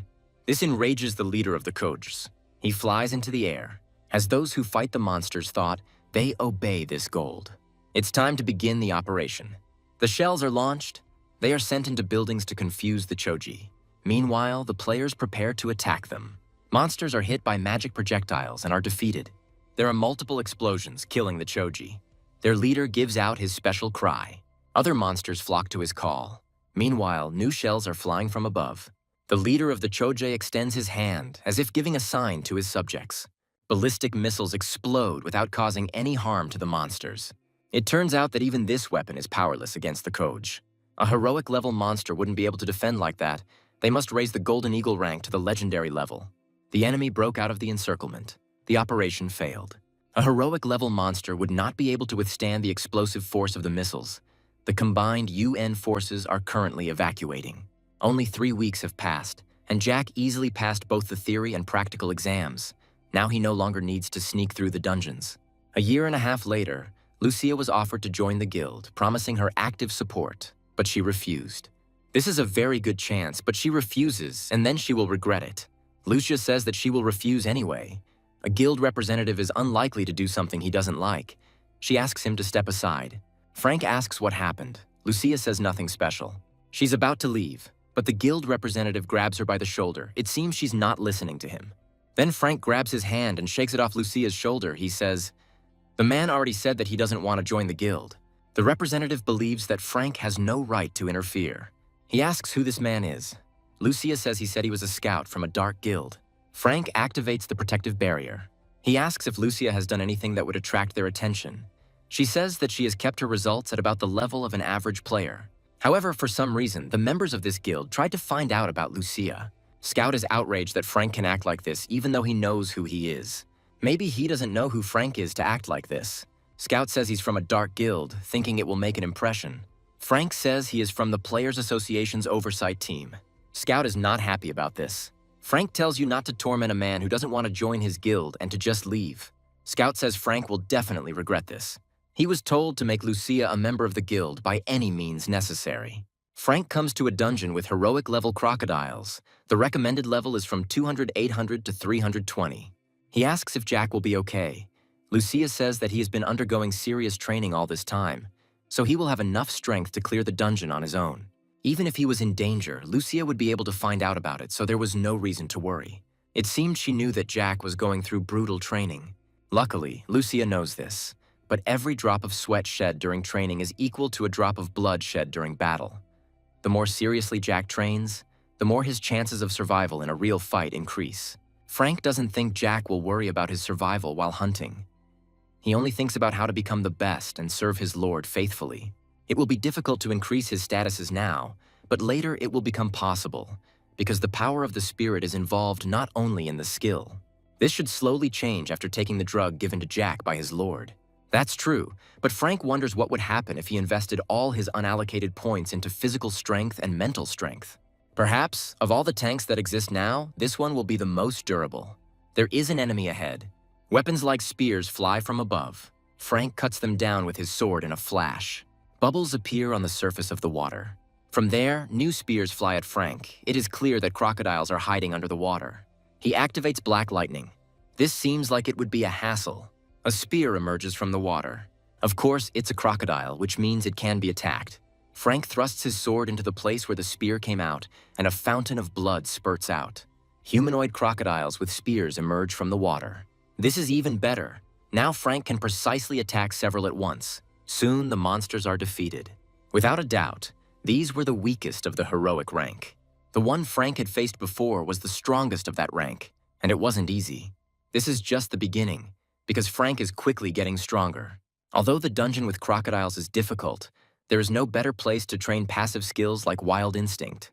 Now you can continue the hunt. The leader of the Dark Guild scolds the scout for failing to bring Lucia to them.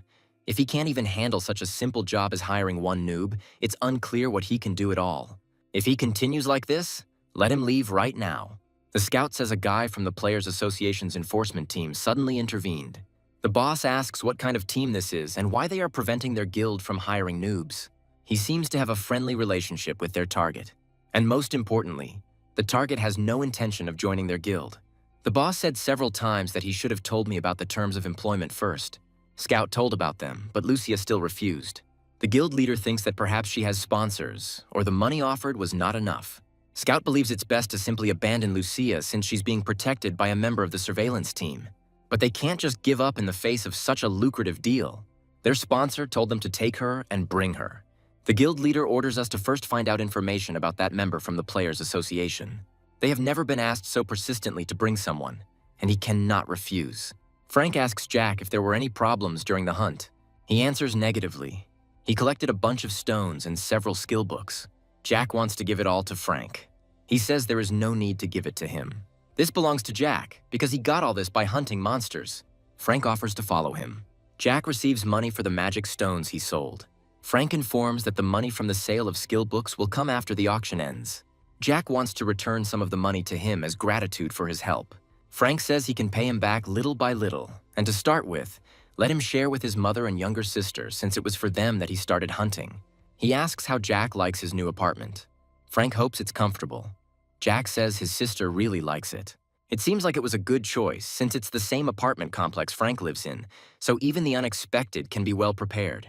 You always have to be prepared because they don't know how long the Japanese will remain silent. Tomorrow they will do the same thing as today, Jack agrees. The head of the Dark Guild finds out information about Frank. It turns out that he is a newcomer, who woke up less than a year and a half ago, and on top of that, there is a disabled person hanging around with them. They think that they can get rid of them in one go. Apart from Frank's membership in the Player Association, he is nothing special. And judging by the fact that the mission location changes from time to time, his skills seem to be poor. Frank also has a colleague with whom he is especially close. Then right now, they will start preparing for tomorrow's mission. Frank walks down the street with Lucia and Jack. He notices a black car with tinted windows. They get into the car. Frank says they're being followed. Lucia understands that he means the black car driving behind her. Considering the magic that can be felt, it seems like there are players riding in this car. It could be the Japanese, although for them such surveillance looks inept. But they cannot rule out this possibility. First, they need to go to the dungeon where Jack hunts. They arrive at the scene and engage in battle with the monsters. Frank hears footsteps. He knows who it is and suggests going further into the dungeon. These people came later than Lucia thought. Then they will start slowly. Players who were watching them appear. Frank notices that their equipment is rather flimsy. These players seem to mostly belong to the normal class. Frank asks what they are doing. One of them says that he is somehow too brave for a weakling. Apparently, he does not understand what a difficult situation they are in. Frank thought they were Japanese, but now it's clear they were some other players. He's also making fun of me. The player doesn't look Japanese at all. Frank asks why they do it then. The player says he was planning to deliver his body safe and sound, but it looks like that won't be possible now. Now they will teach Frank good manners. They are led by the guild leader, who orders Frank's face to be cut in half. He is puzzled as to why these players are targeting him. Jack lets out a war cry. He rushes to the defense of his lord. The first person attacked had a tooth knocked out. It seems there is no need to worry about Jack's safety. Lucia had explained this in the car earlier, but he seemed to have a hard time understanding it. He thinks only about how he must protect and defend them. It looks like it will be good training in the form of a real fight. It's good that the level of their opponents is low. If it were higher, it could be dangerous. Lucia says that it is all her fault, because a knight who does not understand his lord's orders cannot be useful in battle. Jack said that in the future, in a combat situation, he would flawlessly carry out his lord's orders and would train even harder. Players who haven't been attacked yet are hesitant to engage in combat. The guild leader tells us to stop just watching and fighting. He didn't expect Jack to be so strong. He believes that if he catches those two, everything will end. First, we need to take care of that dear girl. Having activated the black veil, he is ready to pounce on Lucia from behind. She seems not to notice him. However, he crashes into her shield. Lucia throws him to the ground. If he had remained standing quietly, he would have become a good teaching material. The players discover that their leader has been defeated and rush to attack. Frank attacks the first of them with his fists. Then he uses the magic blade. Now that the players are down, Frank asks why they targeted them. The leader doesn't understand how this could happen, because this monster, who is taller than everyone else, is a newcomer who recently graduated from the Players' Academy. The leader's level is 220. The level of his subordinates is about 180. One of the players says that they were just following the orders of the guild leader. He told them to attack, so they attacked. Frank understands that we are talking about trading players. Since the head of the guild committed a crime, he must be punished. Frank attacks him. Japan's Minister of Spatial Gates doesn't have much longer to hold his post. We need to finish this matter before he resigns. If Frank Newman falls into their hands, they will be able to recover from the numerous attacks of the Choj. They now have another target. This man is believed to be a colleague of the first target. And she is a beauty, and it looks like she is from the West. This target lost her country and became a Korean citizen. However, there are a few odd points. According to the documents, their target graduated from the Player Academy only a month ago. But now it has been confirmed that they are going into a heroic-level dungeon together with Frank Newman. It's unclear how this is possible, because if you enter the academy, it means that you have only recently awakened. Entering a heroic dungeon doesn't always involve hunting, judging by the ability of the first target, Frank Newman. If the repeal of the 20-level rule worked correctly, then this is entirely possible.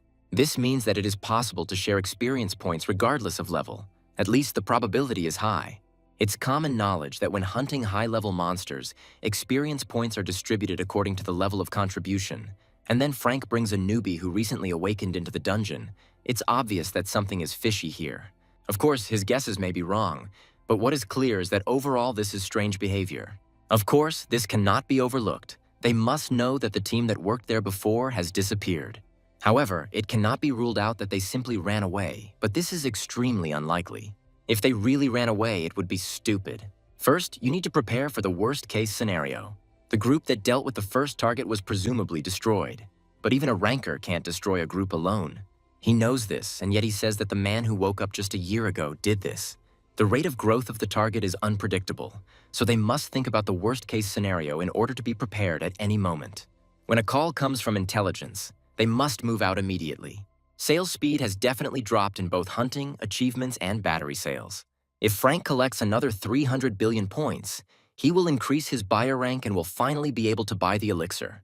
As he thought, there is a restriction on the sale of electrical appliances. Maybe something new needs to be released. But there's no need to rush, as game content is still selling quite well. Now we need to solve the problem in another area. Frank's mother calls him to eat, and Lucia is also sitting at the table. Kimchi taig is Frank's favorite food, so let him eat more of it. They say that while hunting in the dungeon, he usually fills his belly with kimbap or hamburgers. It is clear that Lucia told Frank's mother this. Food cooked by mom is the best. Frank notices that his mother and Lucia are engrossed in what is happening on the screen. It looks like it's an American TV series. Frank asks if they are interested. His mother answers in the affirmative. However, let them take a break and try to eat. Frank wonders if this is really that interesting. Lucia is a person from another dimension, and she is interested in American TV series. Frank asks if she likes it. She says that watching movies or dramas is her only hobby. Frank's mother says she envies Lucia, who watches foreign films and TV series online and has to wait for Korean subtitles to come out. Even if players don't learn foreign languages, they can still understand them like native speakers, which makes Frank's mother very envious. Frank asks Lucia if TV series and movies are really that interesting, because there are many things that should be incomprehensible to her as a person from another world. She says it's interesting, although there are things she sometimes doesn't understand. But she can understand to some extent if she watches the show, and she enjoys learning about a completely different culture. Frank thinks that he might try selling new video content to users in other dimensions. Apparently, Frank is going to sell films and TV series. That's right. He asks Lucia what she thinks about it. She says it's a good idea. Even if it might fail, it doesn't seem like it will cause any major problems. It's all thanks to Lucia, because she fell in love with films and TV series. Lucia is embarrassed. A customer from another world sees a notice that Frank Newman has registered new items for sale. This is a set of a TV and a DVD player. The set includes the movie Transformers. The girl thinks that this is some kind of useless object again. Nevertheless, she buys it and watches the movie. She is impressed. She had never seen anything like it. The girl is surprised how they hired robot actors. It seems that in the world in which a man named Frank Neumann lives, in addition to abilities, there is another rather powerful force. Sales have increased significantly, although customers showed no signs of life. Although now they are showing such favor to Frank, the reviews are also good. Users are asking if Bumblebee can be sold and asking to put him up for sale. Some write that he is a living creature and cannot be sold, and of course, this is impossible. You can sell a car, just like you can buy one without insurance. But if you drive without a car, you will be fined. So Frank will not drive himself. Lucia reports that they have sold everything. Frank asks if she knows a way to sell the car. There have been many requests to sell the robot that was in the film. Of course, they can't sell a robot, but they can sell a car. Lucia asks why sell the car. Frank says it looks like it could be worth quite a few points. In this case, you can simply sell the figurines since they can transform. It's a brilliant idea, Frank thanks Lucia. A few days later, he receives a notification that the number of accumulated points has exceeded 1 trillion.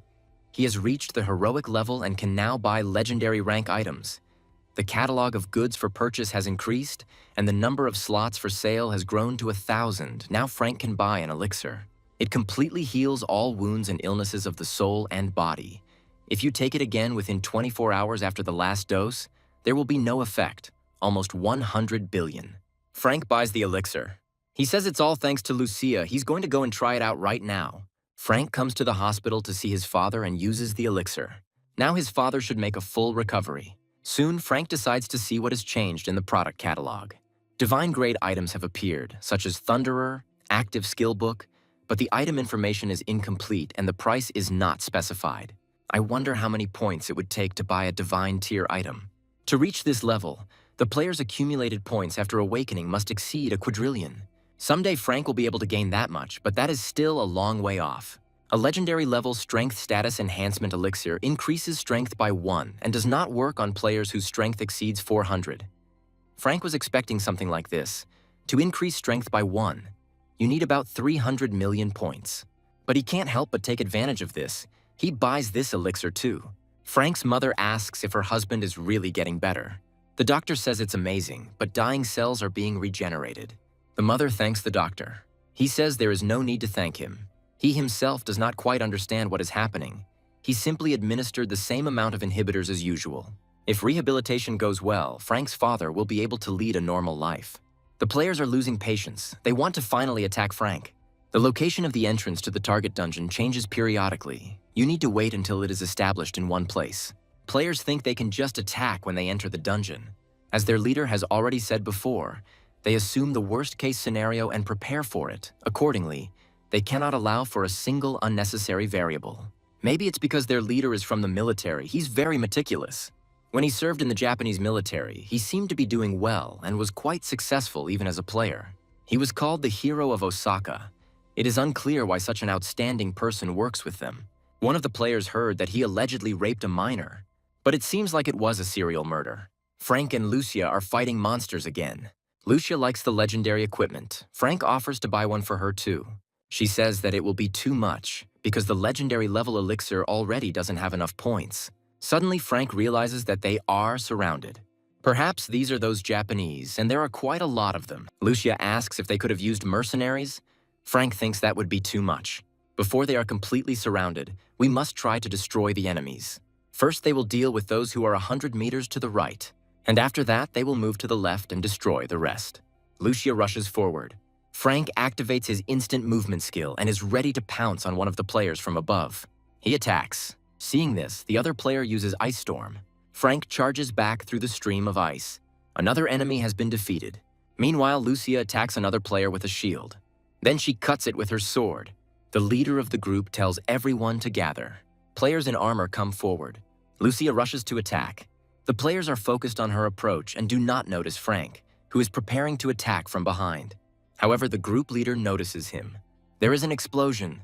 Now Lucia is also approaching from behind. She activates a magical shield that causes an explosion. The leader of the group orders a retreat. The players scatter. However, they continue to be attacked. Players are enveloped in purple lightning. The leader of the group decides that something is wrong here. It's incredible that such experienced and well-armed players can't handle just a couple of people. Here, lightning also envelops the leader. Frank says this new weapon will need some fine-tuning. Lucia gathered all the survivors in one place. Frank asked them to collect their personal belongings. As he thought, they are Japanese. If the boss wants to live better, he'd better cooperate with Frank.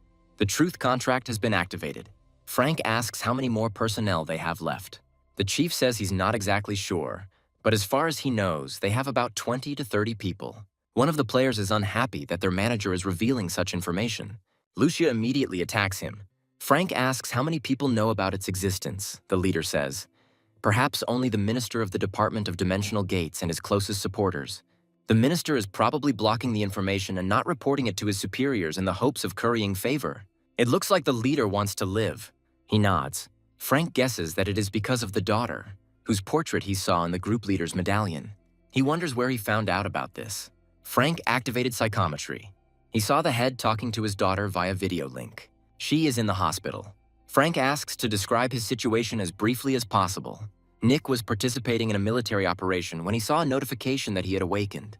He had many heroic skills and was highly anticipated. 5 years ago, Osaka was attacked by orcs. Nick attacked and killed many of them and saved the city from capture and destruction. They wrote about him in the newspapers, and there was also a photograph of him from the battlefield. One day, he learned that his daughter had a mana-blocking disease and there was a 100% chance that she would die. There are still no suitable drugs or inhibitors. So until a new medicine comes along, there's no other option but to simply keep her alive. His daughter didn't know she was going to die and had no idea why her dad didn't want ice cream. She asked him to buy it more often. Nick received messages from banks notifying him of the need to repay the loan earlier and that 4 weeks had passed since the last loan payment. The minister heard about his situation. He knew that Nick was in a lot of debt due to hospital bills. He said he felt sorry for his daughter and that if she worked for him, the problem with hospital bills would go away. Nick promised that he would try his best. Frank clearly had something that could help with the mana lock disease. It's a magic neutralizer. It can cure this disease, as well as mana depletion disease. and it costs even less than 10 million points. Frank asks if Nick can kill the people from the Dimensional Gate Department who have information about Frank. Nick replies that maybe it can, and maybe it can't. Frank asks to see his status window. He has over 1,000 dexterity points, which is typical for hired killers. Nick says he will do whatever Frank asks as long as he is left alive. Frank will do it, but only if Nick agrees to his deal. If the person who signed the soul contract fails to fulfill their obligations, they will experience extreme pain. Failure to comply with the contract can lead to death from pain shock. The contract only comes into force with the mutual consent of both parties without the use of violence, and it costs more than a magic neutralizer. Nick asks if it's really possible to cure the Manhwa disease. Frank says he'll be able to see the effect of the item himself, and if the contract is broken, they'll both die. Nick signs the contract. The paper enters Frank's body and dissolves into it. The same thing happens with Nick. Other players also want to sign a contract. Frank says they can't. They're asking for their lives. The contract can only be used by mutual consent and without the use of force. Frank knows that these players killed innocent people. Ultimately, they are just trash. He cuts off their heads. Frank buys a magic neutralizer. The conditions for activating the soul contract have been met, and the contract comes into effect. Nick must say that the plan failed, return to Japan, and kill everyone who knows about Frank. With the current specs, it might fail, so Frank will help it out a little. Nick receives a notification that Lord Frank Newman has offered him to join. First, he should accept the offer, and then he will explain everything. After some time, Nick reports that the operation failed due to the interference of the Korean Players Association, and he immediately returns to Japan. He confirmed the strength of those two and would convey precise information upon his return. Then Nick gathers his subordinates. He asks if they have cleaned up their tracks properly, and they answer in the affirmative. Now all that remains is to return. A knife is thrust into the chest of one of those gathered. Nick begins the massacre. There is a woman among his subordinates. She asks why Nick is doing this, but he's not going to stop until he kills everyone. One of them asks for mercy. Nick asks for forgiveness. Soon Frank sees the news about the suicide of the Minister of the Department of Dimensional Gates and his assistants. Lucia asks how Frank plans to use Nick next. It would be possible to simply leave everything as is and get the information, or to form one's own government. It's better to go hunting first. Then Frank's mom calls him. His father got much better. Frank asks if he can hear him. Father nods. The disease has completely receded. Now he just needs to undergo rehabilitation. He reaches out to Frank and tries to say something. Apparently, he wants to thank him. It is then that Frank realizes that magic is coming from his father. Perhaps he woke up and became a player. Lucia asks Father Frank to show him her status window. He has truly awakened. He has the active skill fire sphere of rare rank, but no passive skills. Apparently, the sudden healing is related to awakening. Even the doctor didn't know the reason, but look how it turned out. Frank wonders how this could have happened. Either this is a simple coincidence, or the elixir contains a power capable of turning an ordinary person into a player. A week later, Frank comes to his father again, and he can already speak. He looks even better than yesterday. Every day he gains strength. Since Frank is here, Mother needs to go home for a while. He tells her to rest at home first and then come back. He will sleep here today. His mother says he just came back from hunting and must be tired. But Frank is comfortable here too. This is one of the best rooms in the hospital. Today, Frank's father wants to spend the day with his son. Then Mother will sleep at home. But tomorrow she will pack her things and come. Frank offers to give her a ride. She says no need. Frank's father thanks him. He got well thanks to him. Frank says he didn't do anything special. He got better thanks to waking up. But the father knows that it is Frank who has made a recovery, thanks to the medicine he gave him. Father won't ask about this medicine. It's for an incurable disease, so it's better for others not to know about it. Frank asks what he thinks he should do next. He is in his prime and plans to go underground. He would be better off just staying home. The money Frank makes is enough. Father says that 57 is a great age for work. Frank objects that the dungeon is a very dangerous place. You never know what will happen there and when. The father understands that Frank has been through a lot of hardships. He doesn't want to live on the money his son earned by risking his life. Frank has already made enough money that he doesn't need to do anything dangerous anymore. Father really intends to go down into the dungeon. He has already decided everything. Mom won't like it, but he already got her permission, so there's no need to worry about it. A few days later, Frank meets Lucia. She doesn't think he needs to be so negative about it. In such difficult times as these, becoming a player is a great blessing. When the gates suddenly open and monsters come out, Ordinary people can't do anything and die. However, with players, it's different. It may be so, but the probability is very low. The dimensional gates continue to open. Countless dangerous monsters emerge from them. So Frank just has to watch as his father goes to the dungeon. They are dangerous, Lucia knows it too. With his power, Frank could keep his father safe. He already knows about the existence of the elixir and will keep it a secret, so there shouldn't be any problems. On the contrary, if he becomes stronger, Frank will worry less. Father says he will still go to the dungeon no matter what Frank says. Frank knows this, and he didn't come to dissuade him. Instead, let his father do what he says. As a player, he is more experienced than him, and first of all, you need to accept his offer. Frank's father receives an offer to join Lord Frank Neumann. His mom and sister don't know it, but he's a bit of a special player. Looks like it. Everything that happens from this moment on will be a secret for my mother and sister. Frank offers his father an item to raise statuses. He eats it. Now his status has risen. Frank has a lot of these items. They must be expensive. That's true, but no one in the world can buy it except Frank, so it's a mere trifle for him. Therefore, it is necessary to keep this a secret from your mother and sister. If this item suddenly becomes known, it will cause a stir in society. The father asks if Frank got the medicine the same way, and he answers in the affirmative. He can't give more details. Father says he can't accept it. Frank wants him to eat these items before someone comes. He still can't get his money back after buying it, so we need to eat it quickly and help him. In that case, nothing can be done. He also needs to learn skill books. He will only attack from a distance, since he was initially assigned the position of a ranged fighter. Now he can go into the dungeon with the man Frank assigns to him. This is Lucia, and also the tank that will protect him. The father asks if ordinary people can take this substance. Frank says he hasn't checked. You can't do something like this thoughtlessly. Maybe if ordinary people can learn skill books too, they can eat this too. It feels like after eating this, my father became 30 years younger. It would be nice if my mother tried it too. If he hadn't said he remembered the elixir or that he was going to the dungeon, Frank wouldn't have shared that such a thing existed. The father understands that it will be better if as few people as possible know about this. He asks when he can go to the dungeon. First, he needs to be discharged from the hospital and undergo training at the Players' Academy. Father is really in too much of a hurry, he completely forgot about it. The death of Japan's Minister of Dimensional Gates and his subordinates has been ruled a suicide. But it is definitely the work of a player with a heroic-level stealth skill. The identity of the perpetrator has not yet been established. The Prime Minister asks how many people in Japan have heroic-level stealth skills.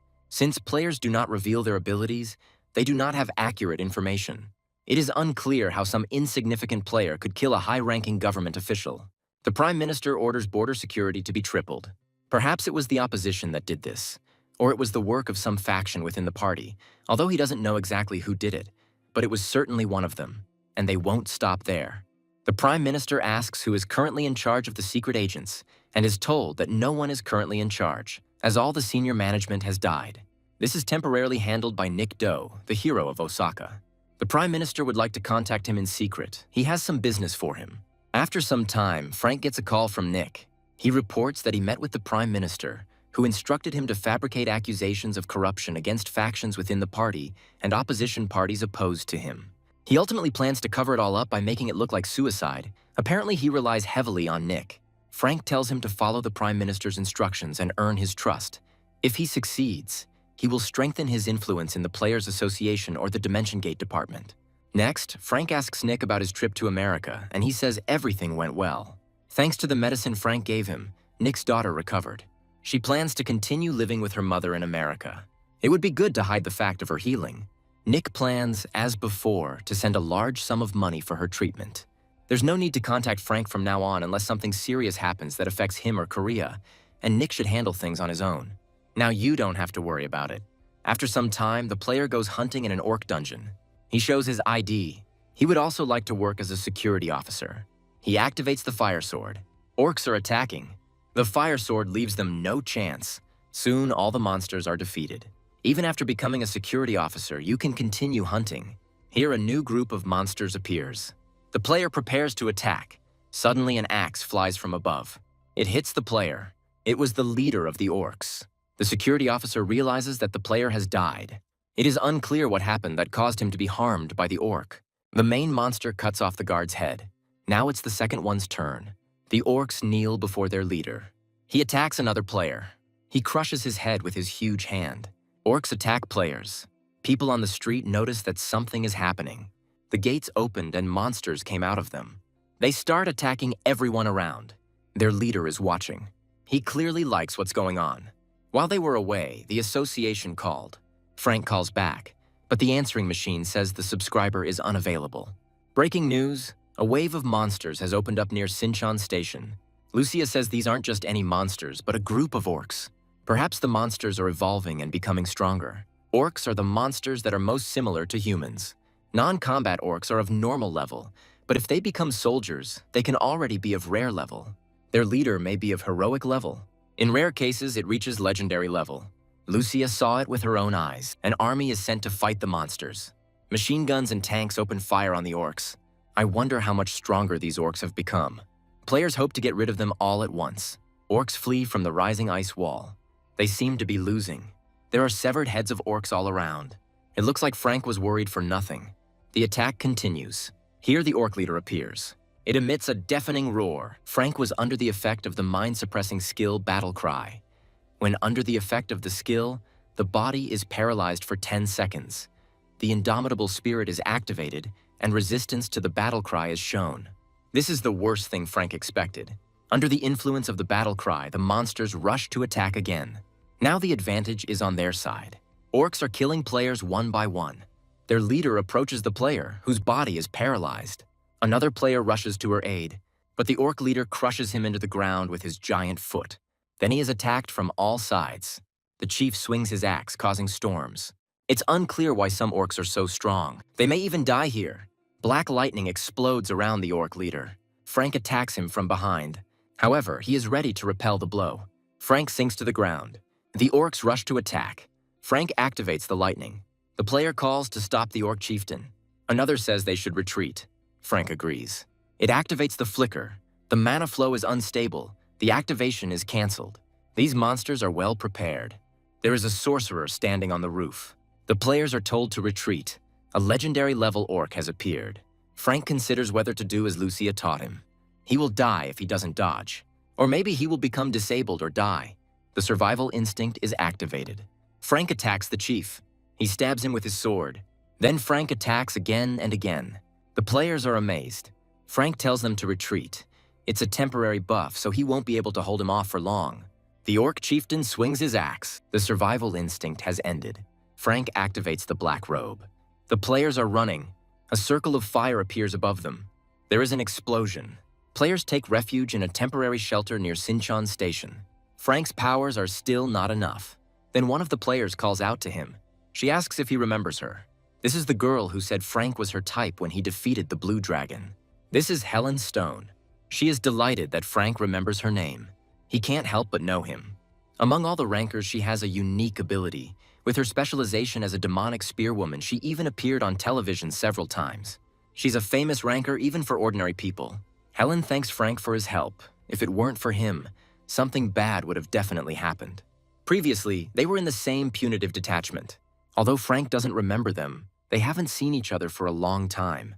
Apparently, this is the man who survived the battle with the dragon. The chairman of the Players Association is pleased to meet Frank. He would like him to spend some time with him. The chairman has received many reports about Frank, so even though they are meeting in person for the first time, he seems familiar to him. Perhaps it's because Frank doesn't know much about the chairman, but he can't say the same. In fact, since this is their first meeting, it is quite normal to feel like strangers, but in the future, they should build a friendly relationship. Frank asks why the chairman was looking for him. He says they found out that the orc chieftain and the mage are of the legendary level. So, just like with the Amugi, they plan to assemble an elimination squad. Compared to the Amugi raid, this fight will be much more difficult. In any case, there is a more serious problem. The orcs have taken civilians hostage, so they can't launch an airstrike. More precisely, they don't exactly take them as hostages, but rather perceive them as food in case of an emergency. To begin with, they plan to gather the military and players in large numbers again, from which they will organize 2 assassination squads that will simultaneously deal with both the leader and the mage. Frank asks why the chairman called him separately and tells him all this. He is thinking of appointing him as the commander of one of the assassination squads. Frank asks why him, because he fought the orc leader alone, albeit for a short time. The chairman wants Frank to talk about the skill he used in the battle. Frank says he can't give all the details, but he thinks he can tell you about the activation conditions, the time of use, and the rollback. If he tells about it, that will be enough for them. But before that, Frank wants to know why the chairman is interested in this. He's not sure that even with a buff like Hannah Kim's, it's possible to defeat the Orc Chieftain during the skill's duration. The chairman has one consumable item for Frank. This is the blood of a heroic-level ogre, which grants some of the ogre's physical abilities, increasing strength, agility, and endurance by 40% for 30 minutes, after which time the strength, agility, and endurance are permanently reduced by 10%. It looks like it's an upgraded Werewolf King's heart. Apparently, the chairman wants Frank to take advantage of this and defeat the Orc Chieftain. He believes that Frank will definitely be able to win using the buff together with the effect of this item. And if you add Hannah Kim's buff to this, he will definitely win, even if the chieftain uses his fury. If Frank accepts the offer, all debts for purchasing the legendary rank skill book will be written off. And after completing the raid, he will be able to receive one item for free. It sounds good. 10% of lost skills can be restored for about 3.5 billion points. But the chairman doesn't know that. Frank asks to give him 2 items he wants for free. In addition, he wants revenue from the sale of items that matches his contribution. They come to an agreement. The chairman thanks Frank for making this difficult decision. He would like to ask for one more thing. The chairman is ready to do everything in his power. Frank would like to be promoted to team manager within the association and for a new team to be created for him to lead. The chairman agrees. Frank says he was worried he would refuse. People with his skills and character naturally have the right to take the place of the head of the team. The activation conditions are quite complex. Frank says to be sent to meet the Orc Chieftain one-on-one. If you do this, the chance that the skill will activate will increase. It may be dangerous, but Frank has to take the risk. The chairman thought that he was an egoist who cared only about his own benefit, but he was very much mistaken. They will start preparing right now. The detachment sent to fight the orcs was defeated. All citizens immediately learned about this news. The main reason for their defeat was that there were 2 legendary-level orcs. All citizens fell into a state of panic, and people living in Seoul and Gyeonggi province began to leave their homes and head south. The government requested assistance from those who served in the UN and fought in other countries, and also called on rankers and players from all over the country. At the same time, the government requested assistance from UN peacekeeping forces, and the fact that a second detachment would be deployed to fight was widely publicized. UN peacekeeping chief Jason asks if there is a way to stop the psychological attack the orc leader is using. If they can't stop her, then there's a high probability that the new squad will also be defeated. The punitive squad will lure out a legendary-level monster and destroy it. It is unknown whether they will be able to destroy a monster of this level in a short time. If it activates a psychological skill during the battle, a huge number of casualties cannot be avoided. They have to take that risk. Until they have a way to counter the psychological attack, they won't be able to do anything. They came here to help them. They can't just avoid a dangerous fight. Although they may sacrifice a lot to win, they will not participate in such a rash plan and die like dogs. Perhaps these are players who are temporarily part of the UN and not peacekeeping soldiers. This damn guy just hates players. He was deliberately stalling. This battle will be incredibly difficult. There is no guarantee that the orcs will just sit there. They have no choice but to hold the meeting tomorrow. It's been a long day. Everyone has worked hard. Today, we need to get some proper rest. Frank is called out by Alice. She asks to give her some time. Alice heard the conversations. It seems like he made a big contribution in the first battle. She thought Frank joined the second raid to level up quickly and powerfully, but that's not the case. Apparently, he was hiding his skills all this time. Frank says that if he had hidden them, the blue dragon would have killed him. But since then, his skills have improved greatly. Alice heard that he would take the brunt of the damage this time. Frank says it will be beneficial for him. It doesn't matter, because no matter what reward he gets, the lost skill points cannot be restored. So she is grateful for such a difficult decision. If he suddenly changes his mind, let him report it. Alice will take over his role. Frank says he has already made his final decision. The debt of over 1 trillion won for the 2 legendary items would be written off, so he couldn't refuse. Alice would like to know about Frank's contribution to the Amugi raid. In this raid, she came in second in terms of her contribution. So to find out who came in first, she asked all the rankers who took part in the battle about their places, but none of them came in first. That's probably why Alice thinks Frank took the place. She nods. He admits that this is so. The association made a big mistake by giving the player who contributed the most the smallest reward. Alice will talk to the association chairman to get Frank's reward again. If she does this, he will not refuse. It seems Frank is not telling me a lot. He may not say it, but let him promise something. He must do his duty as a member of the Players Association, as he is doing right now. Frank was just about to do that. The next morning, there was another meeting with Jason. It looks like it won't end today either. It is reported that a group of orcs has started moving towards Hongdae. The chairman orders the armed forces to be assembled immediately. He asks if UN forces will support them. Jason nods. The chairman thanks him. All they have to do is pretend to be involved in the battle and retreat. Players are told to follow Frank, who will fight the chieftain, while the rest will follow Alice, who will deal with the mage. After receiving the buff, they will board the helicopter. It's nice to have a good buff. The book with the buff skill never appeared. Frank had never seen one. It would be good if he had some skills similar to the survival instinct. No matter how much he thought, using consumables would be a waste. Unless it's a battle with a legendary level monster, he may not use them. Everyone has finished boarding the helicopter. It's time to leave. It's crazy. It seems like as soon as Frank goes down, the survival instinct will kick in. He will go first. Frank jumps out of the helicopter. It is necessary to start beautifully. He uses his strength to the maximum. The group of orcs has been defeated. The leader prepares for attack. Another group of orcs rushes to attack. The survival instinct is activated. Now it's time to eat the ogre's blood. There is an explosion. If everything works out, it is possible that Frank will be able to defeat the orc leader single-handedly. He was charred by the explosion, but still ready to attack. The chieftain rushes at Frank from above. He dodges. The chieftain swings his axe again. He is strong, he cannot be killed, even when he is alone. Frank fires the magic projectile again. Shells are flying from above. Players prepare for battle. It's time to start the second round. The players rush at the orc chieftain from all sides. A lot of magic projectiles fly at him. Frank attacks again. Now the leader also takes damage. He's still resisting. Frank continues to attack. The leader is losing more and more blood. It emits a deafening roar. Orcs come running at his call. Players activate the Shield of Faith and the Unbreakable Wall. Orcs are attacking. In the helicopter, players use magic. The orc leader throws an axe at the helicopter. She punches through it and hits several players. Then the axe falls out of the helicopter. It's time to strike the decisive blow. The players are once again attacking the orc chieftain from all sides. Frank delivers the decisive blow. He strikes the chieftain in the chest with his sword. The survival instinct has ended. The monster's eyes glow red. Now he is ready to deliver the decisive blow. Players retreat to the tanks. The orc chieftain attacks Frank, but he strikes again. Other players rush to attack. The orc leader's hand flies off. He still won't die. The chieftain attacks again. This time he strikes Frank. He cuts off his head. We need to evacuate and take care of the wounded. The players climb up to the helicopter. The mages launch projectiles at them. Players are falling. The orcs are attacking again. Another player is attacked.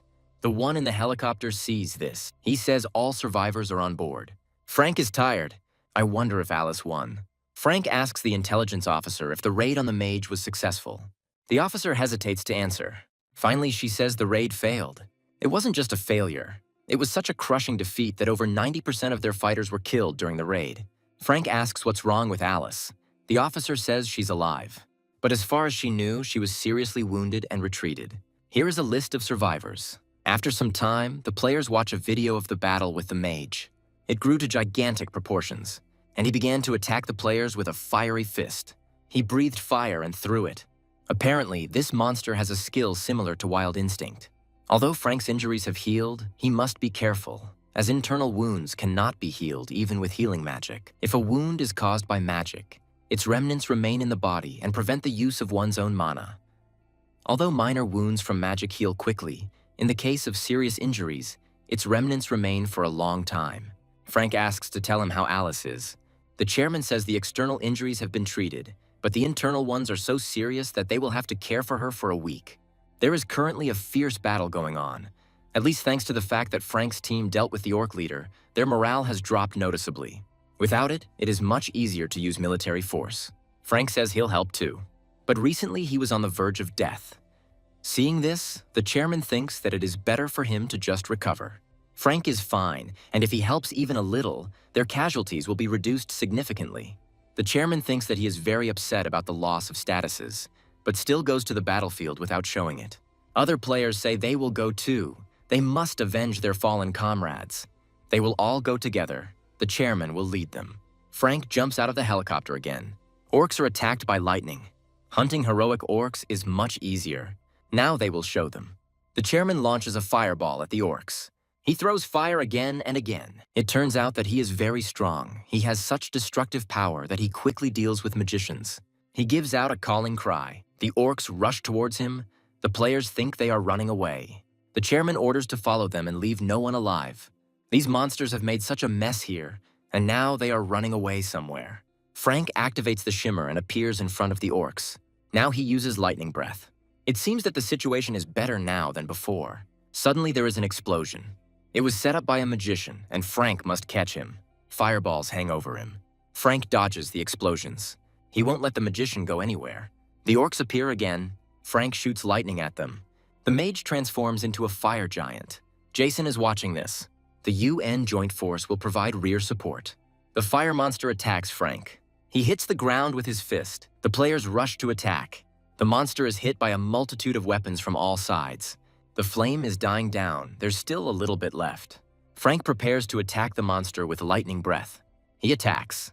Players use other magical weapons. Frank prepares to deliver the finishing blow. The magician loses his monster form. A wall of fire erupts. Frank charges in. He delivers the decisive blow. The fire gradually dies down.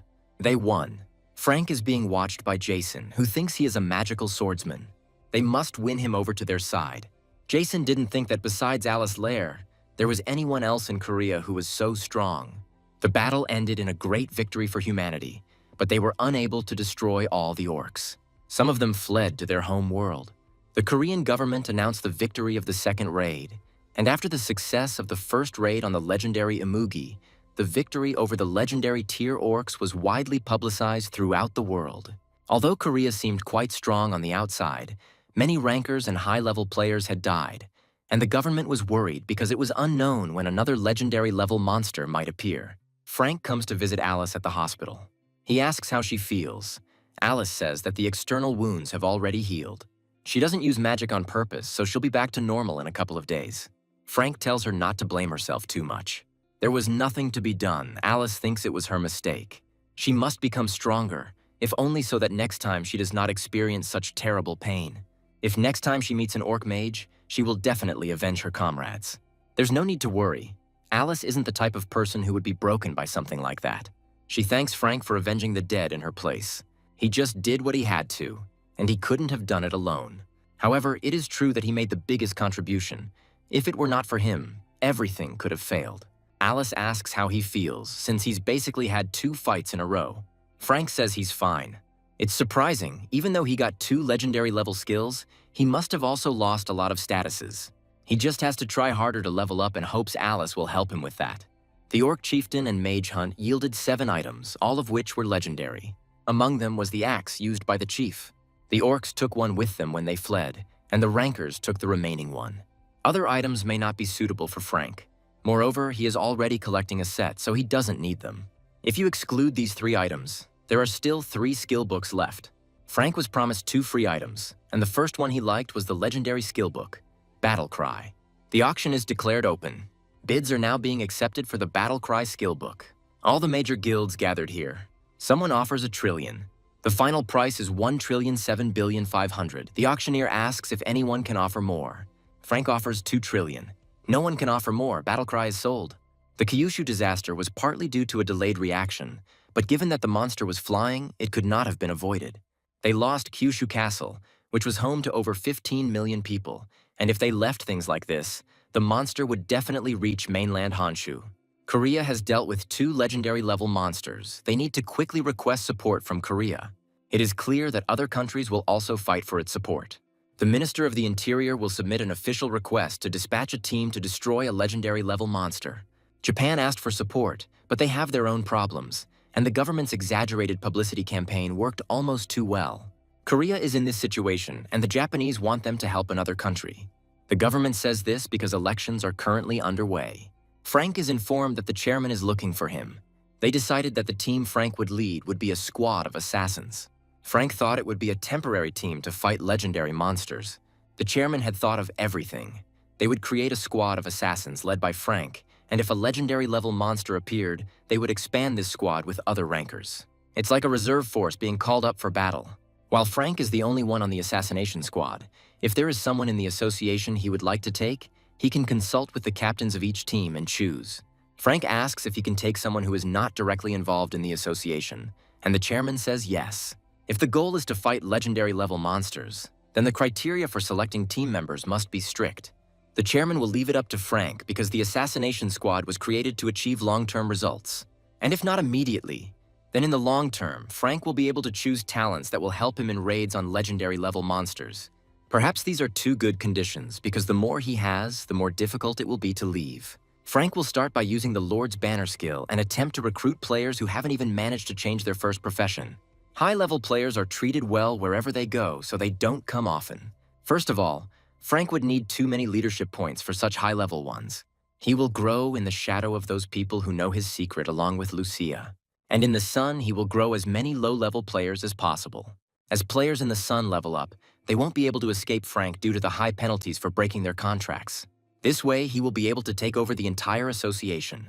Although she can both defend and attack, she's not accepted into the squad because of her wary attitude towards money. She bought a lottery ticket, but it's strange how only one number can match. Then Frank calls out to the girl. She asks who he is. Frank introduces himself. The girl says hello, as she understood it. If his proposal was accepted, his salary and support would be increased. That's true, and besides, Frank will help her acquire a skill book that will improve her stats. She agrees. Frank asks if she wants to know the consequences and penalties in advance. Her status window will be open to him, and if she leaves his command, all levels, stats, and skills that she has increased will disappear. The girl says that the status window has been known for a long time. She drinks the soda in one gulp.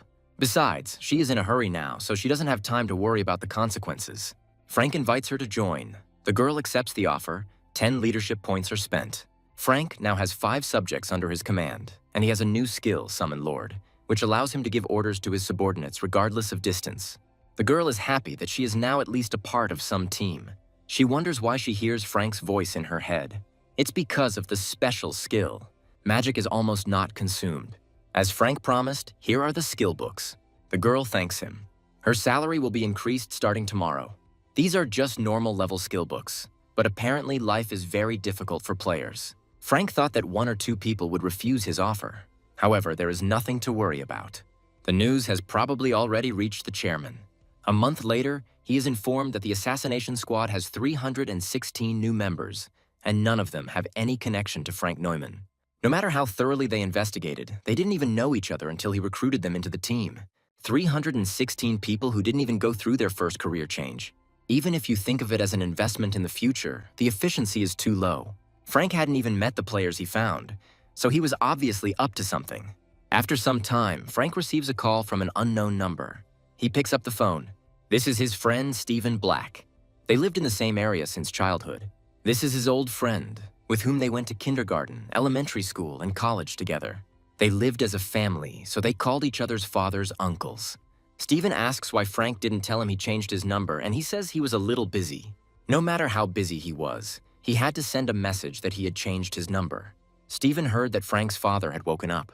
He mentioned it while he was drinking with Stephen's father, so Stephen called and asked for Frank's number. Maybe Frank wants to go out for a drink too, he agrees. Apparently, it was his friend. Frank became completely absent-minded and didn't even think about contacting his friends. He also needs rest. A bowstring that is pulled too tightly will definitely break. Lucia needs to go to watch the drama. Then let her go by car, and Frank can go by taxi. Lucia can give him a ride to the meeting place, but the place is on the other side of the city, so if she gives him a ride, she won't make it in time for the drama to start. Lucia is leaving. It's surprising that she's so interested. Frank looks so good, and his shoulders are so broad, he's a real handsome guy.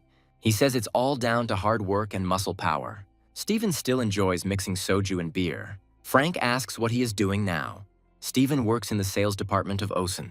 He asks why Frank never got reinstated at the university since his uncle woke up, which means there will be no problems with tuition fees. Frank asks Stephen how he finds working at the company, and he says it's very difficult, especially since the salary in the sales department is low. If you really want to sell something, you have to give it your all, and the players are stuck up. Even those who just changed their first profession are very arrogant. Frank will tell his father about this so that they can bring Stephen magic stones. Stephen says there are a lot of scammers here, but he will buy the stones on the best terms. Then he gets a call from the arrogant player he was talking about recently. He definitely called to ask me to pay his alcohol bill. Stephen decided not to pick up the phone, but no problem. He would just call him tomorrow morning and say that he fell asleep early and that's why he didn't answer. Frank says it's better to call his father and ask him to sell the magic stones. Here, the player who just called enters the cafe. He realizes that Stephen is ignoring his calls. He says he was drinking and didn't see that they called him, but the player saw everything. This means he has time to drink, but no time to answer the call. Stephen asks for forgiveness. The player orders to follow him immediately. He says he will pay the bill. Frank says there's no need to go after that bastard. The player hears him call him. He grabs Frank by the jacket. Stephen says that this can't be done. The player pushes him away. Frank asks if players can use force on civilians. He says, of course, it's impossible, and he didn't use force. He asks those present if any of them saw him use force. It seems that no one saw anything. Frank says he saw it, but no one is likely to believe him. There is no point in calling the police. They do not represent the opinions of the parties to the conflict. There are many ways to teach people like him a lesson. Even if Stephen doesn't think that he will receive stones from him in the future, he will tell everything to the captains close to him, so let him get ready. And Frank should be on his guard because he never knows when he might become disabled. The player threatens him, attacks and intimidates civilians, uses abilities and uses force and makes threats of harm. This is enough to revoke a player's license and possibly even land them in jail for 20 years. The player sees a phone in Frank's hand. He's trying to take it away. But Frank grabs his hand, and now he also attempted to steal. He understands that Frank is also a player. This means they work in the same field. You should have said this earlier. He will sign the purchase and sale agreement with Stephen, and will also talk to the captains close to him and ask them to give Stephen the stones. Frank asks what good is a player who is soon going to jail. Players must maintain good relationships. Frank says he doesn't want to. The player's second cousin is the second in command of Sue's guild, so there's no point in arguing with him. Frank asks what they will do. The player calls his sister, who asks why he is calling. It seemed like Frank had heard that voice somewhere before. Apparently, he has some problems with the player, and for some reason, he calls her. The player says that Frank doesn't value Sue's guild at all, and when he told her about his sister, he said he wasn't afraid. Now that their guild has dwindled, some bugs are ignoring her. She asked to pass the phone. Now Frank remembered. It was Jane Rice. She had given him her business card during the first hunt. He turns on the speakerphone, and he says that he and Jane haven't seen each other for a long time. She asks who it is, the head of the new team of the Players Association, Frank Neumann. He says that Jane's younger brother just attacked and threatened a civilian in front of him.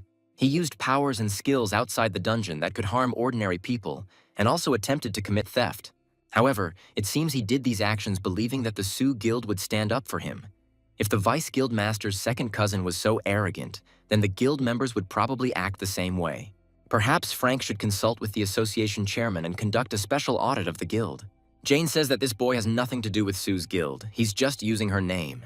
Then slander can be added to the list of accusations. Frank asks if Jane will file a lawsuit against her brother. But maybe they are in cahoots. Jane says she will file a lawsuit tomorrow morning. Her brother is arrested. Frank suggests that Stephen go for a second round. So that means he is a player, and also from an association. Frank was about to tell him, but that guy intervened. They will have another drink and then discuss the details. A simulation based on the power of legendary monsters is being developed in the US. Even if only one monster appears, the human casualties and damage will be colossal, but this may be an exaggeration. After all, Korea dealt with 3 legendary-level monsters without causing much damage. It's all thanks to the fact that they were able to handle this quickly and efficiently. Korea can gather rankers from all over the country in less than an hour. Compared to that, it would take them 6 hours to gather even some of the rankers. Furthermore, Korea, having dealt with 3 legendary-level monsters, suffered enormous damage, with the casualties among rankers being particularly high. This is due to the mental skill of influencing the psyche over a wide area. Moreover, monsters such as the Orc Chieftain and Orc Mage live in groups with a large number of heroic-level monsters. They are much more difficult to deal with than monsters that act alone, like the Amugi. Most high-level players will not benefit much from raiding legendary tier monsters. They need rankers. This is clearly evident in the example of China, and judging by the battle plan of the raid on the legendary level Orc, they absolutely need someone strong, someone whose abilities go beyond the ordinary ranker. Apparently, this is about Frank Neumann, the player Jason reported on. According to some, its level is above 500. The monsters in the existing heroic dungeons are around level 400, and players, limited by the 20-level rule, cannot rise above level 400. Because of these doubts, CIA agents conducted an investigation and discovered a surprising fact. Player Frank Neumann has a unique skill that allows him to bypass the 20-level rule. While this is just a guess, based on the information the agents have gathered, Jason is confident that the likelihood of this happening is greater than 99%. He shows a video of Frank's fight with the Orc Chieftain and the Mage. This development, and in less than 2 years, the speed of its growth is astonishing. The president asks if Frank can use this unique skill on other players. They haven't verified this information yet, but there is another unusual discovery. This concerns Frank's father, John Newman, and his neighbor, Paul Smith. Less than 2 months had passed since John Newman's awakening, and he had already entered the dungeon of the 100th level. Frank Newman is currently the head of the Korean Players Association's assassination squad, and he has also recruited 316 low-level players into the association, and their results are truly astounding. The growth rate is very fast. While it's not as obvious, they did confirm that since these players joined Frank Newman's team, their overall stats have improved. Perhaps the player who has shown such immense power is a buffer. This is not entirely true, but they believe that, like buffers, he has a skill that allows other players to increase their statuses. If this is all true, they must recruit him. It seems like it would be very difficult to do this. He has a lot of money and a high status in the Korean Players Association. Unless the Korean government is full of idiots, they won't let him go that easily. First, you should get closer to him and become friends. Since the US and Korea are on friendly terms, they can use him as a mercenary at any time. Once something happens, it will be too late to call him, so the best solution is to attract him to the country for a long time. First, they need to develop a plan on how they can put pressure on the Korean government. The object is located in the house. As soon as the association's security guards take turns changing, they will begin to act. These guards are only somewhere around level 200. The guard has changed. It's time to begin the operation. Agents attack the guards.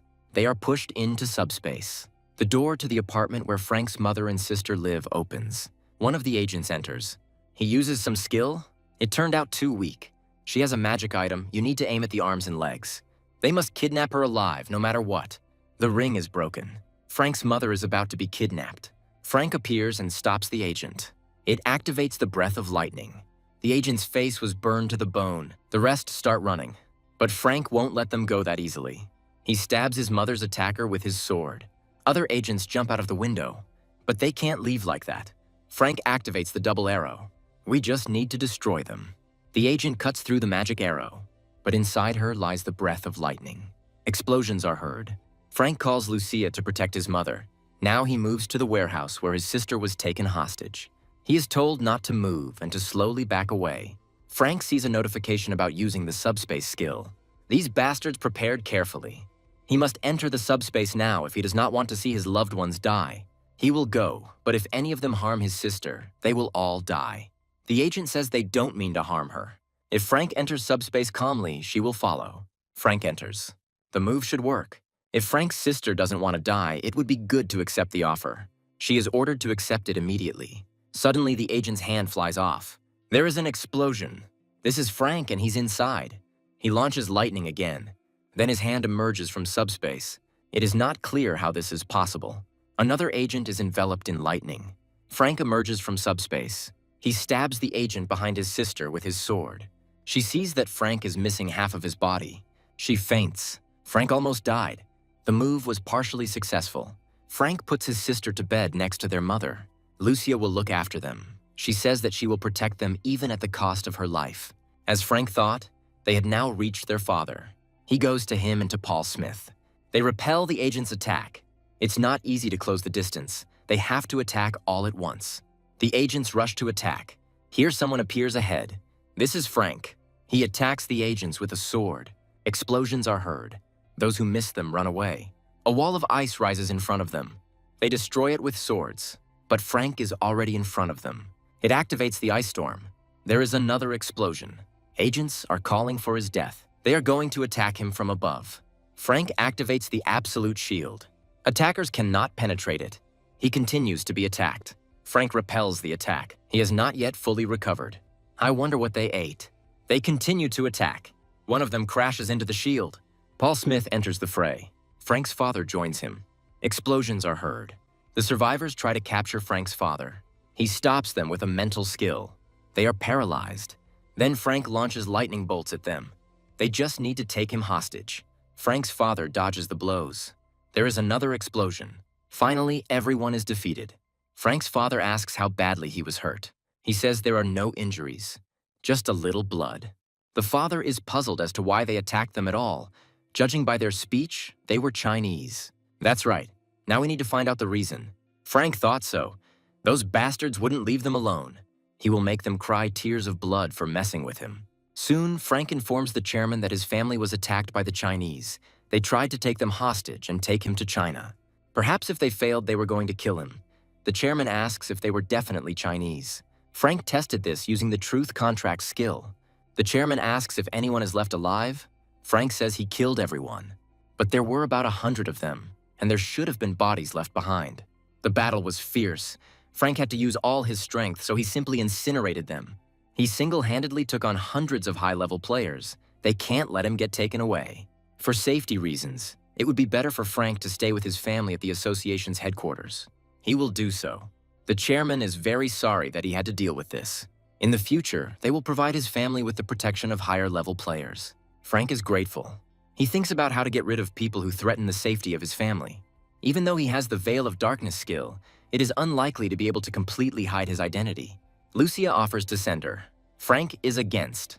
This requires psychometric skill, so he must go himself. Then Lucia will go with him. Frank is glad to hear this, but he would prefer that she stay here and protect his family. And while he's gone, we need to take care of selling electronics. The answer will definitely be in the item store. The legendary Ratman transformation form costs 29 billion points. There are also forms for transformation into a goblin, orc, kobold. There are a lot of things here, and the Ratman is the cheapest. Frank seemed to have heard the seller's name. McCovey's somewhere before. He was a regular customer and participated in the boycott of his goods. Sometimes you have to sell things to such people. With this scenario, the chances of Frank being recognized are practically zero, although it is expensive. He will be able to gain more than he loses. Breaking news. The government has officially announced that Chinese secret agents who infiltrated the country and carried out an attempted kidnapping and assassination were killed at the scene. It became known that the Chinese agents were high-level players. Captain Frank Neumann announced that he would be suspending the hunt for a while. And then they were informed that he had collected his belongings from the association's temporary accommodation and had moved with his family to a house in Pangyo. This is an area where high-level players mainly live. It is close to the buildings of large guilds and associations, as well as high-level dungeons. They probably moved because of such a convenient location. It's relatively safe in such an upscale area, and considering what Frank went through, it's understandable. Meanwhile, disguised, he arrived in China, in Jilin province, and found a hiding place for secret agents. He will return here at night. He didn't think that they would give him a real passport and not a fake one. Even though there are some similarities between the Ratman and the human, Frank is just an ordinary Japanese journalist here.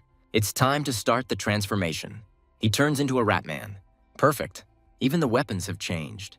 It's time to hit the road. Everything here is even more dilapidated than he thought. It seems they are even acting against their own citizens. Frank holds his gun at the ready. There are 27 of them. Among them, there are those who possess the skills of a good ranker. Frank will kill them with one blow. The agents notice him. They are puzzled as to how the Ratman ended up here. Frank charges in. One after another, severed heads fly. We need to kill the monster. Agents prepare to attack. They use ice missile and compulsion chain, but it doesn't help. Frank uses his skills. He killed everyone. Security guards come running to the noise. They find that everyone is killed. This is definitely a player. A normal monster couldn't have done this. At that time, there were 27 agents in the headquarters building, all of them high-level players. This is a challenge to state authority, and it must have been done by rebels from Inner Mongolia. But they would hardly have been able to recruit someone so strong. There is a suspicion that this is Frank Neumann. This means that he was able to get into China. The likelihood of this is quite high. Just look at the results of the investigation. The striker used lightning-based skills that few superpowered players can use. But this is quite possible. Someone is knocking at the door. New investigation results have been received. By using the reconstruction skill, the identity of the criminal was established. It might be Frank Neumann. The main culprit in this matter is he, player Frank Neumann from the Korean Players Association. But their culprit is not a man, but a monster. The results of the combat power assessment using the reconstruction skill showed that it was a legendary level monster. These are plans and instructions for organizing assassinations. The more enemies Frank's enemy has, the better. Now that he has discovered strongholds scattered throughout China, he will destroy them one by one. The monster's intelligence level is quite high. It seems he is hiding to gain strength and preying on high-level players to increase his power. The reason he attacked their agents could be because there were high-level players among them. Arriving at the next stronghold, Frank discovered that there was no one there. They may not have gathered in one place. If that's the case, then he won't be able to deal with them all at once, and in that case, he'll have to spend 30 billion points on each transformation. If he had killed all the agents at once, he would have received hundreds of billions of points. Frank comes to the mansion. There are guards at the gate. This is a good house. They thought the Rat Man was targeting the players who were gathering in one place and ordered everyone to disperse. Even though China is big, it is not a problem to have the skills to move around in space. It looks like Frank will be very busy tonight. Someone said that if they spread out the players, they could avoid the attack. In one night, they lost over 100 agents, and the damage only increased. It was not possible to track the location of the Rat Man. It is assumed that he has spatial mobility skills. It's doubtful that this is really a monster. It could be a disguised person, since there are transformation skills. They are very rare. Although such a skill increases physical strength, on the other hand, its power decreases. If it's a human using the transformation skill, then he can't use attacks as powerful as the Rat Man. In that case, he could focus on his magical power. Even if it is true, the transformation time is limited. Usually it's no more than 3 hours, and the skill's cooldown is much longer than its use time, so he can't activate it right away. Analysis of surveillance video showed that the Rat Man was active for 8 hours. This is a completely impossible period for the transformation skill. So it is a monster after all. We need to get all the agents back together. Frank on the roof. There are 2 scouts at the entrance. He feels the strength of about 100 people. Minister Henry Lee should be here too. If anything goes wrong, Frank will simply strike and run. He attacks. This time they prepared for his arrival. Several players rush towards us. One of them strikes. But Frank disappears and reappears in the air above them. Their skills don't turn out to be very useful. Here comes the reinforcements. Frank was hit with a heroic level taunt skill which attacks the target for 10 seconds. The passive skill Unwavering Spirit has been activated, and the effect of the heroic skill Taunt has been cancelled. Frank seems to have gotten a lot stronger. He uses the skill Flicker. It seemed like everything was going smoothly again. But not quite. It's a trap. The spatial movement restriction skill cancelled the activation of the heroic level Flicker and Shadow movement skills, as well as the activation of the one-time heroic level item Scroll of long-distance movement. In addition to the players who returned to action, others appeared. This is a Rat Man. They were called only to catch one low-level monster. Finally, they'll catch him. It is not clear why a force field is put up. The head of the Chinese Players Association, Ben Siok, orders everyone to attack the monster. He's crazy if he wants them to attack him at once. Frank will deal with them the same way they want to deal with him, in order to break out of the encirclement and leave as quickly as possible. He rushes through the line of players like a whirlwind. They didn't immediately understand what was going on. But Frank had already stabbed them with his blade. He feels terrible, but he can't die here. This is war. Frank gets hit. There is an effect. You need to hit harder. Weak attacks are useless. You need to attack using as much magical power as possible. Frank strikes again. In the end, it's just a rat. The tanks have to stop it, even with their own bodies. The tank is covered by a shield, but it doesn't help. The blow throws him far back.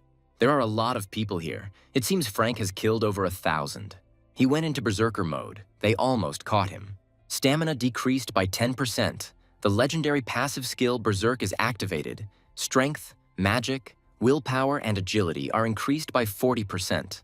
Resistance to physical and magical attacks is reduced by 50%. The heroic passive skill Survival Instinct is activated, increasing all stats by 50% for 60 seconds. Frank was pierced by blades of ice. It emits a deafening roar. His attack continues. We can't let him escape. What he's doing is too risky. There is very little time left until the release. Here Frank is dealt the decisive blow. There is an explosion. Ben Seok orders everyone to attack again. Frank is not defeated yet. He's trying in vain. It seems there is nothing to be done. Heroic passive skills, Ancestral Instinct, Killer's Rage, Bloodthirsty Maniac, and Murderous Frenzy are activated. Frank turns into a black whirlwind again. He continues to attack. A black tornado engulfs the players. Ben Seok insistently demands to attack and not retreat, but Frank doesn't stop. Ben has no choice but to escape. Frank finds himself lying in some strange place. It looks like a sewer. Strength, endurance, willpower, agility, and magic have dropped significantly. Frank has killed 16,300 players above the normal level, earning him the titles of Normal Player Hunter, Rare Player Predator, Heroic Player Slayer, and Legendary Player Executioner. Even taking into account the achievements, the stats have increased too much. The Player Executioner increases all stats by 40%. Perhaps player kills are counted differently than monster kills. First, the body needs to be restored. Breaking news reports indicate that a 5th legendary-level monster has appeared in the Chinese city of Qinhuangdao, and residents of Qinhuangdao and surrounding areas are being evacuated. Frank has underestimated China too much. We need to finish this quickly and return to Korea. Minister Henry Lee is currently in isolation at home. Frank will deal with him tonight. Henry Lee was simply thrown away. He doesn't yet notice that his house has been broken into. They grab him. This is definitely Henry Lee. It is hung on the chandelier. He doesn't want to die like this. There is hope that someone will come to the rescue. Henry seemed to be heard. One of the attackers had half his head blown off. Frank attacks the second one. Henry is saved. He sees a rat man in front of him. It's amazing how such a weakling can be a minister. Apparently, they were secret agents, and Frank could take advantage of that. He starts tickling Henry to bring him back to his senses. Then he swings his clawed paw. This is the document that the hired killers had. Frank uses skills that affect the target's mind, rage, and charm. They dared to do something like that. Perhaps he wants revenge. Of course he wants to, and he must do it. He will expose the dirty deeds of those who wanted to kill him. He must take proper revenge by exposing their weaknesses on the internet. Henry will do so. It seems to have been much more effective than it seemed. We need to tell everything to journalists and the public. In the morning, journalists prepare for an interview with Henry. He leaves the house. He simply did everything as the party ordered. All this time, he followed their orders and worked like a dog, but the party decided to get rid of him. This secret document serves as evidence. This is a sensation. We need to go on air right now. The party sent secret agents to kill Henry. They even prepared a fake will. He will not allow himself to be cut off and made into a lamb for the slaughter. He will fight against party corruption and abuse of power. Here, Henry gets hit in the head. His murder is followed by an explosion. This is how they decided to cover their tracks. Now only the head of the Chinese Players Association remains. These are unfair accusations. Ben Seok had no part in this time. The chairman believes him, but more than 1 or 2 people doubt him. This is really very unfair. The chairman will try to provide him with the best protection. Ben is grateful and will send the chairman a gift to please him. He says he will wait. What a greedy pig. The situation is not that serious, but this bastard did not deserve an easy death. It's unfair because Ben was as loyal as a dog. If only the players would unite under his command, he could destroy all these bastards. Someone's voice asks what has changed. Ben grabs his weapon and prepares to defend himself. If he doesn't want to die, he'd better throw down his weapon. They can make a deal. But if Ben continues to get on Frank's nerves, there will be no choice but to kill him as planned. He can talk, so he is a player. It doesn't matter. Ben asks what he wants. Frank will give him the power he so craves, and kill the party leadership that Ben hates so much instead of him. And then Ben will take power into his own hands. He asks what is required of him. He must sign here. This is a soul contract. Once Ben signs it, he will become the Ratman's puppet. He thought that these were already favorable conditions for Ben. Just 10 years and then he will be free. Moreover, while the contract is in effect, Frank cannot harm him in any way. On the contrary, he will help him. In any case, even if Ben doesn't die by his hand, he's already finished, and he knows it very well. The chances of success are very slim. Even if the Ratman kills the entire party leadership, the chances of Ben gaining power are still slim. Anything is possible. The hero who defeated the legendary level monster, the Ratman, who caused much harm to China, will be Ben. It will be a kind of performance. If everything works out, Chinese citizens and players will revere him as a god. Ben agrees. The Ratman invited him to join him. This is what will make Ben even stronger and strengthen the bond between them. Ben accepts the offer. It seems to be working. He has become even stronger. He will be loyal to the Ratman for 10 years. It would be a good idea to change his manner of speech. This relationship will end in 10 years anyway. And before that, Ben will squeeze as much benefit out of it as possible. For these 10 years, he will be the Ratman's faithful slave. Although limited in duration, it is a contract of obedience between leader and subject. It is unknown whether Ben will be able to discard all the stats and skills he acquires during this time. A month later, he comes to the party congress. They called a convention, and the heavens themselves favor Ben. I wonder how to get rid of them all at once. I can't believe that a rat man could easily infiltrate a party congress. Even he would need quite a long time to overcome this level of security.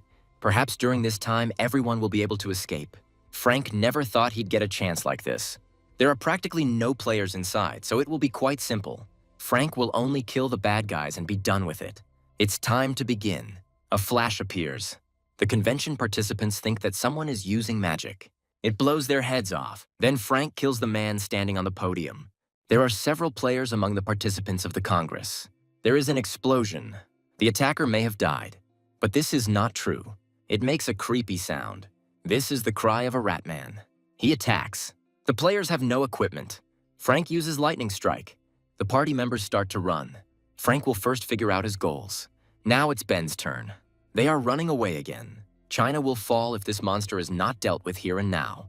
To protect Chinese citizens, they must fight even at the cost of their own lives. Not bad. Even if they die here, they must fight so they can protect the civilians. Ben takes out his gun. Frank pretends to be ready to fight. They engage in a staged battle. The rat man seemed to be slower than last time. Perhaps he still hadn't fully recovered. They must help the head of the association so they can defeat the rat man. Everything is going as agreed. The explosion destroys the building, and everyone sees Ben and the defeated rat man. Those present begin to film the battle. Ben lets out a victory cry. The rat man has disappeared. He died. The head of the association, Ben Seok, was able to defeat a legendary level monster. He is a hero of China. The effect turned out to be even better than expected. The head of the association, Ben Seok, is a hero who single-handedly defeated the rat man, a legendary level monster, and his support as a presidential candidate has now increased. The capture of the military elite is complete, faster than Frank thought. This is because they know who is in charge here, and besides, there are a lot of people in the military who follow Ben. While this matter is still being talked about, it's better to sort everything out once and for all. Ben will sort it out. The party representatives are in the same boat with him, and the army has bowed its knees. Although there are still a couple of rebels left, this issue will soon be resolved. Frank asks if there will be a new president elected and if Ben can run for the position. It will be difficult to do now, but he could take the place of deputy chairman. There is no need to worry. His man may become the head of the country. Ben won't disappoint Frank. After a long time, he again fights monsters in the dungeon. Lucia fights alongside him. He has become much stronger, but to reach the mythical level, he will have to hunt stronger monsters. It might be worth going to Fukuoka. Lucia agrees that Frank has become stronger, all thanks to the points she gave him. She was just doing what she had to do. She also became stronger, all thanks to Frank's favor. Skill books haven't appeared yet. There are very few legendary level skill books on sale. That's enough for today, time to go back. Frank wanted to hunt a little more. If he spends another 3 hours, he will earn an achievement. Then he would break his daily routine. It would be better to continue tomorrow to catch even more monsters. But today, he needed to rest a little. Frank agrees. It's Monday. I think that's when Best Romance comes out. It's not because of the drama. Frank didn't say anything. Lucia will go first. It turns out she's very nice. Maybe we should invite Steven for a drink. Frank has 3 missed calls and a message from Alice. He completely forgot that he promised to treat her. He saw her message and decided to call. His phone was turned off, so Alice sent a message. Frank was in the dungeon. He is done with his seclusion and does not think China will act anytime soon. Frank asks when he can treat Alice. You can do it right now. Frank agrees. It was Alice Lair. Something must have happened again. They haven't seen each other for a long time. Frank must have been very busy lately. Alice hopes that his family members have come to their senses a little. They underwent a long course of rehabilitation and are now much better. Frank and Alice had almost finished dinner. Only then did Alice report that a 6th legendary level monster had appeared today. It appeared in the USA. Frank asks why Alice contacted him. They want him to come. In fact, they have been wanting to lure him over to their side for a very long time. They contacted them through the UN, but it was practically the same as if they had approached them directly. Frank asks to tell more about this. US government officials came to Alice and showed her his photograph. So they asked her specifically to send Frank. That's true. And frankly speaking, it's difficult to formally refuse. After all, Korea and the United States are allies who have signed a mutual defense agreement. But still, Frank is not a military man. That's why they met. Alice was tasked with convincing him thoroughly and strictly ensuring that he did not give in to U.S. persuasion.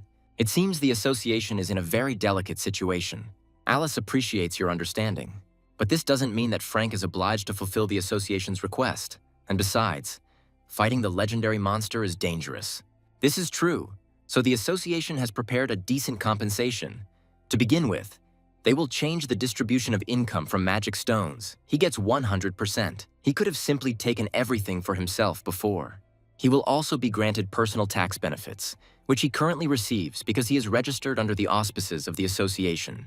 If Frank leaves, they disappear. So, they are proposing to remove the conditionality of these benefits, but he was already planning to renew his contract with the association. That's nice to hear. It's strange that this is all they have to offer. Nothing special. To be honest, Alice and Chairman Kim thought about it a lot and didn't find anything they could offer Frank personally. Then let them reveal their real cards. In fact, the initiative in this matter came from the government. The head of the association turned to them for help. The government then decided to propose a map of the ownership rights to the dungeon. All dungeons belong to the state. Until now, no organization or individual has been able to privatize a dungeon. Even the country's largest corporations were no exception. They simply skirted the law to use the dungeons as personal ones. The government decided to transfer ownership of one dungeon of his choice to Frank, completely and irrevocably. He can hunt alone, or he can open the entrance to other players and collect an entrance fee. The government will not interfere. One is not enough. Let there be three. The state had a hard time deciding to even hand over one dungeon. The annual profit from entrance tickets to a heroic tier dungeon exceeds the annual income of the average company. Then one heroic dungeon and 2 rare dungeons. Alice has already made it clear that she refuses. 1 heroic and 1 rare, that's the final offer. Frank is willing to compromise. This is not a concession. Then let Alice terminate the contract too. Maybe the government will give her a dungeon too. If the US wanted Alice as badly as they wanted Frank, it would be possible. But that's not the case. In any case, Frank decided to fly to the USA. Even if they sweetly persuade you, you should never give in and let him definitely come back. He will do so once he gets the dungeon. He can't just move to the US. By the way, nothing has been written on the internet yet about the legendary monster that appeared there. They say it's a hydra with 9 heads. So it is a snake type, judging by the classification.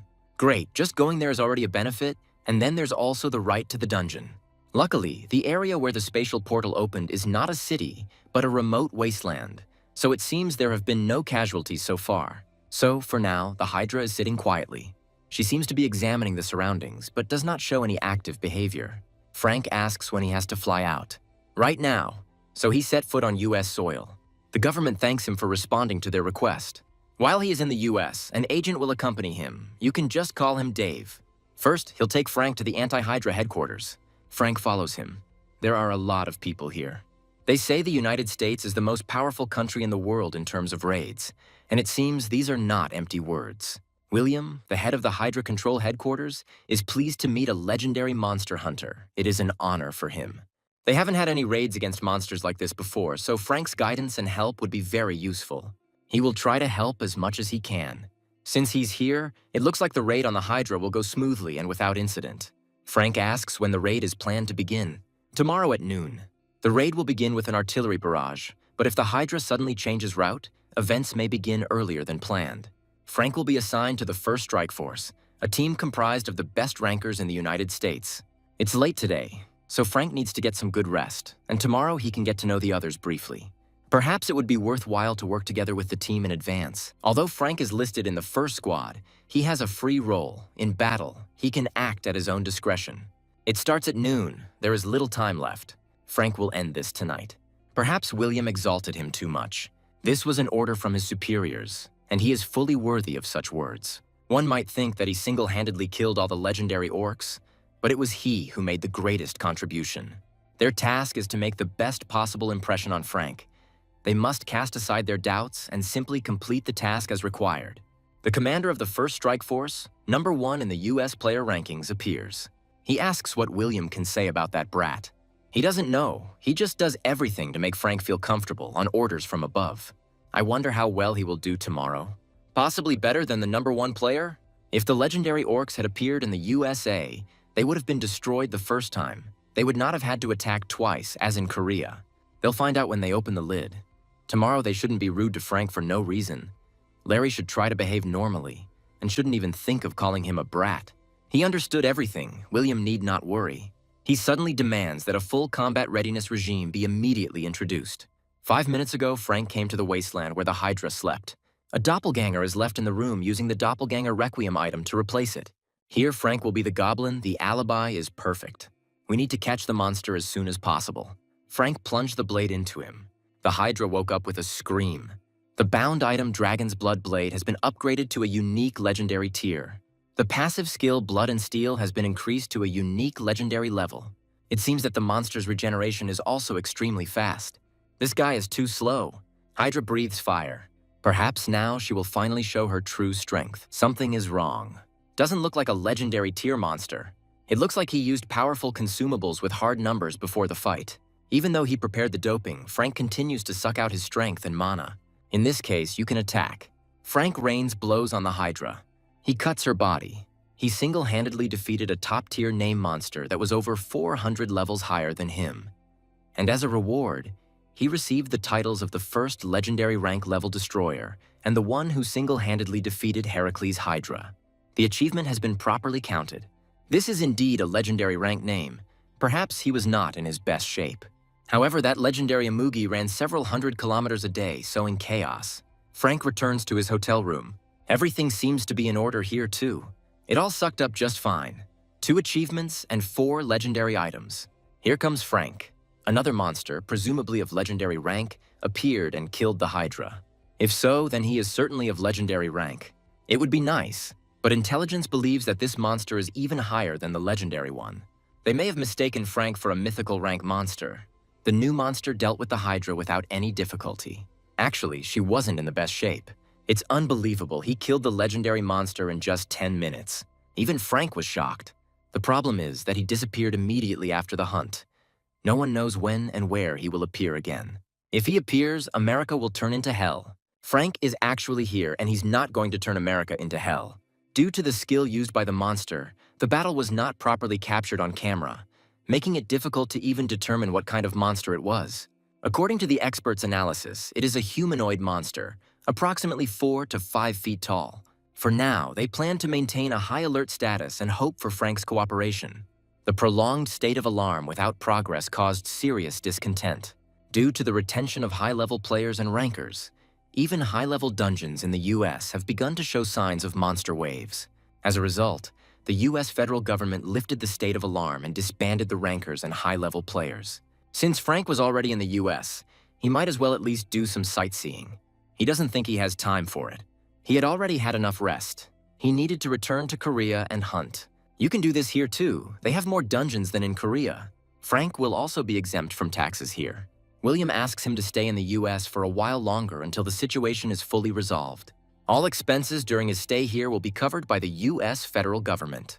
They have already received permission from the Korean government. The Hydra has been killed, but the threat from the monsters has not yet been completely eliminated. Well, and while we're at it, Frank would like to invite a friend to the US. Of course he can do it. And all the expenses for his stay will also be covered by the federal government. This kind of reception is the least they can do for a person who came to protect the United States. The president ordered that Frank be kept at all costs. Frank was just about to go hunting in the American dungeons. He would call Lucia, and they would clear all the unconquered dungeons. Lucia is arriving. Frank treats her to delicious things she's never tried before. Then he shows her the sights. They are observed, and photographs are taken. Together with Lucia, Frank fights monsters in the dungeon.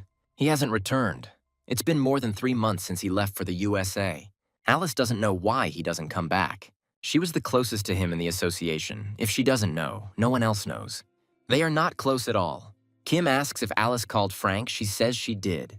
He said that since he was already in the USA, he would calmly take in the sights and return, and asked not to worry. Kim asks what's so interesting there that it would take so long to rest. Alice doesn't know. She's become a bit prickly. Maybe she has feelings for Frank. Apparently, this is true, and now she is behaving this way because of jealousy. There can be no talk of any jealousy. Besides, Alice is much older. The human heart is not so easy to control. There is no need to be so embarrassed. The head and the heart initially live their own lives. The head says, "You shouldn't do this," and the heart does as it wants. This is wrong. Now it's clear why Alice was so prickly. Kim will solve this problem for her. She asks how he will solve it. Yes, it's that simple. Alice needs to go too. Let him go to the USA and meet Frank there. Alice asks what to do next. Of course, be with him all the time, but under no circumstances show that you were jealous. It goes without saying that Alice asks what exactly she needs to do when she goes to the US, meets Frank, and is with him. Of course, we need to persuade him to return to Korea. Let Alice also have a good rest with him and then come back. There is no need to worry about expenses, they can afford it. So there is no need to slander them to Frank in vain, and she needs to get rid of this feeling of resentment. After all, Alice was offended that she couldn't get something from the United States for free, and she probably thought that she was at a loss by remaining loyal to Korea in vain. They can send her on vacation to the US as many times as they want and will support her expenses without limitation. Kim will not treat her any differently from now on. Even if he had to kneel before the VIP, he would get Alice unofficial ownership of the dungeon and would henceforth give her the same as Frank. So there is no need to be jealous of him. It was very foolish of Alice to trust a man like Kim. She's leaving. It seems like she was really offended. I should have treated her better. It's incredible that Alice considered this man reliable. Frank receives a message. They say Alice Lair is coming. The association is acting quite aggressively. Apparently, they felt alarmed by Frank's actions. This is not surprising. If Alice is coming, it might be worth returning to Korea. It'll take a fair amount of long-distance travel scrolls. But Frank can easily afford such expenses, since he already spends them on trips to Korea and back.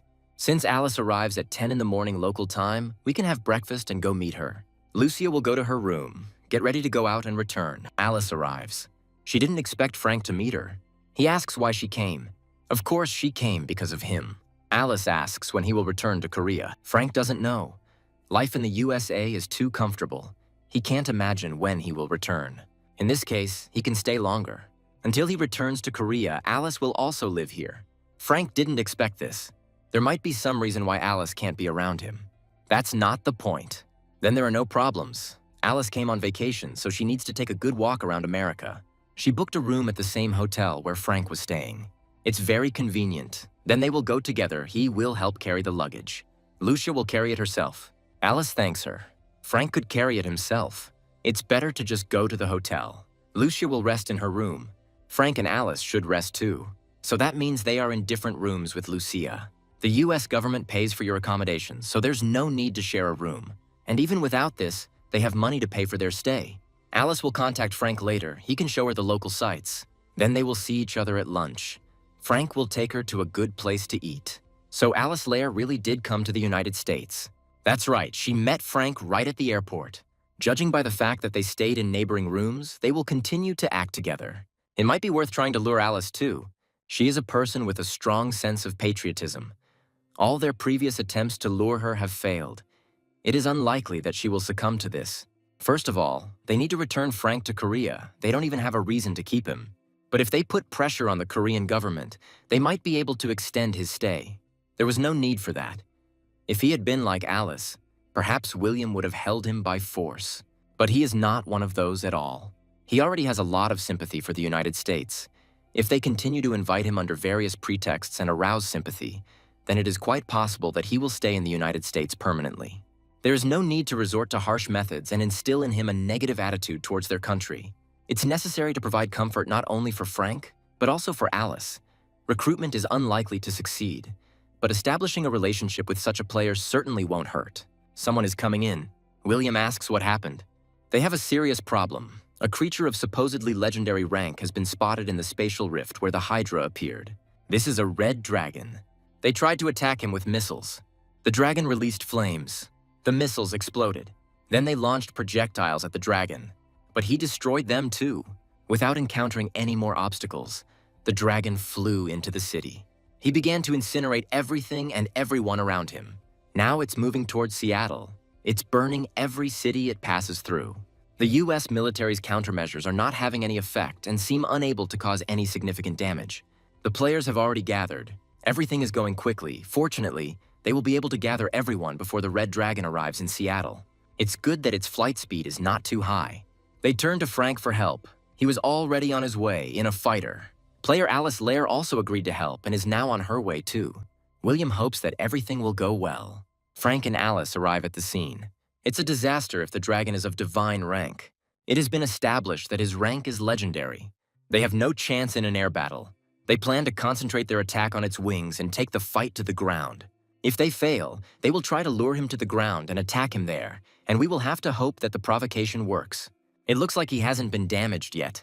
Truckers are told to prepare for interception. It's incredible. This monster doesn't even come close to the orc leader. A multitude of magical projectiles fly at the dragon. Powerful explosions are heard. Time for the decisive blow. The dragon appears right in front of the players as if nothing had happened. We need to use defensive skills.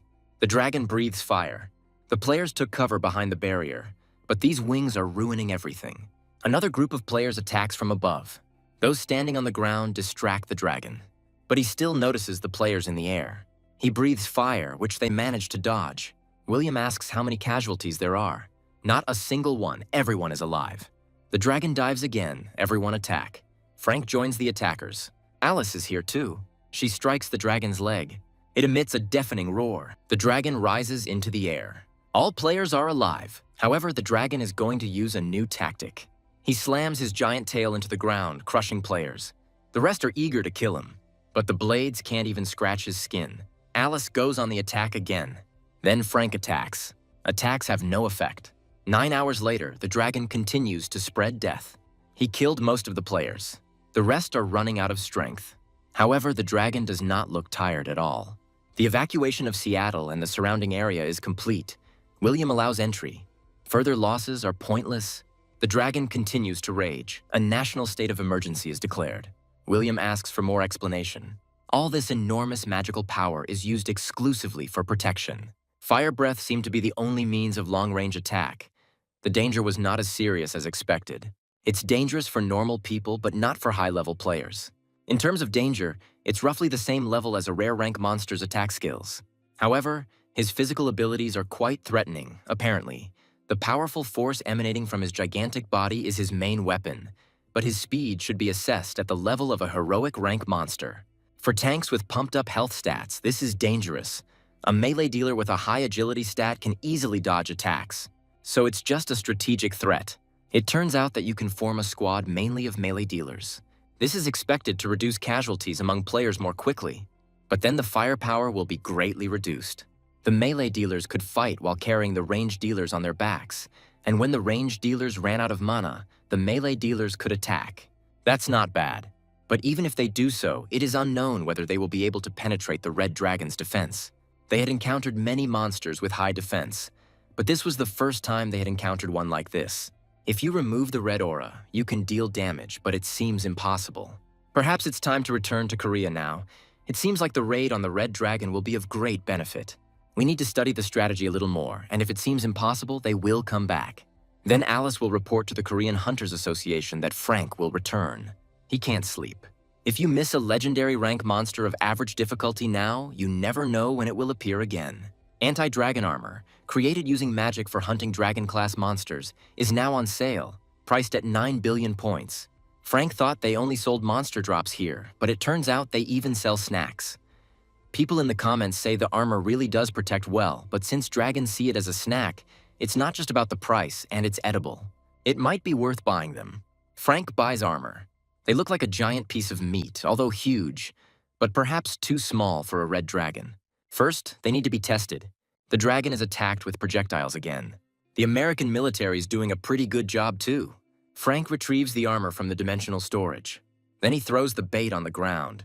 The dragon smells. Excellent instincts, even though everything around smelled of gunpowder. The dragon grabs the snack. Now we have to try. Frank plunges the blade into the armor. They take the form of a ball. The main thing is that the dragon gets really angry. Having eaten his fill, he went to bed. He wakes up, smelling the scent again. A ball of meat is rolling towards him. The dragon was really angry. He starts to beat his tail and crush stones. For now, Frank will join the attack group. You need to avoid a head-on collision and focus on preventing the target from switching to other objects. William declares combat readiness. Shells are flying at the dragon again. This is followed by magical attacks. The related item, Dragon Cannon, has been upgraded to legendary rank. It finally worked. It's good that it worked out. We need to continue to monitor closely. William calls for an intensified attack. There is an effect. Now only melee dealers attack. Even if you fight in 2 shifts, it's still not easy. It seems the dragon is almost finished off. The rank of the associated item Dragon Cannon has increased. It seems that it is impossible to upgrade to mythical rank, but that is understandable. He only absorbed the blood of 2 legendary dragons. The attacks are happening. Finally, the dragon takes damage. Player number 1 rushes into attack. He delivers the decisive blow. Now it's time to finish off the dragon. It worked. They took him down. That's why you can't pick and eat everything in sight. I wonder how many legendary items dropped. There should be at least 3 or 4. Maybe the purple aura skill will drop. William found the dropped skill book, but for some reason he is not happy about it. William throws the book. One of the players catches her, but he also throws down the book after looking at it. Something strange is happening. Player number 1 takes the book. This is a steel skin skill book, rare rank, worth $300,000. That's all that fell out. Even until the very last blow, the blade sucked everything out. A unique legendary rank dragon blood sword that restores the owner's health and mana by absorbing the blood of the dragon race. Continuously absorbing the blood allows the item to grow. The magic of the blue dragon, the Imugi root, and the Blair guild member have combined to surpass their limits. The active skills Dragon Blood and Dragon Rupture are available for use. The active skill Legendary Rank Dragon Blood Claw releases claws created from Dragon Blood, can only be activated if you have Dragon Blood. The President rewards Frank and Alice for their participation in the victorious battle. They are returning to Korea. Frank meets with his family and Jack. It's a shame about the time wasted on the plane. That's true. Both time and points are too valuable to waste. Although one move costs 20 billion points, there is nothing that can be done about it. Now that they're here, we need to get the most out of them. For some reason, player Frank Neumann is not present at the award ceremony. He's been through a lot in America. Maybe he just needs time to recover. And player Alice Lair seems to spend almost all her time in dungeons. This bastard, without even being officially appointed, comes to Kim and carries this crap. It is a personal choice for each player whether to hunt in dungeons or not. Kim is the chairman of the association and therefore cannot dictate what to do and what not to do. Although Chen is a candidate for minister, he is essentially already a minister, that is, Kim's immediate superior. But he speaks to him very disrespectfully. If a boss points out a mistake, a subordinate should apologize and say that he will fix it. For some reason, the first thing Kim does is justify himself and his face turns to stone. Perhaps Chen's words were unpleasant to him. The Players Association and ordinary players are not in a subordinate relationship. The fact of signing an agreement does not give the right to dictate whether to hunt or not. Chen asks why then give subscription money and pay salaries at all. When a crisis situation arises, the first to respond are players affiliated with the association, and they also serve as part of the emergency response team. Then it would be better to declare an emergency mobilization. The association is now at a complete loss. People's taxes cannot be wasted like this. Wasting taxes is too harsh a word. The Players Association has never squandered taxes. If Chen is so worried, he can conduct an audit after taking office as minister. Then this question is settled. But the fact that a player who received huge signing money and salary is slacking off is negligence that needs to be corrected immediately. Kim says she will try. The official inauguration of the minister is coming soon, and we need to get all the players who are subordinate to the association and participated in the legendary raid to attend, including that guy Frank Neumann. Kim understood Chen. The Players Association is run by a damn incompetent guy. When the minister orders something, you have to say that it will be done. This time the budget was cut because the state budget is not enough. Their country's annual budget cannot be so insufficient, and the funds currently being used were approved last year. The budget hasn't been cut, there's just not enough money right now. There is something that needs to be looked at. This is a photo of people showing how much money they have. A little more and it will be possible to cross over to Canada. The monsters continue to attack. Lucia wields a shield and sword. Frank attacks from above. He single-handedly defeated 10,000 high-level elite monsters, and as a reward, he received the title of Ultimate Equipment Merchant. Frank and Lucia emerge from the dungeon. Red Cross members are asking whether the contract with the Players Association can be terminated.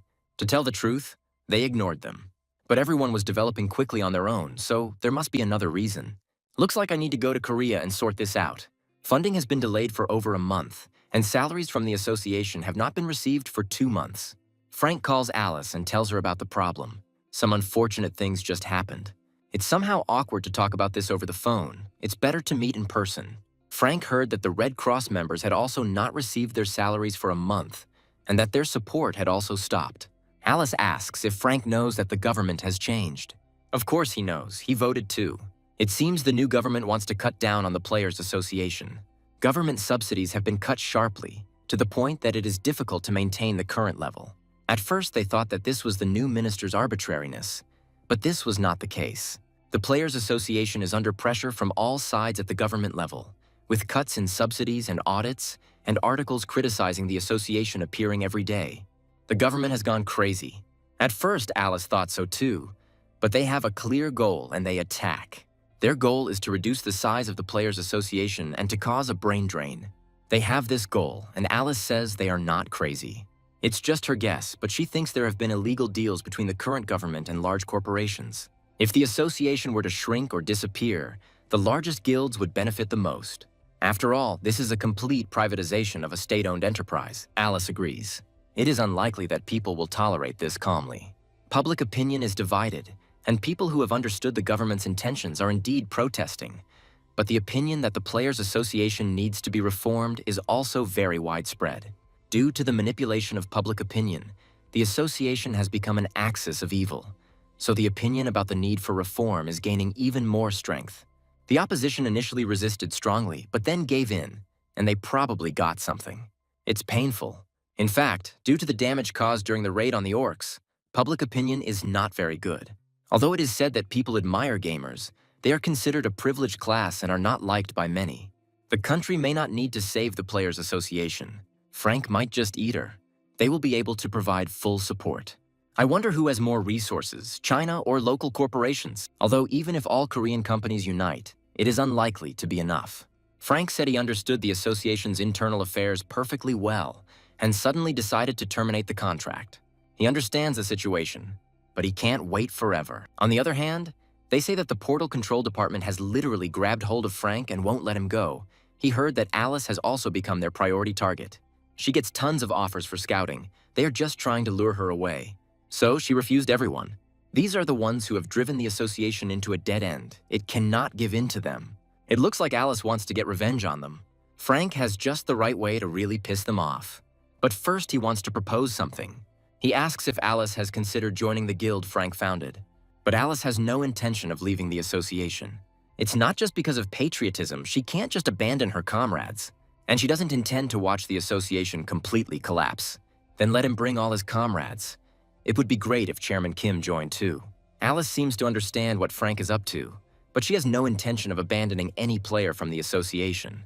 Then the Empty One will simply bring everyone who is in it. It's not that simple. Officially, the association has more than 5,000 players, and that's not counting those in service. Even large corporations have smaller guilds, averaging around 450 people. Frank seems to have envisioned a guild as a kind of player co-op, but gathering everyone together and creating a guild with private funds is unrealistic. Frank didn't plan to create a cooperative guild. He will offer the players from the association not the same conditions as now, but better ones. So let them all go to him as a team. Frank meets with Alice and Kim. He will ask directly how he plans to put both the government and corporations in their place. Kim seems to be having a hard time coming to terms with the loss of the association. But if public opinion can be changed, then the association will be able to maintain its current image. And Frank won't have to interfere. He won't have to create a new guild and worry about it. Kim asks him to at least think about the country and help them just once. First, you just need to listen to Frank. The information he collected is almost no different from what Kim already knows. Frank failed to find evidence of a deal between the government and large corporations. The reason the government wants to reduce the association's influence is to support corporations. They are even extracting personnel from the prosecutor's office and the courts, and they are particularly actively targeting Frank and Alice. But all this could fall apart if the association slips out of government control and becomes a private guild, managed individually. They will simply change the sign and come out with the same lineup. Even if it is possible, Kim is against it. A private guild will act only for its own benefit. It will not be able to make decisions that are detrimental to itself, even for the sake of the country's future. Even if the organization is state-owned, it is the same. Frank is completely silent about the Portal Control Department. Even in subordinate structures such as the dungeon management and player management, corruption is rampant. Frank apologizes for being so frank, but the Players Association is the same. Kim can't argue with that, but he believes the benefits outweigh the costs and corruption needs to be fought. It only grows bigger and bigger. If Kim joins the guild that Frank is creating, he will give him the position of guildmaster, and Alice will give him the position of deputy. The players' trust level in Kim and Alice is very high. Guild management is also completely in their hands. They can create reserve squads. They can support new players in order to train personnel for the country. Frank will not interfere. Kim doesn't think that's possible given the Players Association's annual budget. Frank is confident that the amount is impressive, but the initial investment will be large, and he does not expect losses. He was in the US, and there were plenty of people there willing to invest. If Frank officially announced that he was creating a guild, he would immediately collect 30 trillion won. This is a very large sum. Frank thought that was more than enough. This is, of course, a lot of money, but you can't call this amount something supernatural either. There are more than 500 high-level players directly affiliated with the association. The contract advance payment will cost approximately 30 billion won per person, with 15 trillion won just for the advance payment to high-level players. You also have to take into account their annual salaries, and if you add to that the advance and monthly payments to mid- and low-level players, then 30 trillion is a rather limited budget. So that's why Kim said this money was not enough. Apparently, Frank didn't make himself clear enough.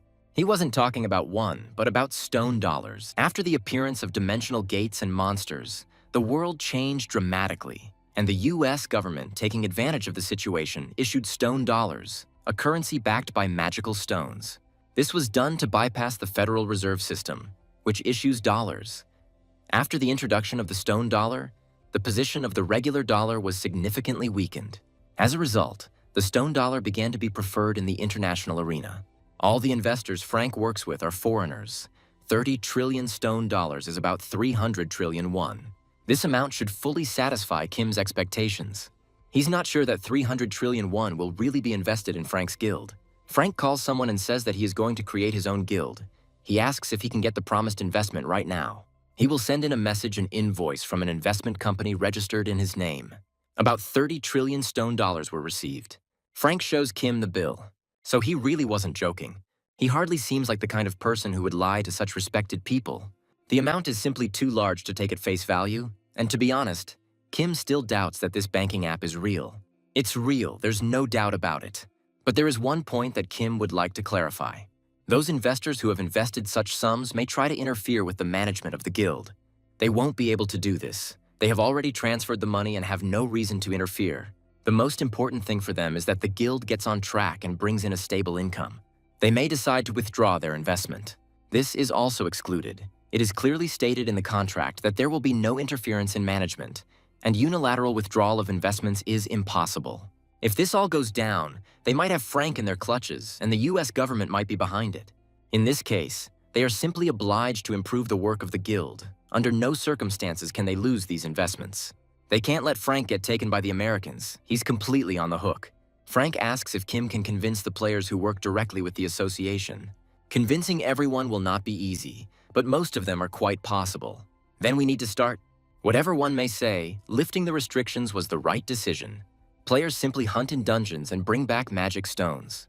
If the association's chairman had used his brains even a little, he could have gotten the full benefit of this honey. Frank Newman and Alice Lair terminated their contracts with the Players Association, so Chen fulfilled all his previous promises. All this became possible only thanks to him. Larry will definitely thank him. There is no need for this. Chen gets a call. It's Larry again. Frank Newman and Alice Lair are already members of some guild. This is no longer within Chen's competence. It looks like some other company has decided to poach them. Larry himself just said he would sort everything out. If they had simply been lured away by others, he would have understood and turned a blind eye to it. But the leader of the guild they joined, Kim Seong, was the former head of the Players Association. Moreover, Frank and Alice were not the only ones who joined this guild. All the high-level players they were supposed to recruit first moved to the guild led by Kim Seong. It's unclear how Chen is even doing business, since in the end, they won't get anything. It was Larry's fault. Chen was just doing his part, everything according to the agreement. Larry asks if he can tell the chairman exactly what Chen just said. He must urgently begin collecting information about the guild that Kim created and destroy it by any means necessary.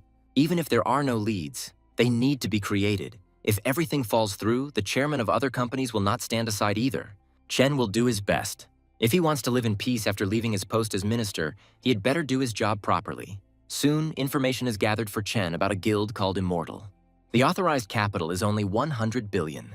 Maybe Frank and Alice were taken in as friends. Frank has always been considered a loner who acts on his own. It's strange why he suddenly did this. Kim Seong doesn't have any shares in the guild. He's a completely nominal guildmaster. Chen asks who is the main shareholder of the Immortal Guild then. This is player Frank Neumann. As expected, Kim reaped all the benefits. He transferred 1,500 people out of 5,000 employees of the association. That's what authority means. But he can't stop there.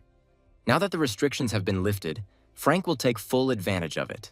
Poaching rankers is like declaring war on large guilds.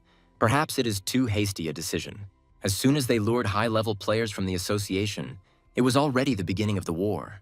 Then they will bring here the players with whom they are negotiating, and only then will they begin to act. This is impossible. Those who are still hesitant can be forgotten. They don't even think about going over to their side. Frank himself said that it was possible to take all the players from the association. It's still valid, but he can't put off recruiting rankers for the sake of it. Kim has some ranker friends. Although most of them are not particularly interested in power, there is no limit on contracts. You can spend all 300 trillion won. If anything, they will get more. There are a lot of people who regret not investing earlier. Then the price for rankers will skyrocket. In fact, these prices have long been inflated by large corporations. Although, to be honest, theirs are still below international standards. So we need to raise the stakes as high as possible. So high that large corporations will go nuts. They didn't expect Immortal to start luring away their people. Larry calls Chen. He clearly said to resolve the issue with the Immortal Guild at any cost. No apologies, Osun is not a laughingstock. The thing is that there is nothing to cling to at all, they were just founded. The problem is that Chen is trying to act legally. He can falsify evidence and cancel the guild's registration. They say big corporations are scary, but Frank didn't expect them to be this scary. This is the chairman of the Immortal Guild's Advisory Council, and the conversation was recorded. Larry drops the phone. What a rude guy. He cut off the call in the middle of the conversation. Looks like Chen is already a corpse. Frank was the reason the Prime Minister lost his job, and he should have been kept under surveillance from the moment it became clear it was him. Chen is in deep trouble. He even secretly smuggled black money out from under the president's nose. It's unclear how he plans to live in this country at all. Frank asks if there is anything in the president's documents that could send him to jail in an instant, something that neither the prosecutor's office nor the media would be able to hush up. Chen doesn't know, there's nothing like that. After all, he is one of the people who is closest to the president. Maybe there is something weaker. He must have at least some compromising information on the president, not counting black accounting or accounts in the names of fictitious persons. If others also know about this, then Chen won't even be suspected. He admits that there is incriminating evidence. When the president was a member of parliament, he fatally struck a man while drunk driving and tried to secretly bury the body. He took it to the mountains to bury it, but fell asleep right there due to his drunkenness, and then arranged everything to make it look like an ordinary accident. He blamed the driver, who wasn't even there and who was paid off and kept quiet. He emigrated to the Philippines and disappeared from the radar. Frank asks if there is any evidence of this accident. Chen has black box video from the scene. There is more than enough evidence, but the press will remain silent, and the prosecutor's office will pretend that it sees nothing. So it's best to post this video on YouTube. Chen is doing a terrible job of handling things, so maybe we should start looking for a replacement for the Minister of Dimensional Gate Management right now. President Paul Harper entrusted him with this task, and that's all he's capable of doing. Frank Neumann learned of Chen's weakness. But in reality, this is Paul's weakness. Frank got the black box video from the Lin Mei case. Paul doesn't even remember who she is. This is an incident that happened when he was a deputy, a traffic accident. Paul asks how Frank got this video. It seems the driver made a copy and kept it just in case, as insurance. But that bastard disappeared in the Philippines. Chen himself doesn't know about this. Here's the black box video Frank used to threaten him. He said he wanted to meet the president in person and talk. Maybe it's worth just meeting him for now. First, you need to listen to his conditions, and after the video is completely destroyed, Paul will deal with him. Chen will do his best if given time. Frank comes to the Blue House. He is shown into the office. He sits down immediately. Apparently, he doesn't know the rules of decency. It seems that Paul hasn't figured out the situation yet. He still hasn't figured out who's in charge here and who's the subordinate. No need for unnecessary emotions. Frank isn't asking you to help the Immortal Guild, so don't interfere in their affairs. Frank found dirt on the president and already imagined himself to be in charge of the situation. But we shouldn't go too far. The president can remove people like him at any moment. Frank just needs to leak the video and go abroad. because the US continues to beckon him. Paul could tear his guild immortal to pieces. Then Frank will simply transfer her to the USA. They will be only too happy to accept them. He did offer to negotiate peacefully, and in fact, he is not eager to leave Korea either. He plans to establish himself here permanently. For example, by taking on the Players Association's responsibilities for supervision or the formation of reserve teams. And Paul, of course, wanted to entrust tasks such as maintaining public order to large corporate guilds. Let him convey this to the Immortal Guild. There are simply no words. Frank can leak the video if he wants, but he better be prepared. Paul will make it so that he cannot live in this country. It's a pity, because he was planning to pay much more than large corporations. He has 30 trillion stone dollars in his overseas account, and if Paul does everything right, Frank will give him about 1 trillion for his efforts. He has already spent tens of trillions just on attracting rankers. This is true. We need to persuade the deputies from all parties to transfer powers to the Immortal Guild. Corporations will pay a maximum of 1 or 2 trillion won. Paul asks if Frank is sure he can keep that promise. This is a secret account in a Swiss bank. If everything goes smoothly, it will belong to Paul. The bank book will remain with him. When everything works out, Frank will tell him the password. You can check the authenticity of the book as much as you like. In a few days, Paul will call him. Frank advises you to think carefully about whose side it is more profitable to take. He's leaving. Paul orders that an expert be called immediately to check the authenticity of the bank book. Frank promised Chen 100 billion stone dollars if everything worked out. We must convince Paul at any cost. Soon, Frank is called to the Blue House. He believes that Paul made the right choice. He simply has to make decisions for the future of the country. Frank said he would tell me the password to the bank book when it was all over. Once the job is done to the best of my ability, this savings book will belong to Paul. But to convince members of parliament, a small advance will be needed. Paul will have to deal with this on his own. Frank has already handed him 1 trillion stone dollars. But he can't use this money right now. Even if you just show him a savings book with 1 trillion in the account, members of parliament will themselves switch to Paul's side. But such matters require complete secrecy. This money no longer belongs to Frank. Paul understood him. He would deal with this issue himself. The promise to hand over the password immediately after the completion of the case must be strictly fulfilled. If Frank doesn't tell me the password, this money will be dead weight. Paul looks forward to a fruitful collaboration. They shake hands. Frank uses psychometry. He sees Paul celebrating after receiving a lot of money. So, I collected everything in one place. This is an investment worth 10 trillion won. Paul calls Chen. He asks how much money is in his shell accounts. As far as Chen knows, just under 100 billion. This money will have to be spent on bribing members of parliament. This Immortal Guild again. It appears the presidential administration received a promise of generous compensation from them. It was necessary to find out about this in advance and cut off their oxygen supply. Larry orders immediate contact with the press. How furious they are, making the scandal with the illegal private contract of the Immortal Guild the topic of the day. If so, then it's time for Frank to strike. Emergency alert, a monster wave has begun in Guangjin. A legendary rank monster may have appeared. Alice calls and asks if Frank has heard the news. He is already heading to the scene.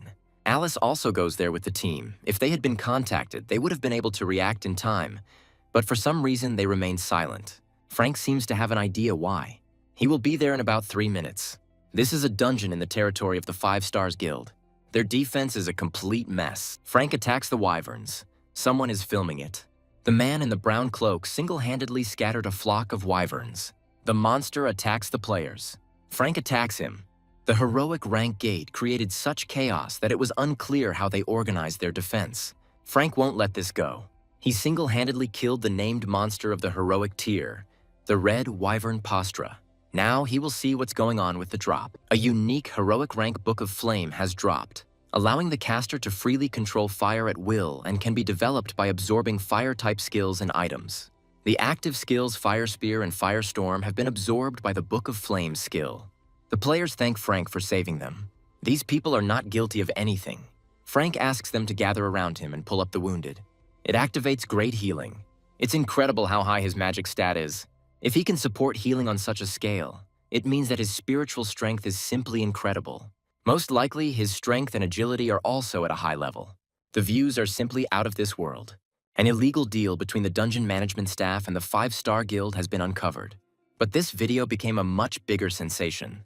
The incident with the wyvern wave from the dungeon was broadcast live via a stream from one of the eyewitnesses. It turned out that this player was a member of the Immortal Guild.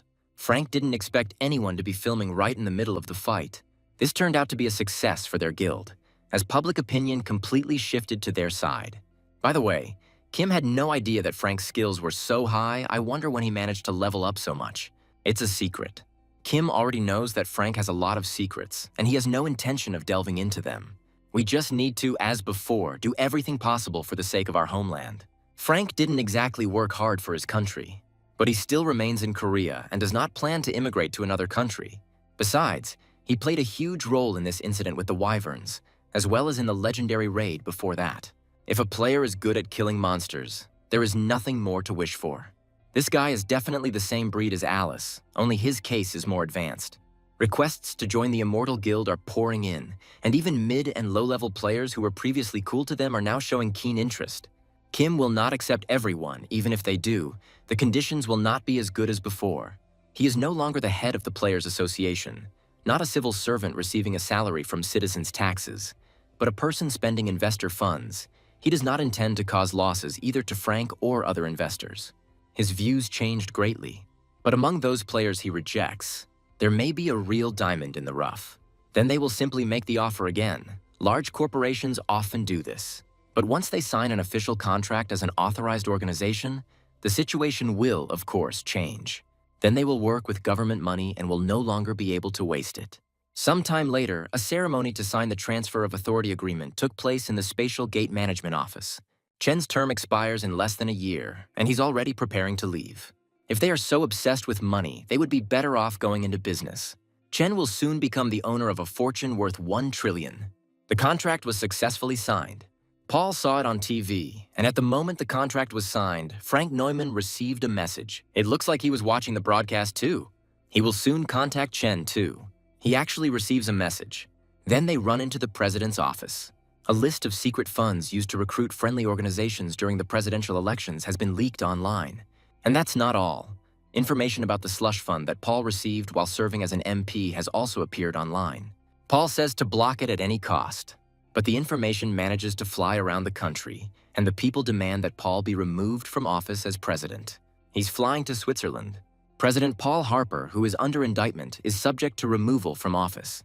The main thing is that there is money. Paul came to the bank. The employee offers to walk him out. Paul was arrested red-handed for forging private documents. The fake savings book was made very skillfully, but you can't fool them with that. Paul resists. As a result, he gets hit. He was also charged with obstructing the performance of official duties. Soon, the news reports that former President Paul Harper has been arrested in Switzerland for forgery and resisting police. The big corporations thought they could get away with it this way. Frank would give them everything back in full. The presidential debates begin. One of them promises that if he is elected, he will arrest and bring to justice all those involved. For now, we can focus on hunting. Frank gets a call from Inakuso. They want to ask him for help. The people's demands are so high that politicians will have to act proactively. The Japanese government will likely intervene at an official level. The Minister of Foreign Affairs and the Minister of Dimensional Gateway plan to visit Korea in person. Inakuso will also go there as an accompanying person. The Korean government is unlikely to have the strength to negotiate now. They will first meet with the acting prime minister and ask for help. And then they will go to the Immortal Guild to ask them for help. If they liberate the Kyushu region, then the ownership of part of the dungeons in this region may be transferred to them. Frank asks to entrust this matter completely to him. Even if Kim makes a decision, it will all be over if the chairman of the advisory committee refuses. Frank has no intention of giving up. Kim takes him to the meeting. It was a great honor to meet player Frank Neumann. The foreign minister pleads for help for Japan. These bastards are trying to play on pity in order to get a free ride. Frank will help them. He is an angel sent from heaven. He will be called the hero of Kyushu. However, he has one urgent matter, and he will not be able to go to Japan right now. He would like to start in about 3 months. The Japanese people want to reclaim Kyushu Island as soon as possible. And Frank must empathize with the desperate Japanese citizens. And this is said by those who waited until the last minute. Frank would be happy to do so, but he really has very important business.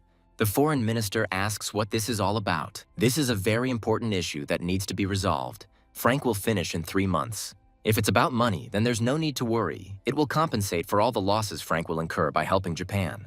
It's quite a hefty sum. They might have to hand over all the dungeons in the Kyushu region to him. The Minister of Spatial Gates is puzzled as to why such a huge compensation is required. Frank can't say that because he has his own life too. When he finishes his business, he will help them for free. Perhaps the invasion of Honshu should be revealed right now. By the way, if something was hidden from Frank or he was lied to, he will never help Japan. If there is an emergency in the country, you need to pay for urgency and solve the problem, rather than appeal to emotions. So Frank knew about the situation on Honshu. To exploit the country's troubles in this way is going too far. Frank is unaware of the situation on Honshu. They will give him the dungeons, but all the dungeons in Kyushu are too much. Frank will be given the rights to 30 dungeons, which is the maximum the Japanese government will agree to. Frank showed respect and didn't even demand compensation for the damage, but they completely lost their bearings. They should take a look at this. There are records of the damage Frank suffered. Maybe he should just publish this ledger, then no one will blame him if he refuses to help Japan. Since they rejected his generosity, the ownership of the Kyushu dungeons would no longer be enough. If they hand over the rights to the dungeons of Shikoku Island, Frank will help them immediately. They will give him everything, just let him help. As soon as the combined UN forces arrive, they will begin the operation. They say it will take about 3 days, so we'll have to wait at the base for now. Since the operation involves approximately 100,000 high-level players, there will be a slight delay. At night, the Choji prepare to attack. Their leader found a green crystal.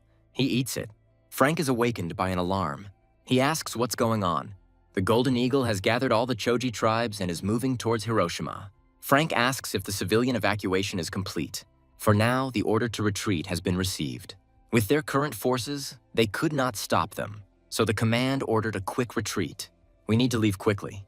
The rest have already evacuated. Frank asks if Inukuso would like to take this chance and try to become a hero of Japan. The title of Hero of Osaka has already lost its power.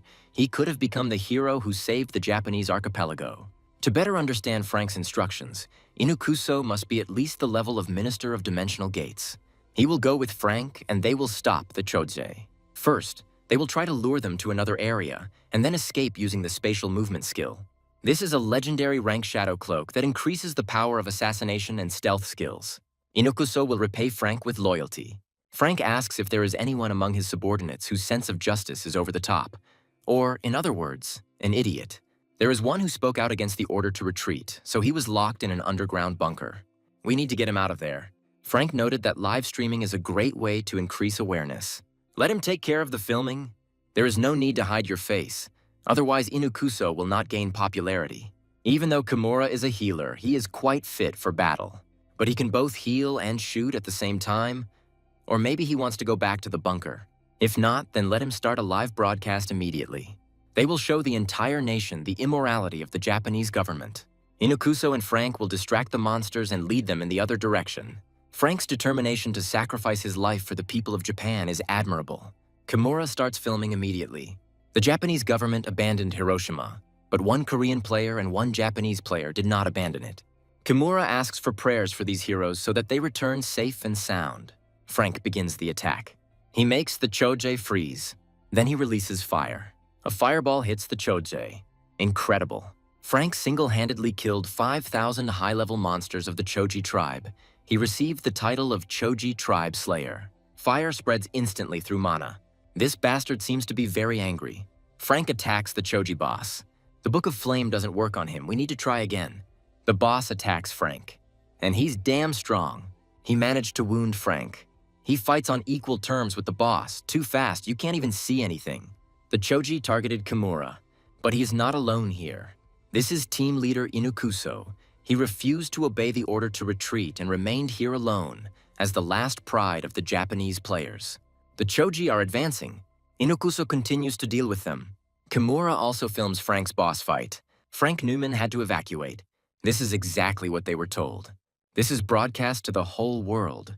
Now everyone will consider the Japanese government a bunch of incompetents. We urgently need to contact Chairman Ino and give the order to destroy the Choji. Inukuso holds the position of team leader of the information department. Once the battle is over, he needs to be appointed as the president of the Players Association. He is the only Japanese player participating in the battle. We need to promote him as a hero of Japan as much as possible. It must also be stated that player Frank Newman and Inukuso voluntarily went to the front lines in agreement with the Japanese government. It must be said that the authorities wanted to send reinforcements, but they refused to help. And it must also be announced that the other players did not flee. but risked their lives trying to defend the approaches to Hiroshima. Frank continues to fight the boss. This bastard is really damn strong. Frank attacks the other Chars. He single-handedly killed 10,000 high-level monsters of the Choji tribe. Frank's health has dropped by more than 10%, activating the passive Berserker skill. Frank and the boss clash again. This creature is still resisting. If another passive skill triggers, there will be big problems. Due to his high intelligence, the boss quickly assesses the situation. Frank wouldn't let him go for anything. He strikes. There is an explosion. The boss falls. The raid is over, and Kimura ends the broadcast. Compared to the Hydra, the sensations are completely different. The spear only has a heroic rank. The legendary rank Choji Lord's robe contains the magical power of the Choji Lord, allowing one to soar freely in the sky while consuming a small amount of mana. Now that's not bad. Frank tries out the robe. Mana consumption is almost zero. Now it's the turn of skill books. I couldn't learn the active skill Heavenly Thunder. Apparently it's still far from mythical rank. This is a unique legendary rank passive skill book for the Heavenly Thunder Lord's armor. This is a jackpot. The passive skills, Hard Body, Stone Body, and Steel Skin have been absorbed into the passive skill Heavenly Thunder Lord armor. Frank did a great job. Inakuso did a good job too. The president of the Players Association arrived. Player Frank Neumann is a hero who saved Japan. It's not just him we should thank. Inakuso defended the pride of Japanese players. He is incredible. He was just doing what he had to. Here comes someone else. This is Prime Minister Akunabe. He brought journalists with him. It seems he had something in mind since he came here in person. Thanks to Frank's actions, Japan is saved. On behalf of all citizens, Akunabe expresses sincere gratitude. Frank and Inakuso are the heroes who saved Japan. So he came to put on a show. Inakuso needs to accept the praise and at the same time show his face on camera. Inakuso only did his duty. He risked his life by taking on this crazy operation. Akunabe is talking nonsense. You can send him away, although you shouldn't. At first, they will play along with him. Inakuso repeats that he only did what he had to. While they were preparing the defense of Hiroshima, Inakuso took on the dangerous mission of luring out a flock of Choji. And they weren't just lured out. Akunabe couldn't even imagine that they would be completely destroyed. And you can get a good profit from this. Akunabe once again expresses his sincere gratitude for saving Japan. Of course he should be grateful, because Frank had remained silent until now. And thank you for that. I wonder what Akunabe is planning. He lays out his plan.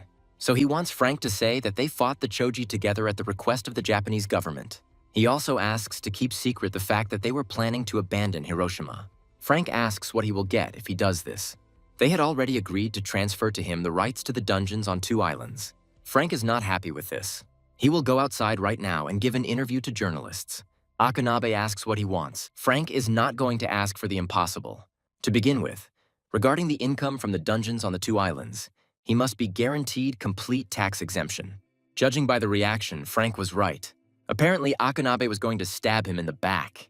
They guarantee in writing that there will be no taxes at all. As for the island of Kushu, it was completely turned into ruins. Frank would like to get this land for free.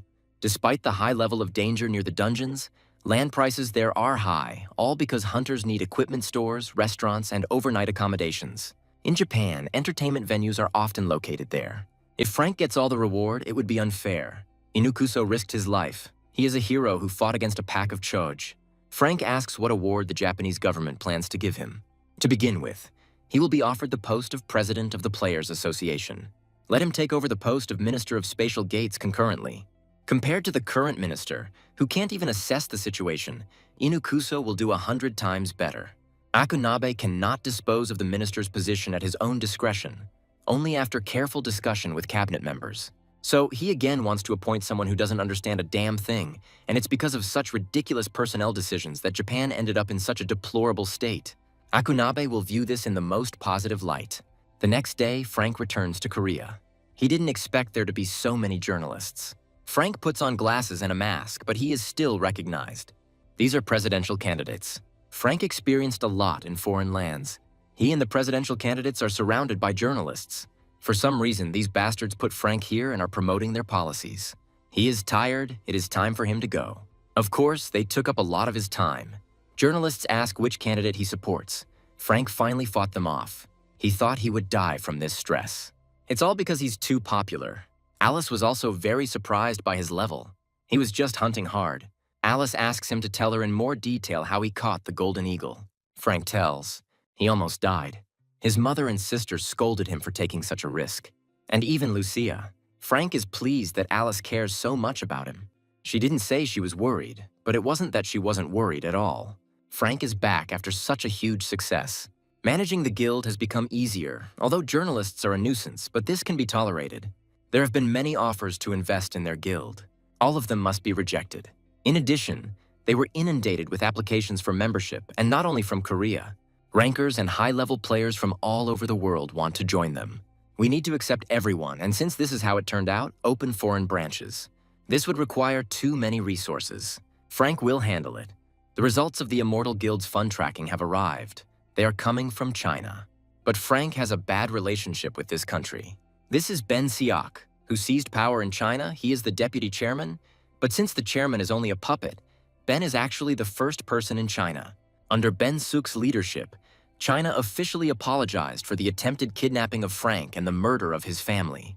Then, 30 trillion stone dollars were poured into the international investment company created by Frank. This is an absurdly large sum to compensate for the damage. With this money, Frank founded the Immortal Guild. However, he kept this fact a closely guarded secret. They clearly have more than just a business relationship. Perhaps China learned of Frank's hidden power and decided to bend to him. Arguing about the past won't change anything.